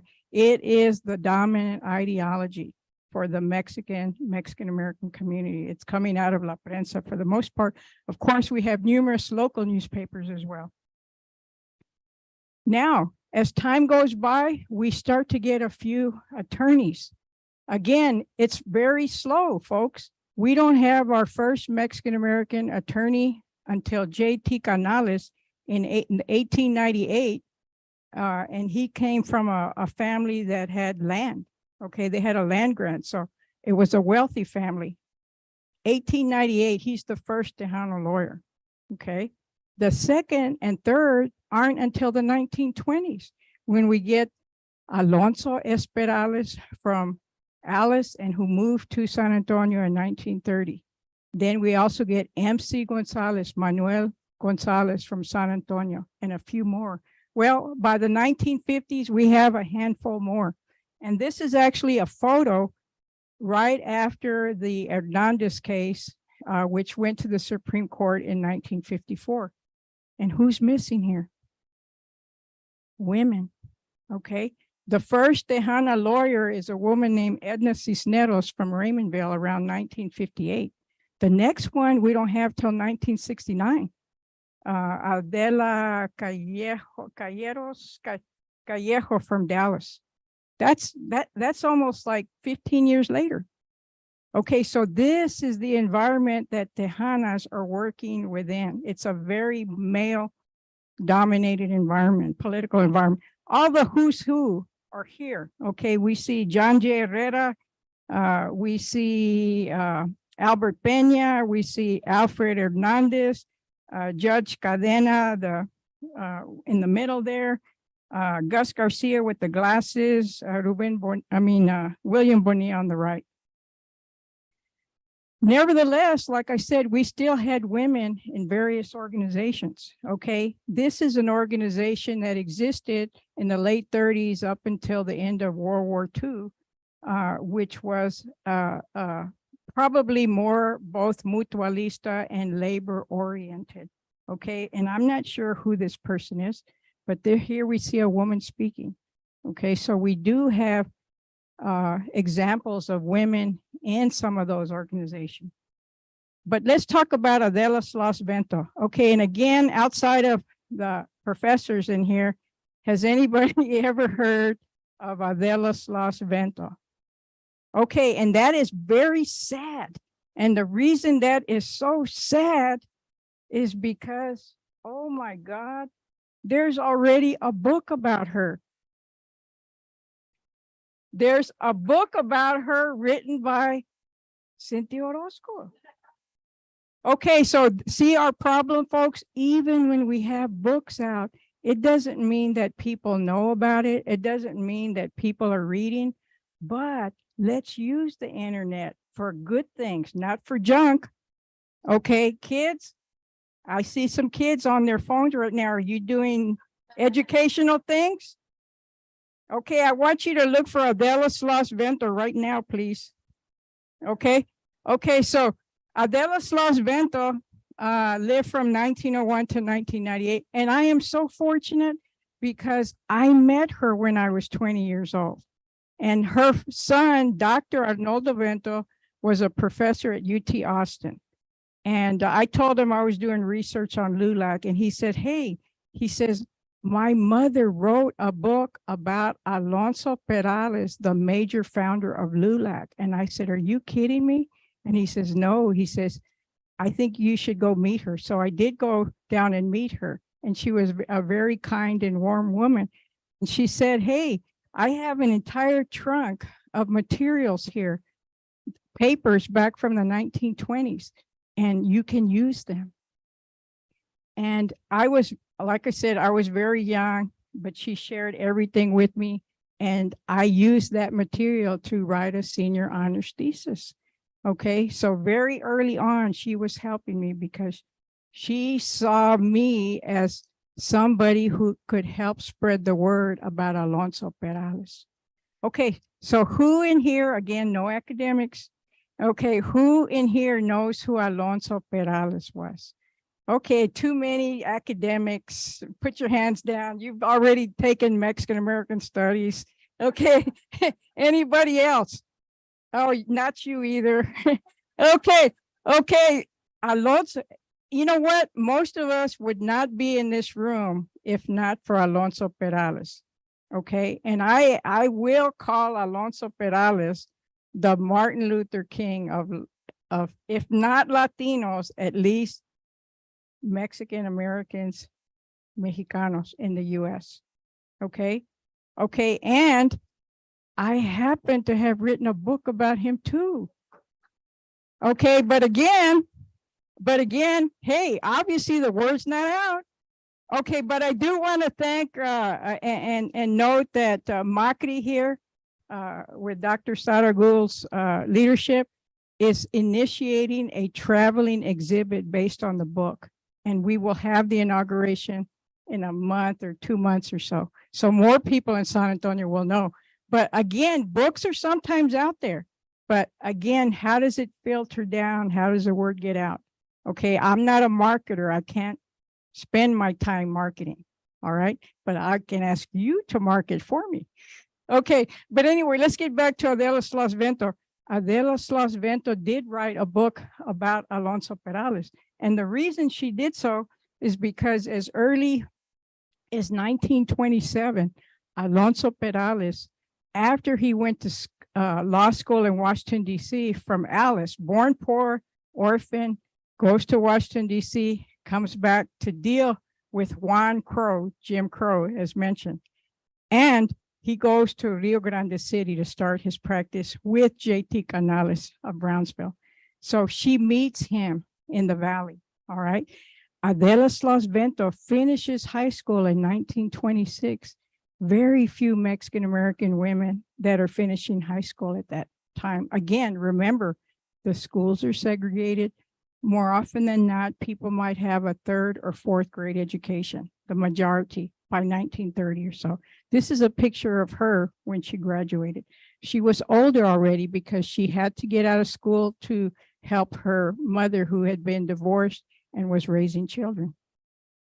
So Adela Slos-Vento was a civil rights leader, also a journalist, and not a paid journalist. She didn't work for any particular newspaper, but she wrote op-eds, opinion pieces for the newspapers, okay? And she wrote letters to the editor, and they were mostly against segregation. The signs that would say, no Mexicans allowed, okay? No Mexican kids in the swimming pools and parks. Kids, can you imagine? They're not gonna let you into the pool because you're a Mexican? Okay, that's horrible. Okay, but that's the way it used to be. All right, so also we call her a fancy word, public intellectual. That means that she dealt with the questions and problems of the day and tried to talk about how to solve those problems. And we also know that she was active in political parties as a Democrat. Here's a picture of her as an older woman. Okay, so in the 1930s, she did work for the mayor's office in San Juan. She married in the late 30s, and then she became a matron in a jail, okay? And that was an environment that was mostly male, okay? So she was always in the male environment. The only place I think that she was active with women was in the church. But her papers, her archives have almost nothing about her work in the church, okay? But this is a picture of her. And Adela Slos-Vento early on became friends with Alonso Perales, J. Lou Saenz, who was another civil rights activist and teacher and founder of LULAC, J.T. Canales. She was friends with all those people. Okay, in the 30s, she helped to raise funds for what we call the Salvatierra versus Del Rio case, which was the first law case or legal case against segregated Mexican schools in Del Rio. She helped to raise monies for that. She's starting to write in the 1930s.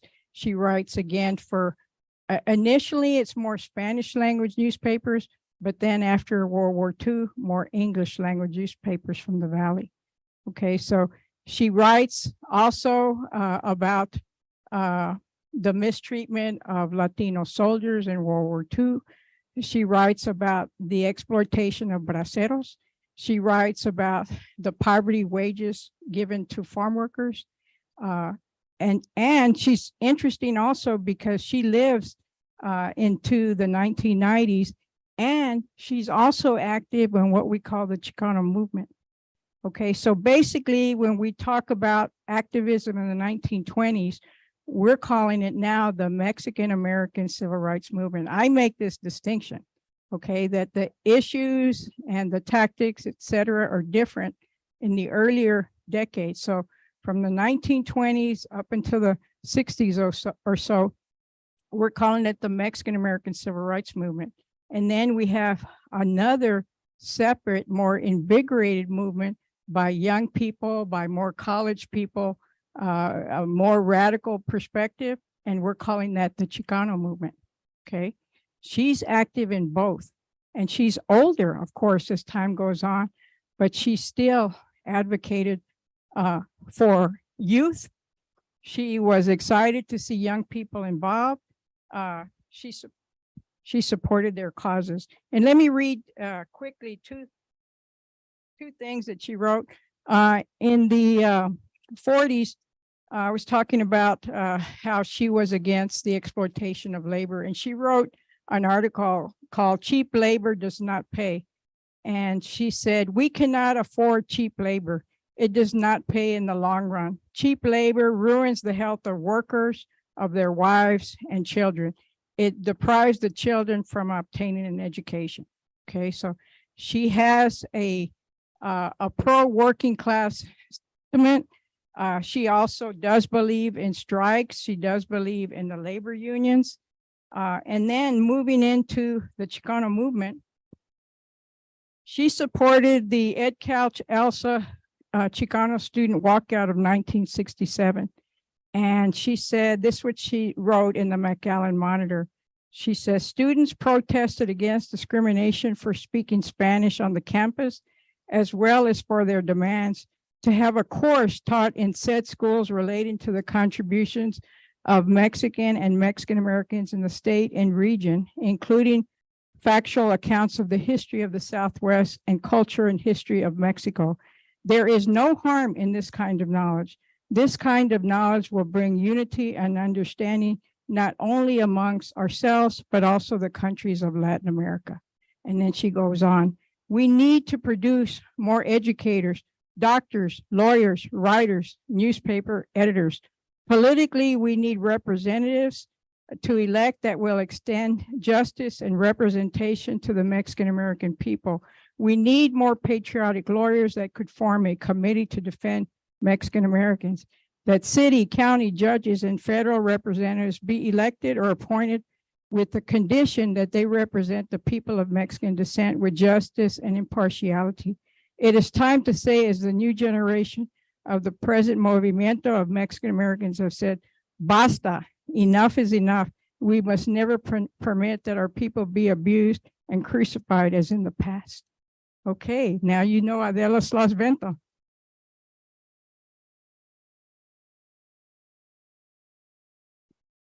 So here's a picture of the book that she wrote in 1977 or 78, and she was in her 70s when she wrote. So again, folks, it's never too late. If you're in your 70s or 80s, you still have time. So this is the book that she wrote.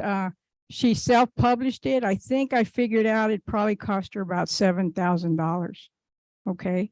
And I bet maybe 100 were made. And there was maybe 1 or 2 book reviews, but she was upset because she felt National LULAC had never really given Perales his due. But again, Perales was the major founder of LULAC. In 1960, he died. And so here's another shocking fact, folks, is that his papers, his archive did not get to a library until 2009. Okay, so 50 years, his papers were in a garage here in San Antonio, rotting.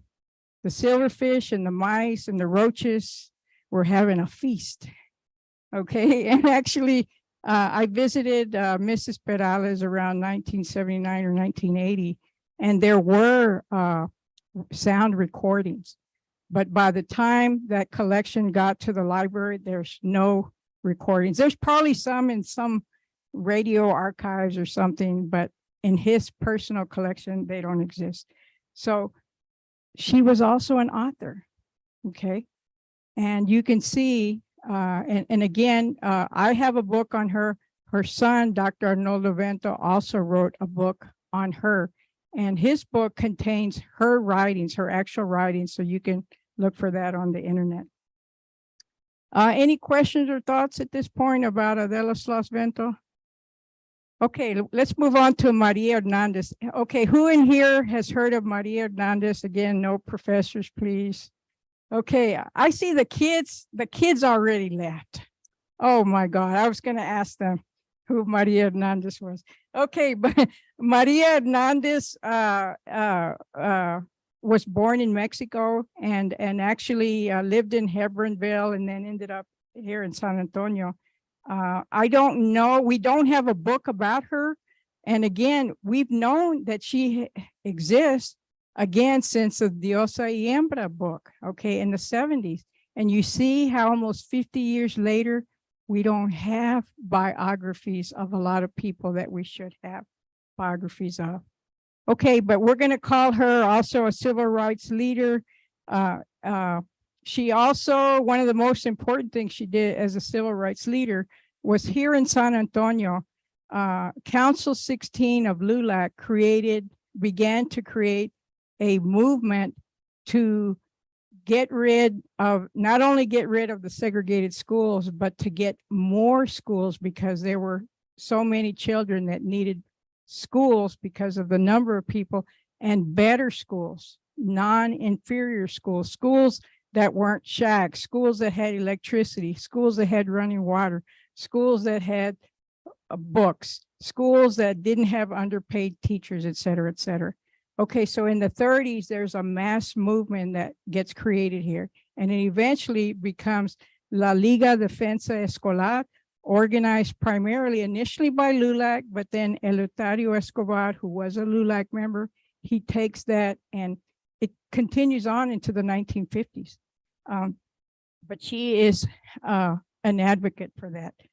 Also, we know that she had a radio program. There's no full-time Spanish language radio until the late 40s with Raúl Cortés. So before that, it was a half hour here, a half hour there, here in San Antonio. She was also an orator, a speaker, a midwife, also a health advocate, especially as a midwife. Here and thankfully the Museo del West Side has done a little bit of research on her. So we have a few more documents, a few more photos than we used to a few years ago. Here's a certificate in midwifery in the 20s. Okay, and again, remember that there is extreme poverty, there is inappropriate medical care. So this kind of work would be very important. Here's a picture that we know that at least 6,000 people would have attended at a place like Sidney Lanier High School when they're starting this movement, because the activists basically would go put up circulars and flyers all over the place and they got people there. But again, we Mexican Americans are not the decision makers at the school board state level. Okay, so it takes decades to get change. Okay, and the election of Gus Garcia to the school board does assist, but also state and federal laws also help in the early 50s. And she was a speaker at this event.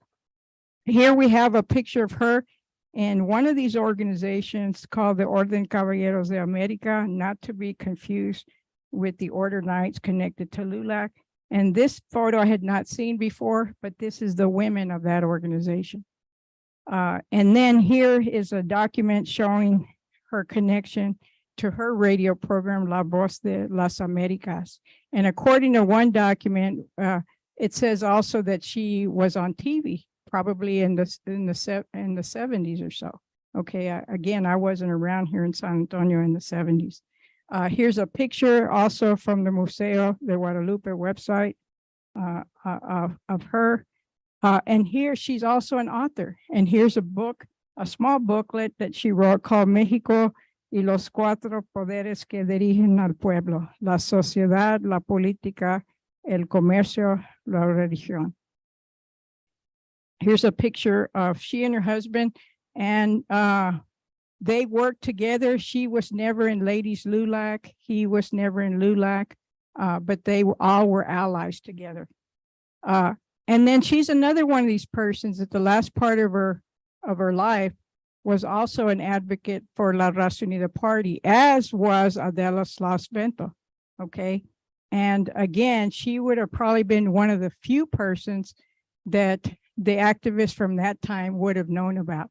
The other thing that's important and memorable about her is the fact that when the U.S. Commission on Civil Rights had hearings here in San Antonio in 1968, she testified and her husband testified, and she talked about deformed narratives in Texas history.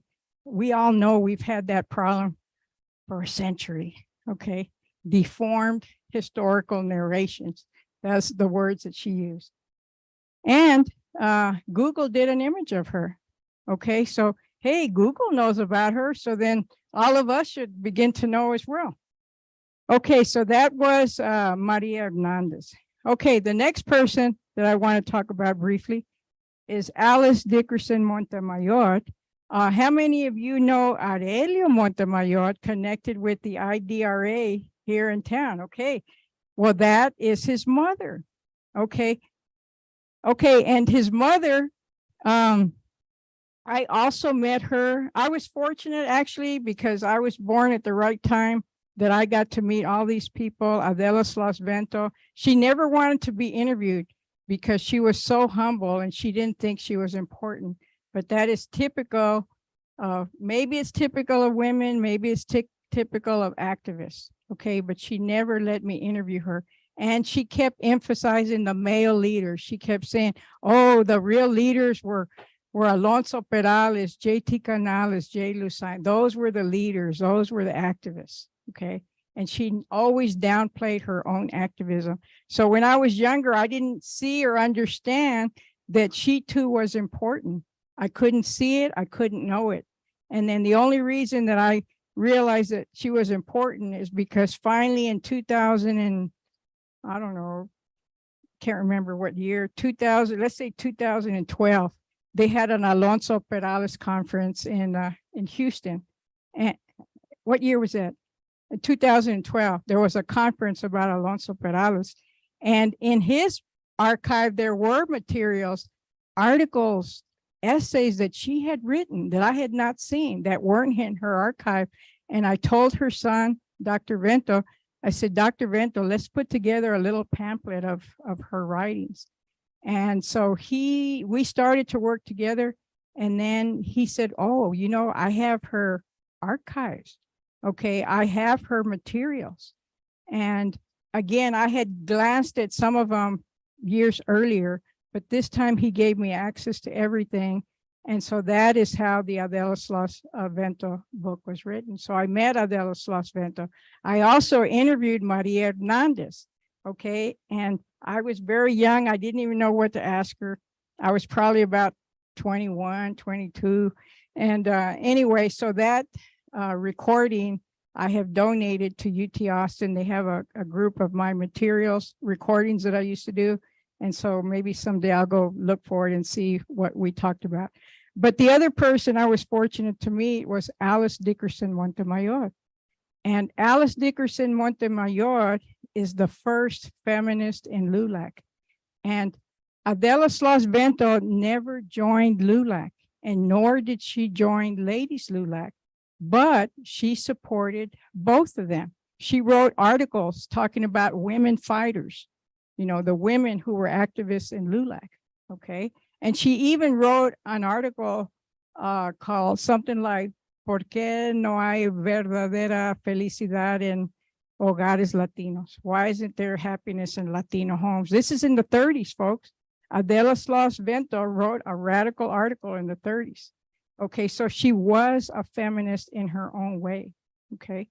All right, so Alice Dickerson Montemayor, somehow I found out about her because there were some old issues of LULAC News. Okay, and earlier I think Dr. Gonzalez mentioned something, oh, there's like a huge LULAC archive. Well, you know what? When I started my research in 1978, there was 0 LULAC archives. Okay, it was Ruben Bonilla in 1979 because they were celebrating the 50th anniversary of LULAC, and I was in communication with him. And I said, where's some Order Sons of America material from the 20s? You know, where's the history of LULAC? Where's the papers? And nobody could say where they were. Well, they were everywhere and nowhere at the same time. Okay, so anyway, in 1980, the LULAC collection got started, okay, between LULAC and the university made an agreement. And now, now there's a football field of LULAC materials, of documents standing this way. There's like too much for me, but plenty for us. Okay, like we can get another 100 historians, we're doing great. Okay, but that's our problem. We're too few historians. Okay, there's too few of us.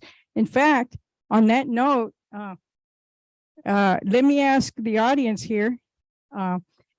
Does anybody know about how, we were talking about this at the lunch hour, about how many Chicana, Mexican-American women historians do you think there are in the nation? Okay, you historians keep quiet. Anybody know? Okay, that more than 7, more than 10. Okay, he's down to 40 now. Okay, there's a project now called Chicanas Changing History, and according to that project out of Dr. Lorena Chambers out of University of Michigan, there's about 110 of us. Okay, but let me tell you folks, my understanding, or I've heard, there's about 500 PhDs in the country every year. Okay, so we're not even 1 year's worth of what the number that gets created every year, you know, people of all colors and ages, etc. But you see our problem, folks, there's not enough of us. Okay, the men historians, very few as well. I bet there's not even 150, maybe 200, right? It's not a lot. Okay, so we don't have enough historians. We don't have enough researchers, people doing serious research. Okay, all right. So anyway, we were talking about Alice Dickerson Montemayor. So I did go down to interview her, and I did meet her, and I had an accident while I was there, and so therefore I left town without interviewing her, but I wrote up questions for Dr. Norma Cantu, and she did the interview for me. So we do have Alice Dickerson Montemayor on videotape. Okay, so I do have that, and it will be shared in the future. But anyway, so this is her, and she is important again because she's the first feminist in LULAC. Okay, so by 1940 there were about 100 LULAC chapters in Texas. Okay, and about 20 of those were 20 were women, in addition to the 100. So women were organizing separately, and the ladies LULAC had separate agendas. Okay, they did similar things, but they organized separately. Alice Dickerson Montemayor wrote an article, "We Need More Ladies LULAC." Okay, she wrote another article, "Women's Opportunity in LULAC." But the most important article she wrote was called "Son Muy Hombres." Okay, "Son Muy Hombres," where she's criticizing the men in LULAC for their sexism. Okay, because we know that is still there, folks. I just came back from National LULAC, okay, convention. I can tell you it's still there. Okay, and it's more subtle, but it's still there. Okay, so as I mentioned, she's a civil rights leader, the first feminist in LULAC, and she wrote for LULAC News and even became an associate editor of LULAC News. Okay, so she's also the first woman major writer for the LULAC News. And now that's all available, folks, online. David Contreras, who's a LULACer from Houston, has put together old copies of LULAC News on the internet now. So serious research can be done, but it's a lot of work. Okay, only the nerds do that kind of work. Okay, there's not a lot of us nerds. All right, so she was also a social worker in Webb County. She went to some parts of Webb County where white people did not want to see her. She was initially refused a key to her office. She worked under a tree, but she was adamant she continued to do that. She also owned a ladies' clothing store, and she also was a registrar for, I think it was a Christian school in Laredo. And then in the 70s, Aurelio, her son, gave her some art materials, and she became an artist, a painter. So here's a picture of she and her husband. They lost the child that you see in the middle, and then that's little Aurelio at the bottom there. And here's the editorial that she wrote. You can see where it says "Son muy hombres," and there she's criticizing the men. If you can see that right here, I can see that the men are being non-committal and remain painfully silent. Those who are inclined to favor the move, let's see, the move base their contention on the pretext that the ladies' councils of our league have been a source of trouble, friction, and discontent. Okay, so she attacks the machismo within LULAC. Okay, and those of you who have been in LULAC or know LULAC will know that Rosa Rosales here in San Antonio, for example, was the first district director elected in the 90s. In fact, I was living in San Antonio in the 90s when she won that victory. And then, of course, LULAC has much greater inclusion of women. I mean, obviously, we've had Belen Robles, we've had Rosa Rosales, we've had Margie Moran. So here's a picture also that we see ladies LULAC. I think this picture's from Laredo.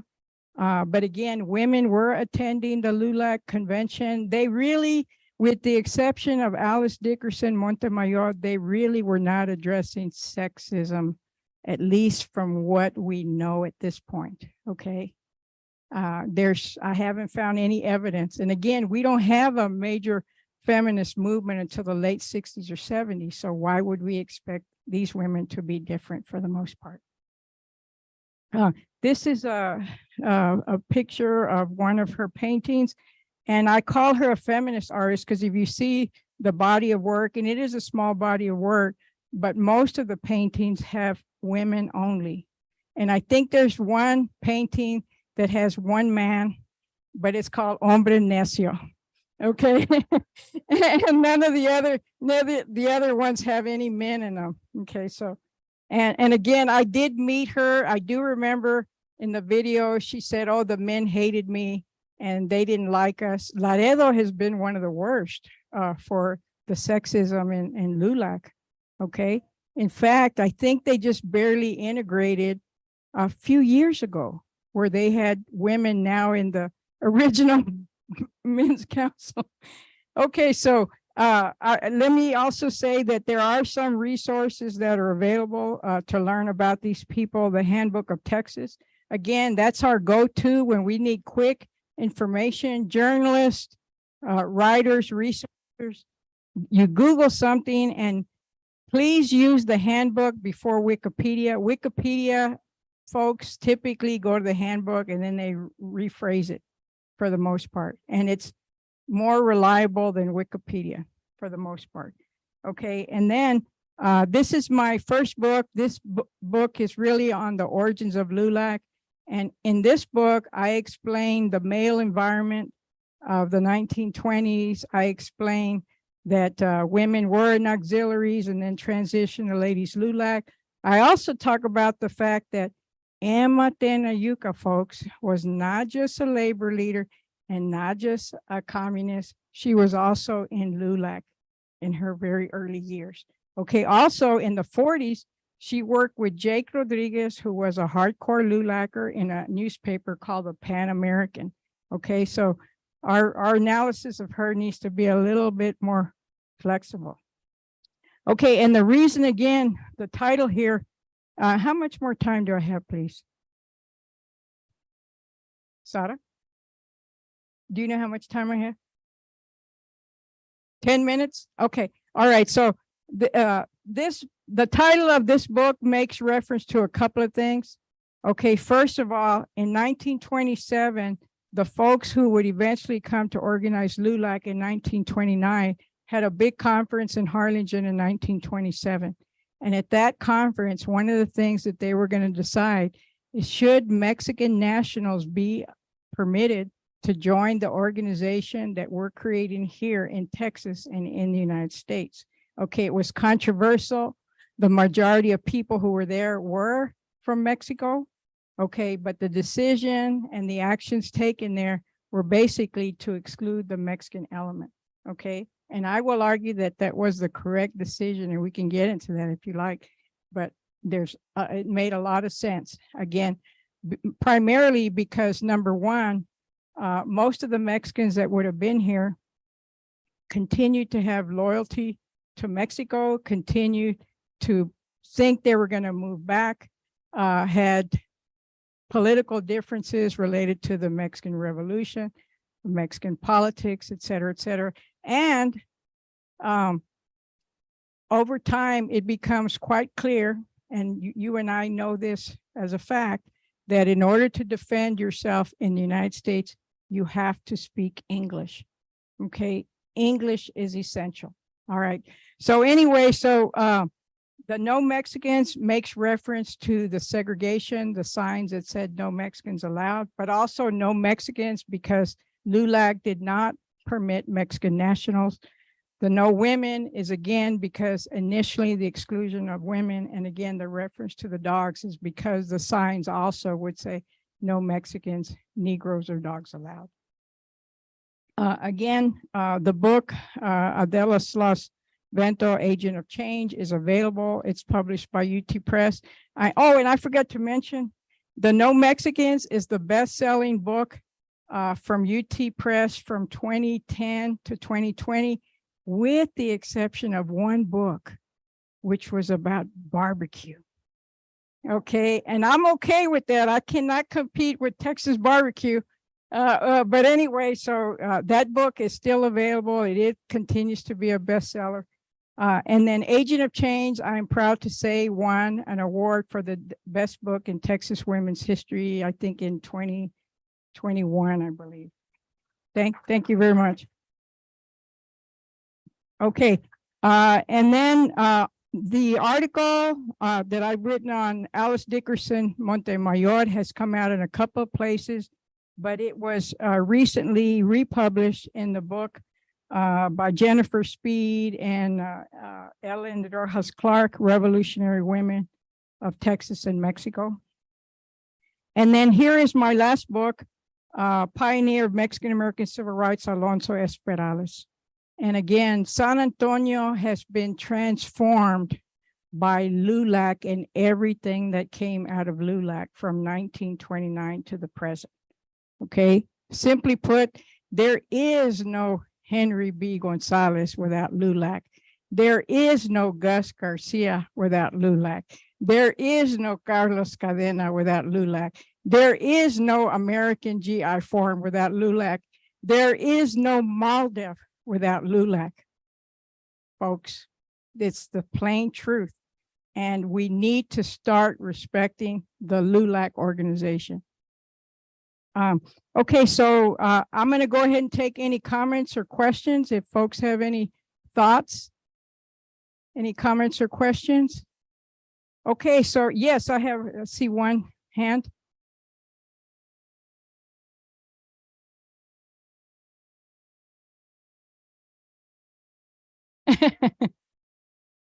Oh, yeah, come on up here. They need you to be on the mic.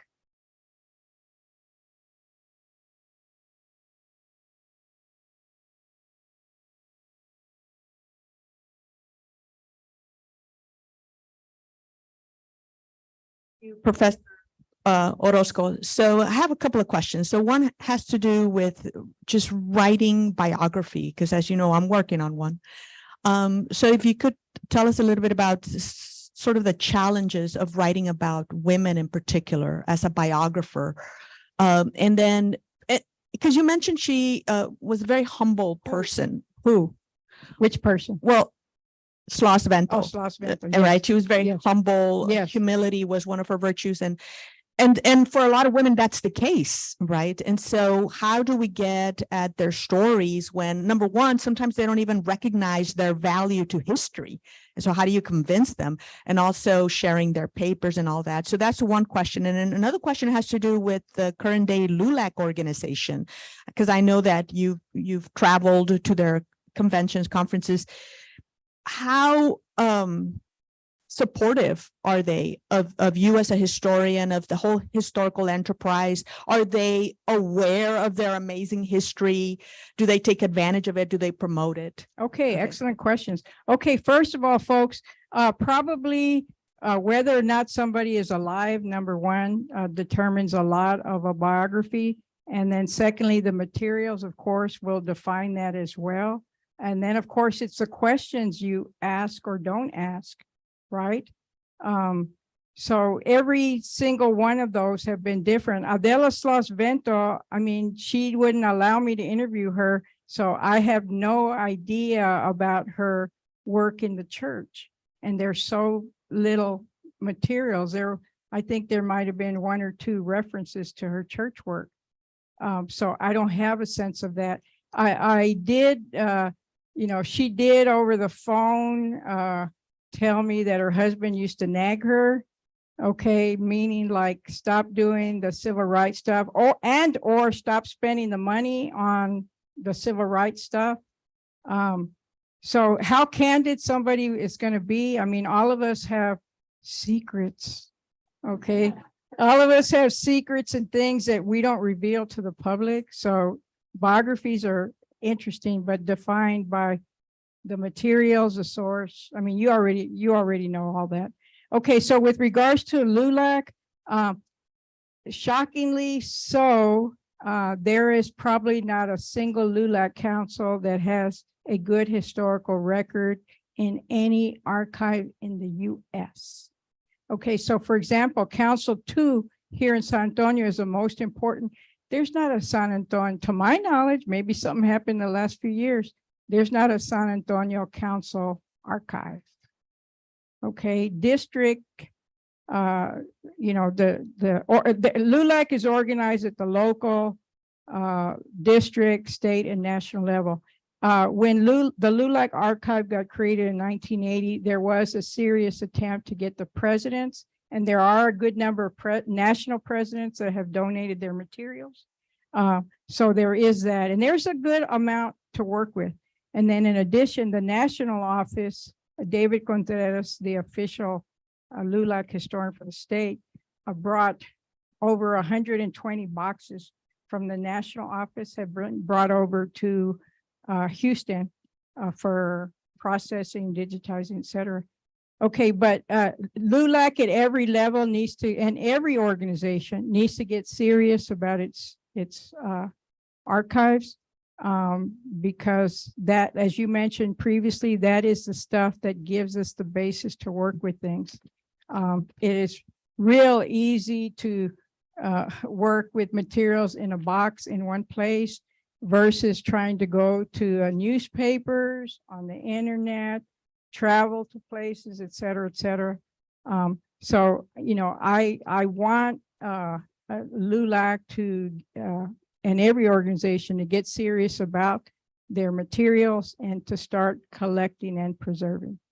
And I'll leave it at that. And I just want to say, so we already know we know a lot more now about Jovita Idar, but I want to say, Viva Adela Slas-Bento, Viva Alice Dickerson Montemayor, Viva Maria Hernandez, and Viva Jovita Idar.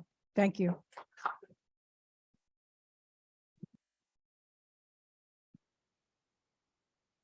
And I brought some books if anybody wants some. Thank you so much, Cynthia. It's always amazing to hear you speak.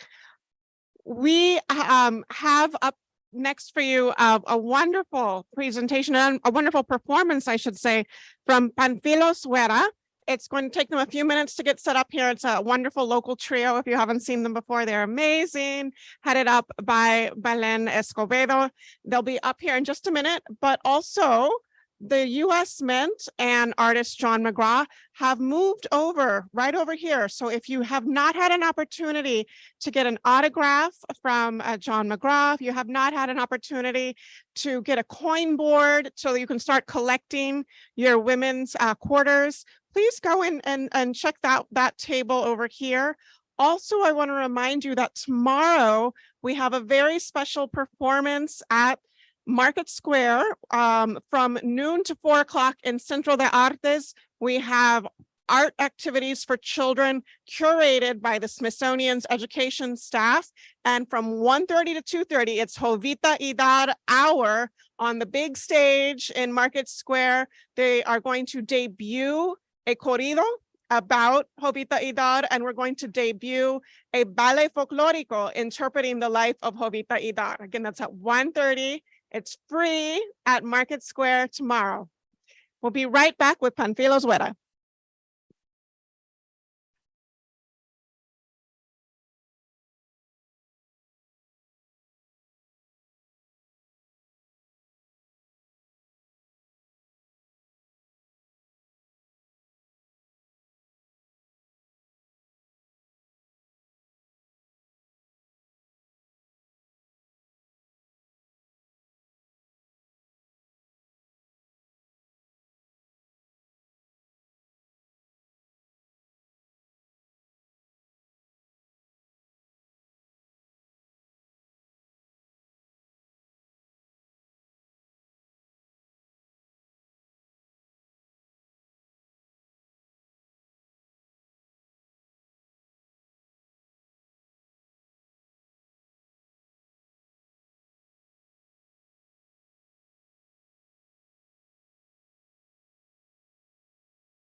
La cacahuata, la cacahuata.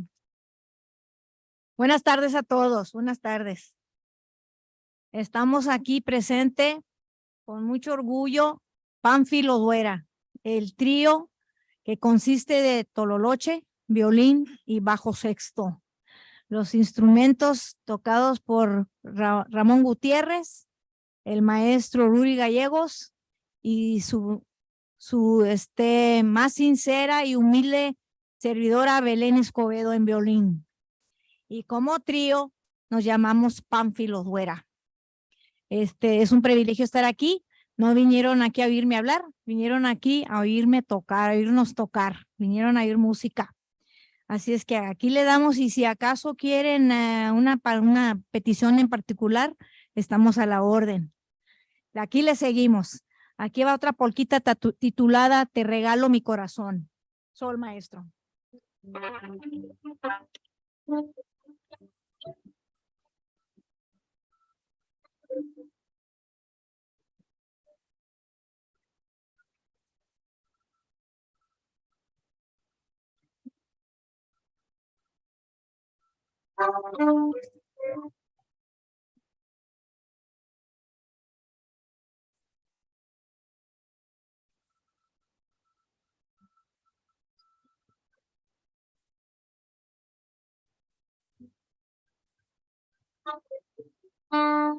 Toma mi corazón, te lo regalo.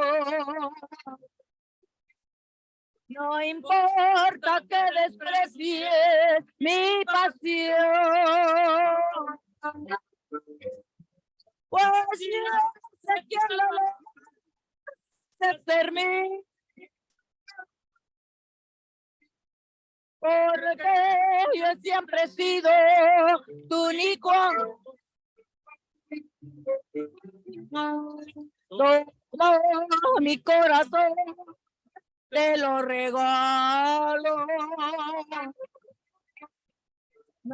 Y date de todo lo que soy. Solo recuerdo que te quiero mucho. Todo mi corazón te lo regalo.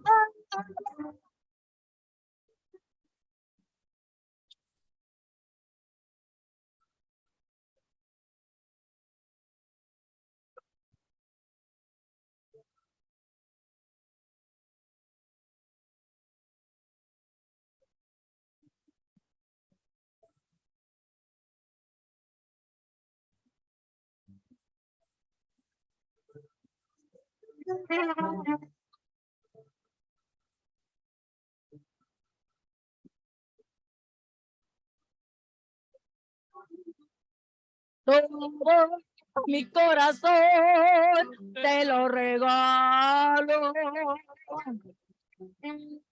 No importa que desprecies mi pasión.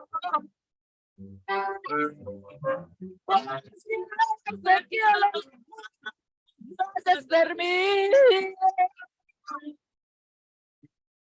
Porque yo siempre he sido tu único. Todo mi corazón te lo regalo. Y date de todo lo que soy.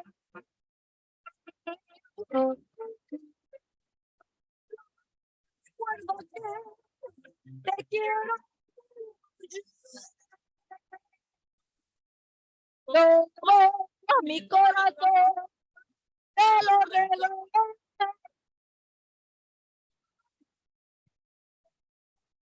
Mi corazón te lo regalo. Todo mi corazón te lo regalo.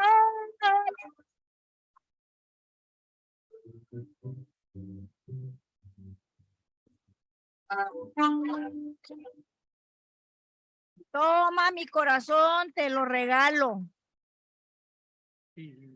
No sé si conozcan la música conjunto tejano.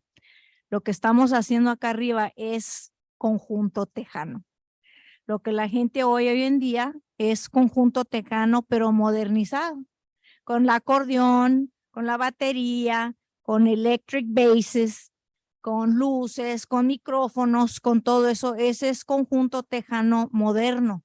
Pero el conjunto tejano originalmente se consistía de pura música, puro instrumento de cuerda y voces.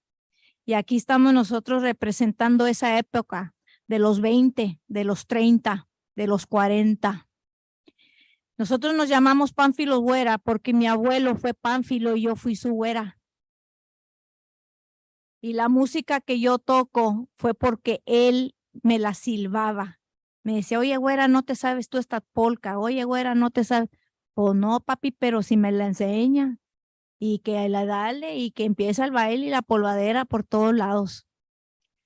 Me platicaba mi abuelo Pánfilo, en paz descanse, que cuando ellos andaban en las piscas y mi abuelo y mi mamá, mi abuela, todos piscaban mucho algodón por New Braunfels, Seguín, todo ese área, que a veces tenían músicos en las trocas atrás, tocando música para que los que estaban trabajando oyeran la música.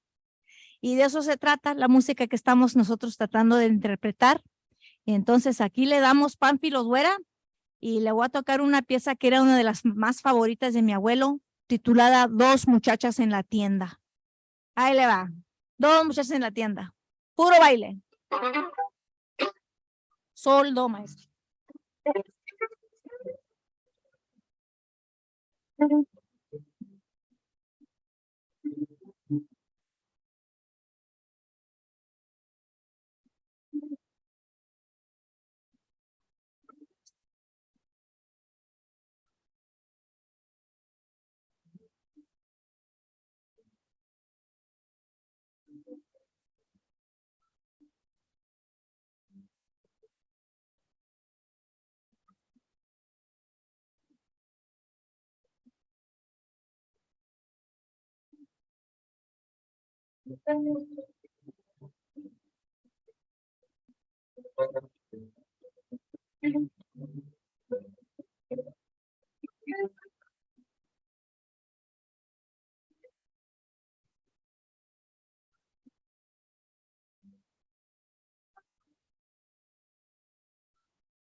Si estuviéramos tocando un baile, a veces le digo al maestro, aquí a Ramón, hijo, hay mucha gente bailando, vamos a estirarlo como chicle viejo, que dure, tíralo. Pero como estamos aquí, nomás tocando una presentación, nomás le damos una probadita de la pieza. Pero esas piezas las tocaban mucho en los bailes de rancho, en los barn dances que les decían. Y hoy en día me da mucho orgullo compartir con ustedes que nos ocupan mucho ir a los bailes en los ranchos o en los cumpleaños de de las personas que van a cumplir 100 años y nos llevan, no sé, pues es la música de ellos de su mero mole y aquí estamos con nuestra música. Me da mucho orgullo también decir que nosotros nos presentamos por todo el United States, all over the United States, representando a Conjunto Tejano en violín y con más ganas porque soy mujer. En la música, lo lamento decirlo, pero en la raza nuestra, ya ha cambiado mucho, pero cuando primero empecé, no me dejaban presentarme con los músicos, pero ahora ya sí, ¡yay! Así es que me da mucho gusto compartir con ustedes. Ahora, por ser 16 de septiembre, vamos a compartir con ustedes la Adelita, a ver si se acuerdan de ella, la Adelita. En sol, Adelita.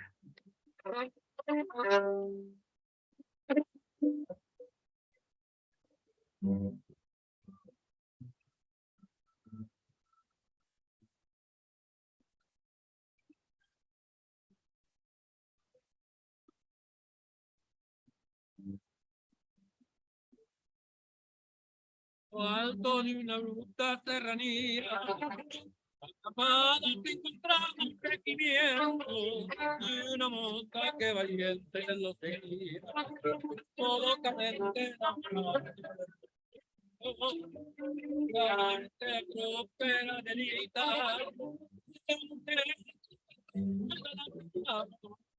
que a pesar de ser valiente, la que también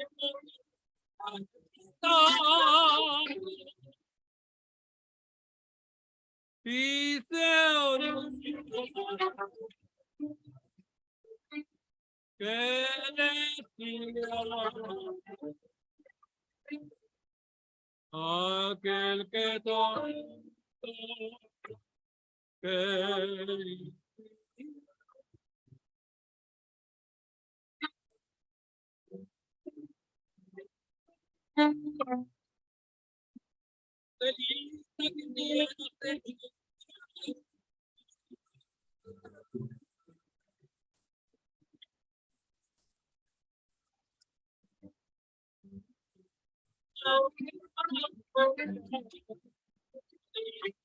que fuera con nosotros, señoría, y por más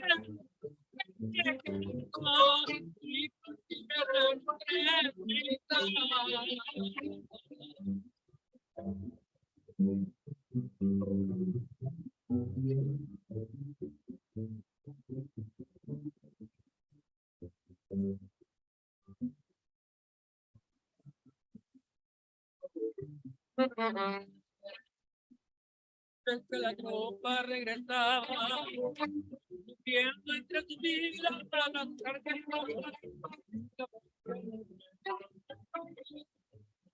tristemente que ella adoraba.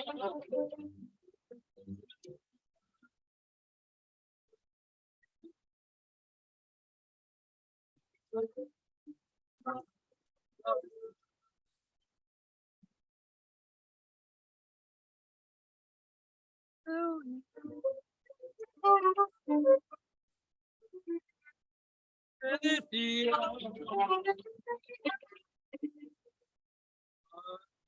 que tanto quería.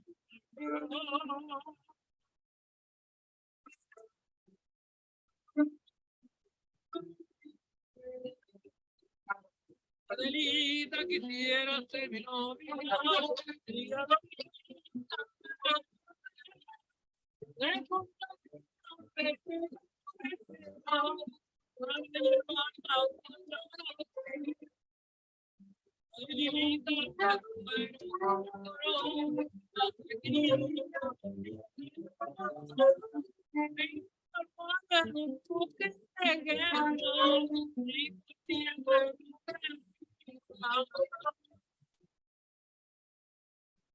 La Adelita, en la voz de Ramón Gutiérrez, en puro Tololoche. Y también quería presumir, porque sí se me vale presumir. Oh, how nice, thank you. Yeah, we got a coin, yeah. And I was wondering, yo ya estaba haciendo planes en mi cabeza, voy a ir al banco a pedir todo un rollo de moneditas. Praise God, thank you so much. Qué bendición, qué bendición. Yeah.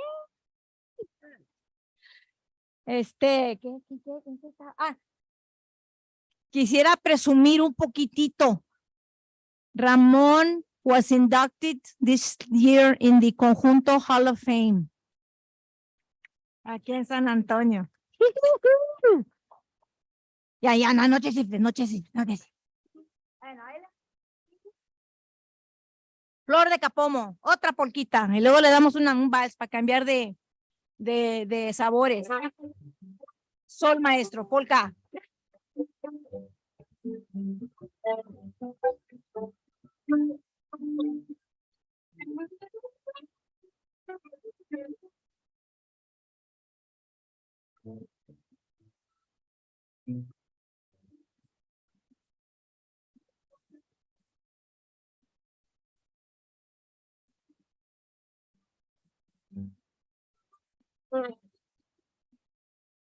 Trigueñita hermosa, vas creciendo como los capomos que se encuentren en la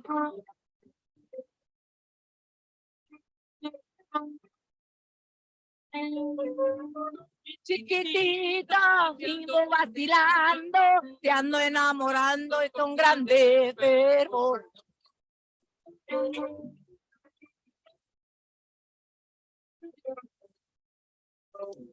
Mañana pasado, yo voy para tu casa, tu mamá te ordena una silla para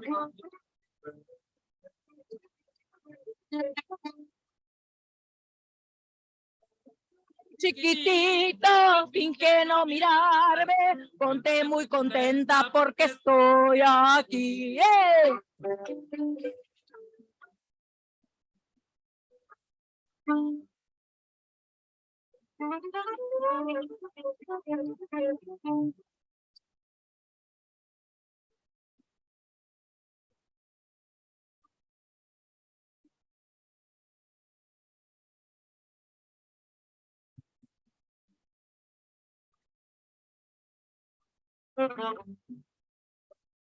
Trigueñita hermosa, cuando pa' morir, por cierto, muchas ganas de contigo platicar.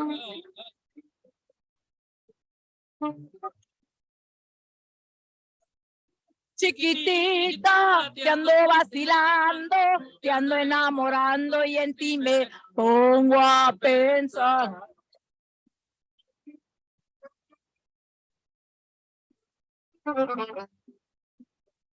Mañana pasado, yo voy para tu casa, tu mamá te ordena una silla para mí.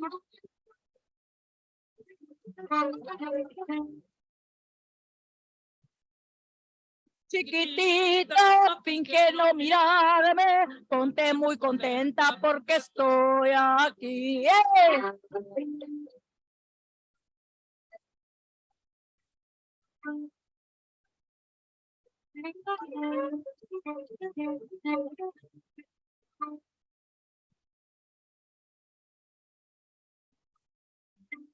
Dale.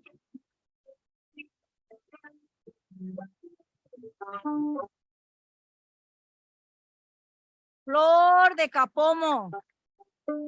I don't know about you, but I was brought up that way. Cuando venía alguien, luego, ve y trae sillas para poner allá afuera en el portal porque no había air condition. Y luego, para partir la sandía. Yeah, I mean, that's the way I was brought up. Él también. No sé usted, maestro, que sí o no, sí, también. Así vivíamos, bueno, aquí en el South Side de San Antonio. Yo sé, oh, you too. Yeah, we're all puro South Side. Puro San Antonio, South Side. Yuhu. Aquí le va un vals del recuerdo que en un tiempo, quizás todavía, si se puede, las personas que están siguiendo las tradiciones, el primer baile de una quinceañera con su padre es un vals. El primer baile de una pareja casada es un vals. Ese era la tradición. Ahora ha cambiado muchas cosas. Pero sin embargo, a ver si unas personas sí se acuerdan de este vals. Ahora es el rey. Salvador. Vals Salvador. Sol, maestro.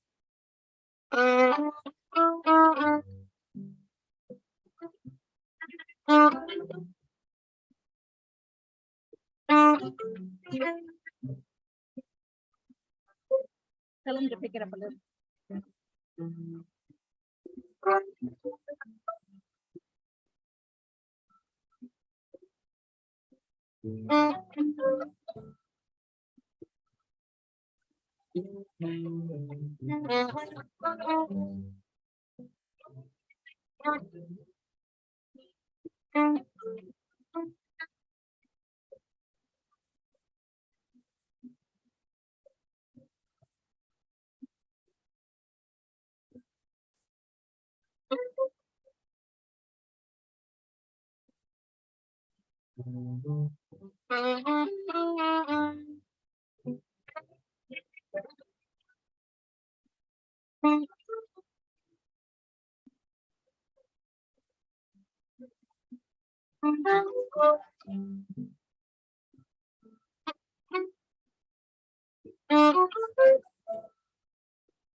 Vale, vale.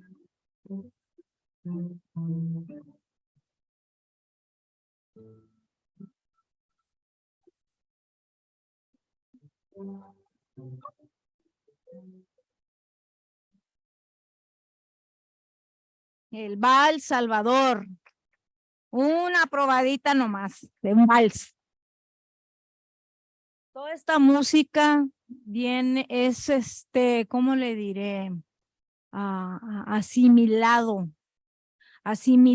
de la música que oían los tejanos, los mexicanos, la gente indígena, lo que oían a sus alrededores, aquí en Texas. Y aquí en Texas había mucho alemán, polaco, español, de muchas naciones, otras naciones. Entonces, la música que estoy interpretando es asimilado de aquellos tiempos que oían y querían imitar, como el vals el vals Salvador. Los títulos, quién sabe dónde vendrán, porque sí he conocido personas que han oído la pieza. Por ejemplo, la pieza que toqué llamado Dos muchachas en la tienda, me corrigió un señor desde Nashville, excuse me. Me dijo, I'm sorry, pero esa pieza no es polka, es, ¿cómo dijo Ramón? Breakdown. The fiddle music, breakdown.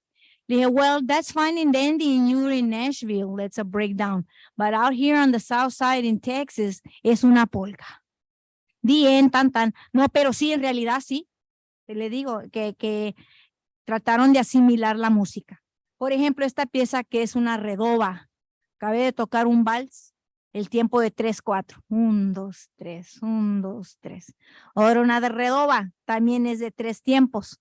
Pero el énfasis en cuál tiempo. En el 2. Ay, a ver cómo usted le afigura. Porque hay chotis, redoba y vals, los 3 con tiempo de 3. ¿El qué, mijo? Un merengue, ahorita le damos un merengue para que vea que estamos así, sabemos de todo. Aquí le va una redoba. Como no sabemos el título, le pusimos Lorenzo Redoba. ¿En qué está? Sí, do maestro. Ahí va.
¿Sale?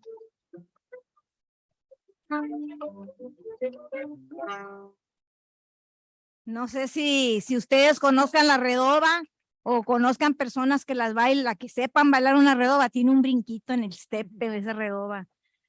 ¿Qué se sabe? Y luego un chotis es igual en 3 tiempos, pero tiene el énfasis en otro tiempo. Y hay muchas personas que me preguntan, bueno, ¿cuál es la diferencia de un vals, un chotis y una redoba? Y luego pues les digo, well, está como en inglés, the emphasis is on a different syllable. Esa es un, 2, 3, o 1, 2, 3, o 1, 2, 3. Esa es la diferencia de un vals. Bueno, para los bailadores, los que lo bailan, ¿verdad? Entonces aquí le va un chotis. ¿A cuál es la que le sacamos? Es esta. Ese es el chotis. Sí, pero ese es el chotis. A él le va un chotis que unos amigos me mandaron una entrevista que le hicieron al maestro laudero, ¿cómo le dicen en inglés un laudero? Luthier, un laudero, Luthier, Guadalupe Acosta, que aquí es de San Antonio, inclusive comercial. El maestro Rudy Gallegos también es luthier, es laudero, él también hace bajos sextos y cuerdas. Y iban a hacer una presentación de los instrumentos del maestro a Guadalupe Acosta. Entonces la persona que iba a presentar esto vino conmigo y me dijo, no puedes sacar la música que está en esta entrevista, que está grabada, era un video. Y pues a ver qué le saco. Y pues, this was in there. Es un chotis. Así es que no sé qué título es o qué. Ahí está el chotis.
Sale.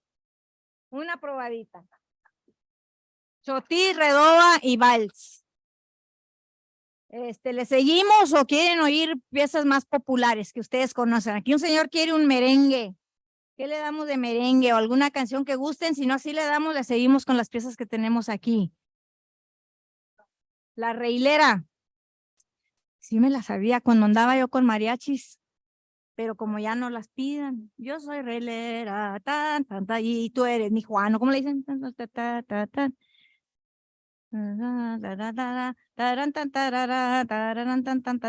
No se nos viene a la mente. Amén, amén. Gracias. Ahí va. Bueno, y luego le damos aquí al señor su ¿En qué la quieres? Sol. Ahí le va lo que se acuerde la letra.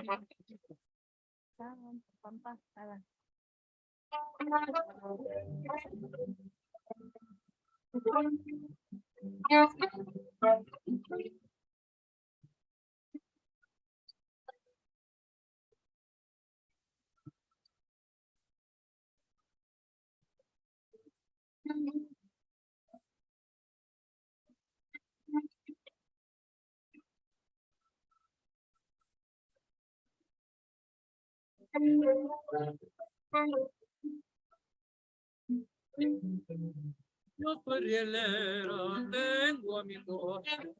Eres mi vida,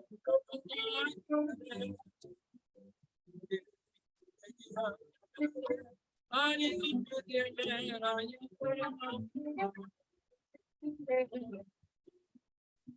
trae tu pintor de caballo.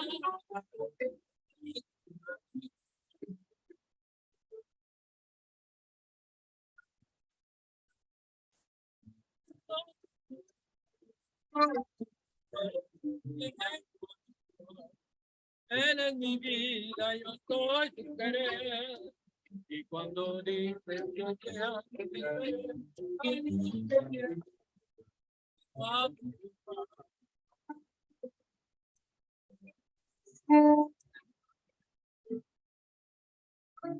¿Sale?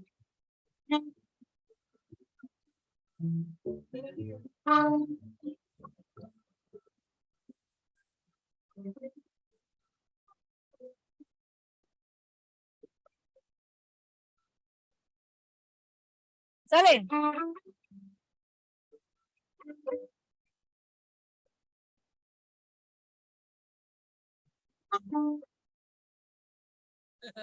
Una probadita, una probadita. Pues qué estará bueno de merengue o lo más, merengue casi no, pero sí tenemos cumbias, carangas. ¿A cuál se le ofrece mejor, señor? Una cumbia, ahí le va una popular titulada El colesterol. El colesterol en sol, maestro. Ahí va.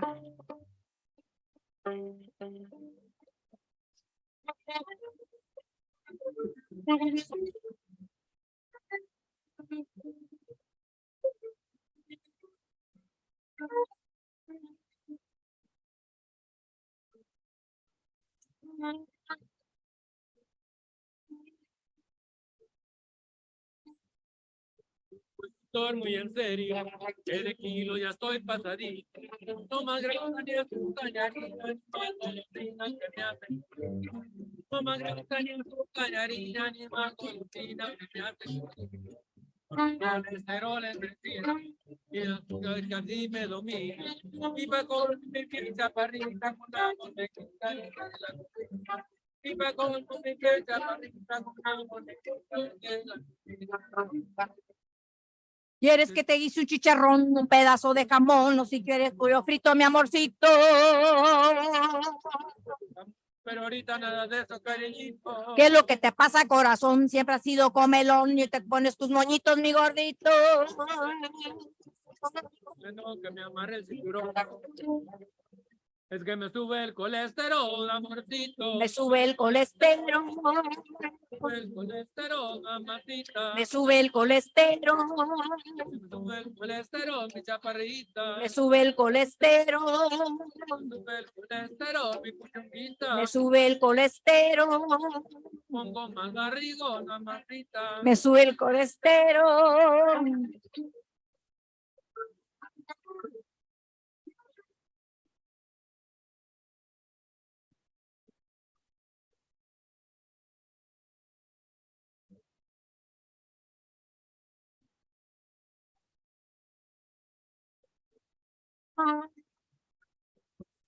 Serio, el kilo ya estoy pajadito. No me agrada ni azúcar, ni harina, ni nada con la fruta que me hacen. No me agrada ni azúcar, ni harina, ni nada con la fruta que me hacen. Mi colesterol en 300, y el antojo y aquí me domina. Y pa' con el chaparrita con la mantequilla de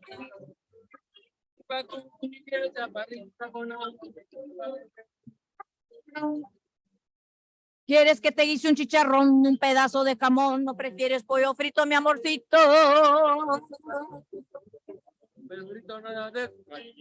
¿Qué es lo que te pasa, corazón? Siempre has sido comelón y hoy te pones tus moñitos, mi gordito.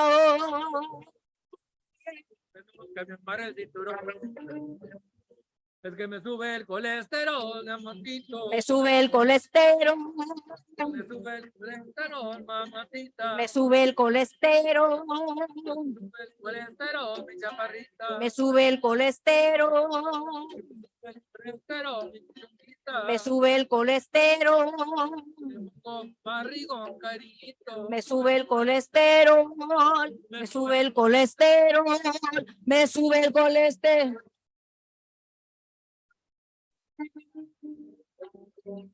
El colesterol. Cumbia. Ahí le va otra poquita de la época que entró el siglo. Las bicicletas. A ver, you can taste the era con esta polquita. Ahí le va, las bicicletas.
Las bicicletas, polquita.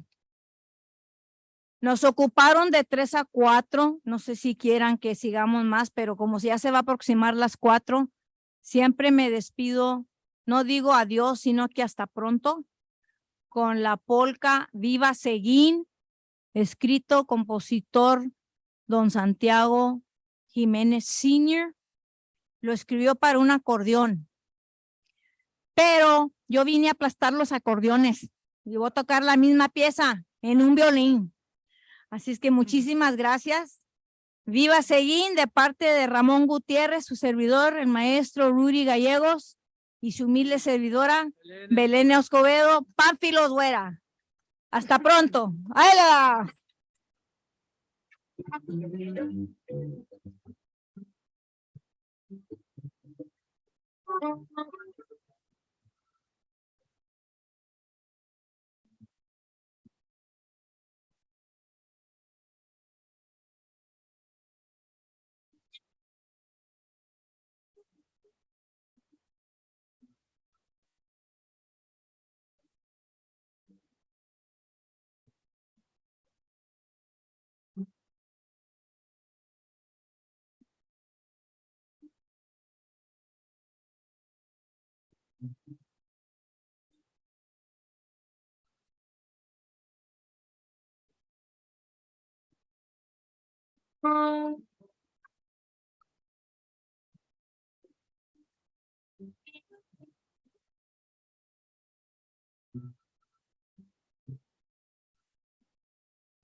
Muchas gracias a todos. Muchas gracias. Thank you.